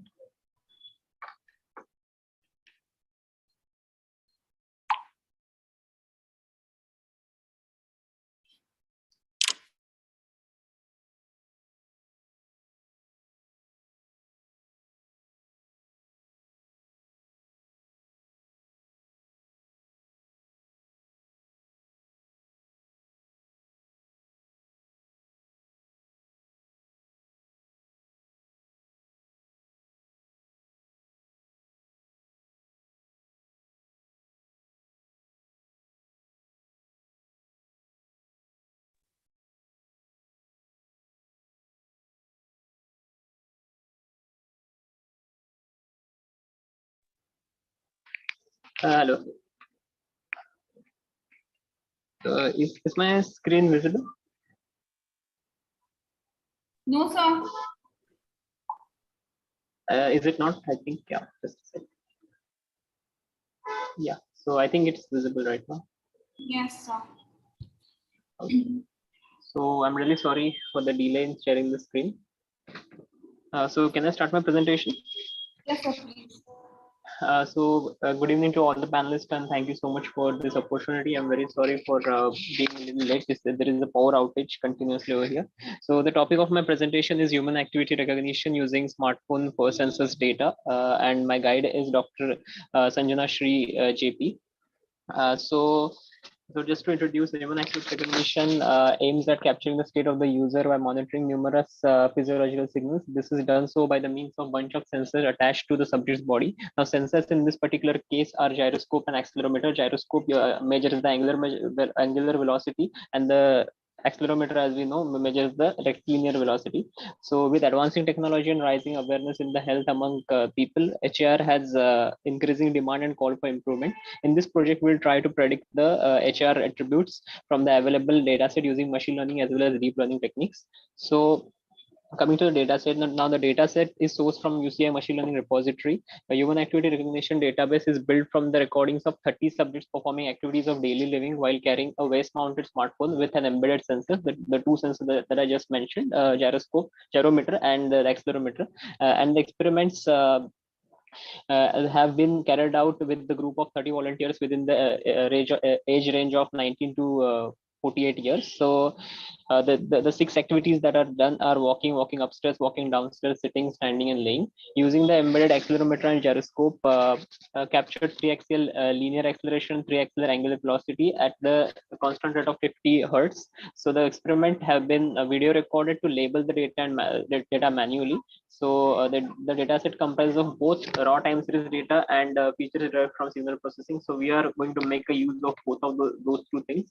The sensor signals are processed by applying noise filters and then sampled in fixed width sliding window of 2.56 second and with 50% overlap.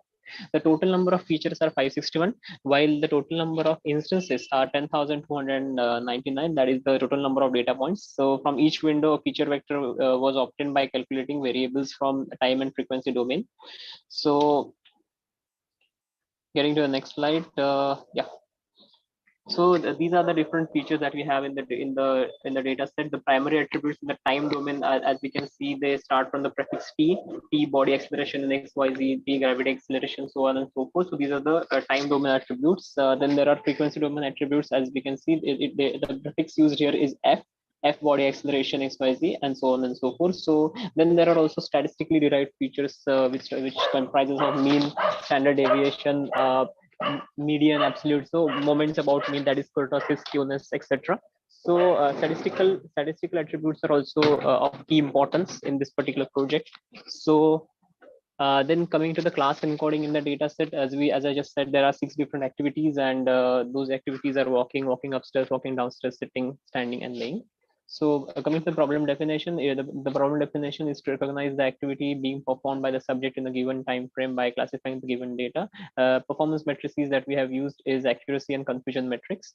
So coming to the literature review, in the base paper of this project, the machine learning technique were used for the classification of UCI data set on the features derived from signal processing.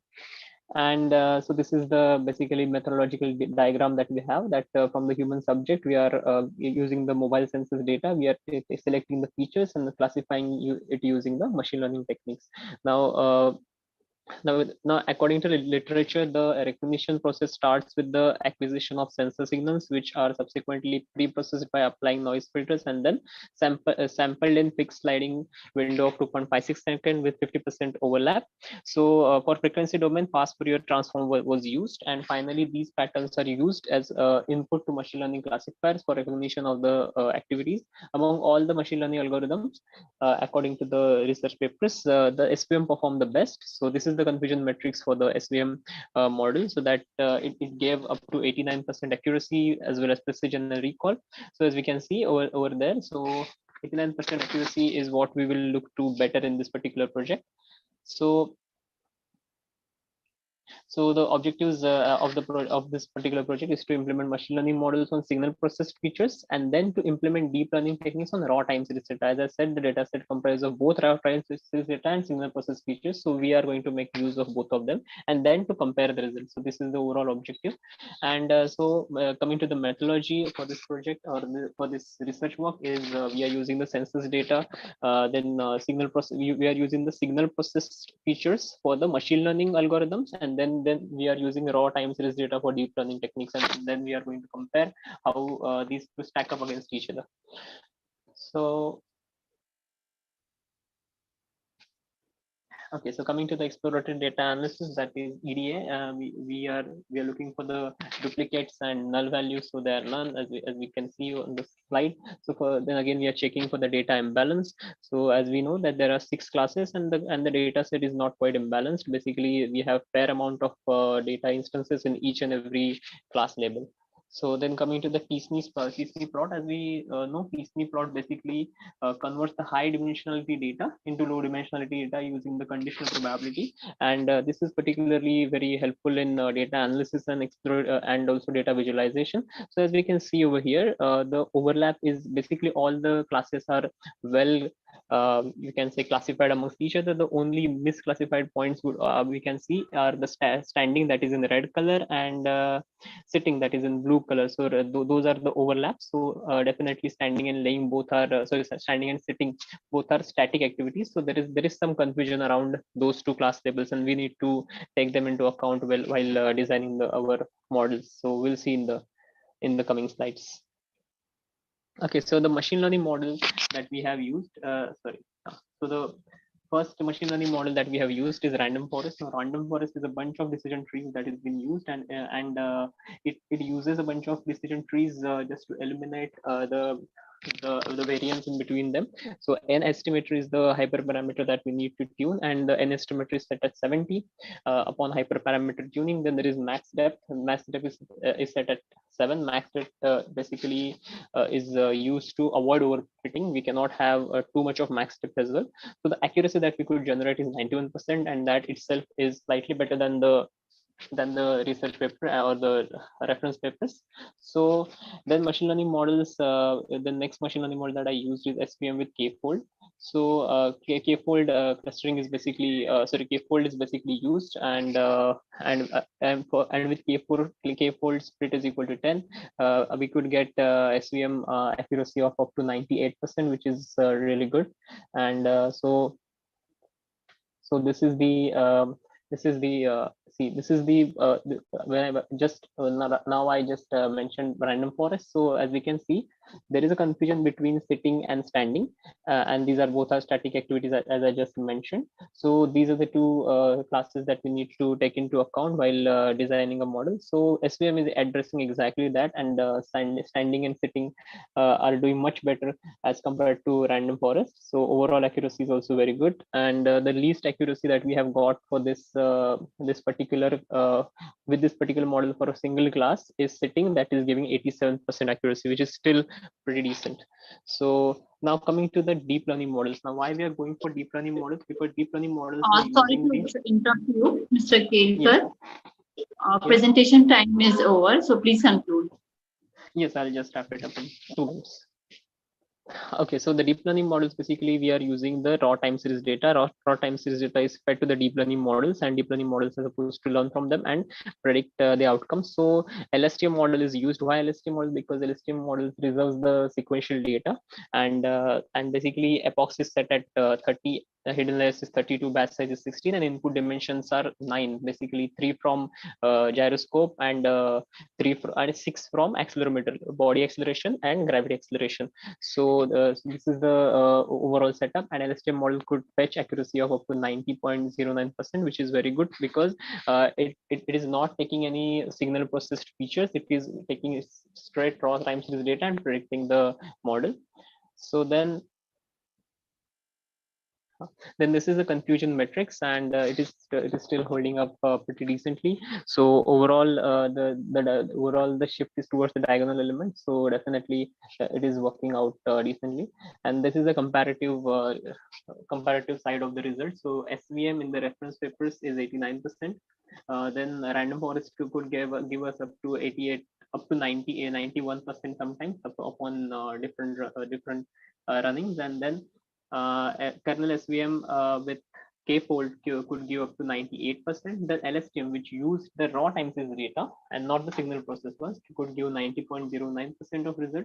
And just to conclude, human activity recognition data set is thus classified across 6 different classes with both machine learning and deep learning algorithms. Using the features, kernel SVM could fetch up to 98% accuracy. LSTM could get 90% of accuracy with mere raw time series data. So that's it from my side. Thank you so much. On the further side of this study, I would like to extend this study to the hardware side of things using the TinyML or TensorFlow Lite. So currently, I am a postgraduate student at Amrita Vishwavidyapitham, so we are working on this project. Thank you so much. So in your diagram, you have shown sensors. So what type of a sensors you will be using? What sensors are being used? So the sensors that are used is gyroscope and accelerometer. So gyroscope measures the angular velocity, accelerometer for angular, so rectilinear velocity. Okay. And whatever the ML and DL algorithm you will be applying, are you going to modify it, or because here you have just given the comparison of it? Yes. So I took different algorithms, and also I hyperparametrically tuned them and see what works best, and then only the best are put over here. I also use naive bias and things like that, but they didn't produce very good results. So almost all the traditional machine learning algorithms I have tried. Okay, fine. Thank you. Thank you so much. Thank you, sir. Thank you, ma'am. Yeah, thank you, ma'am. Ma'am, there are 3 more participants will join the main room for the presentation. Now? Yes, ma'am. Okay, fine. Yeah. Thank you so much, ma'am.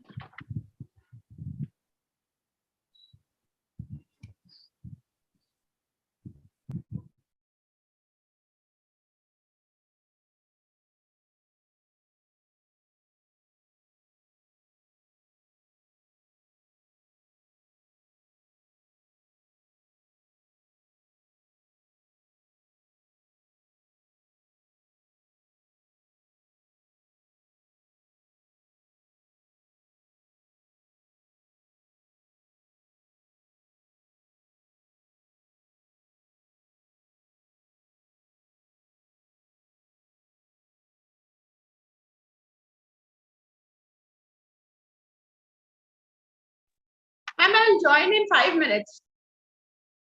Yes, ma'am. Yeah, sure.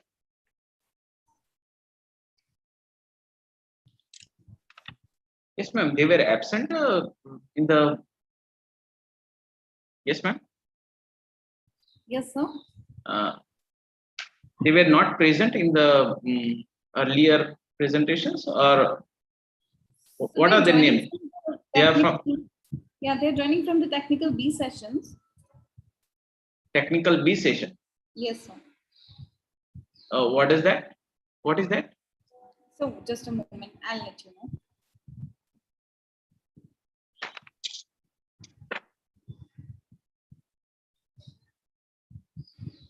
So they're joining from the technical session 2B.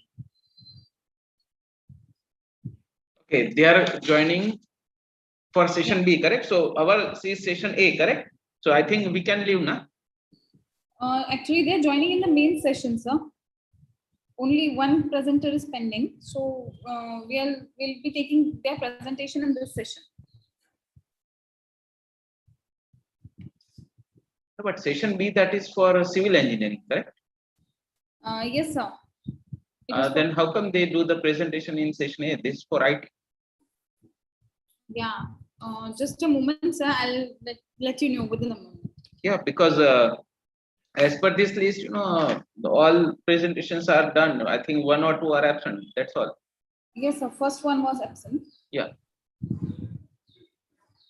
Because I don't think we'll able to give justification to the presentation of other field. Yes, sir. Yes, sir. If it is for CSE, then maybe you just ask the coordinator, the chair of that session. Yes, sir. I'm just communicating with them. Give me just a minute. I'll let you know. Give us a one. Thank you, sir.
Hello.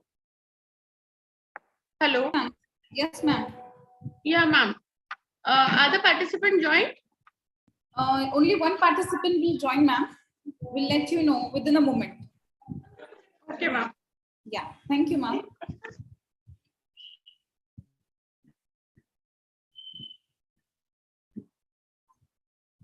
Yes, ma'am. Make sure that it is from session A, huh? Yes, sir. Yes, sir.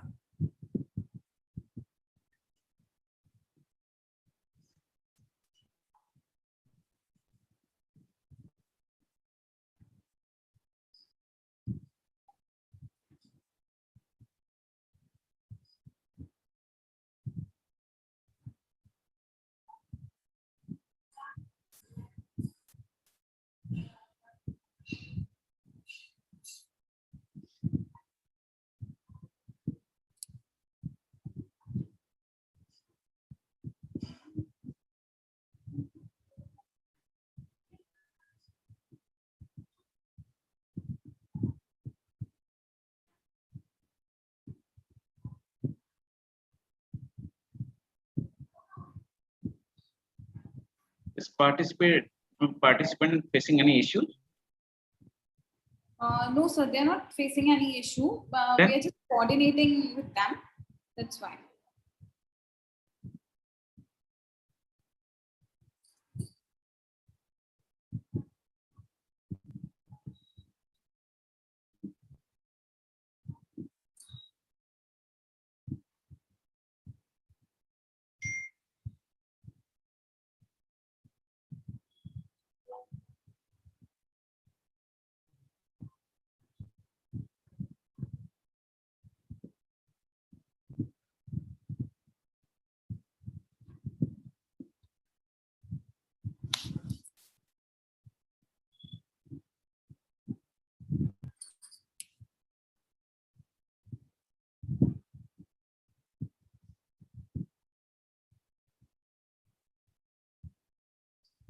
Yes, sir. The participant will present his presentation in that room only. Hello. Sir, am I audible to you? Yes, ma'am. Yeah. Okay. Thank you so much, sir and ma'am, for your valuable time and for the session chair. So the session is over, ma'am. Yes, sir. The session is over. Okay, Thank fine. you so much. Thank you. Thank you, ma'am. Have a nice day. Thank you so much, sir. Wish you the same. Thank you to the all participants for their wonderful presentations. Thank you, Dr. Vaishali, ma'am, for your valuable time and for session chair. Yes, ma'am. Thank you. Most welcome, ma'am. Thank you, ma'am. Yeah. Ma'am, we can leave the meet? Yes, yes, ma'am. Yes, ma'am. Okay, ma'am. Thank you. Most welcome, ma'am. Thank you.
Hello?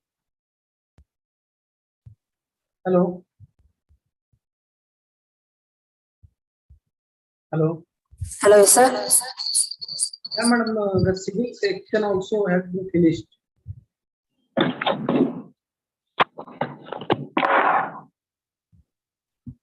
Hello? Hello? Hello?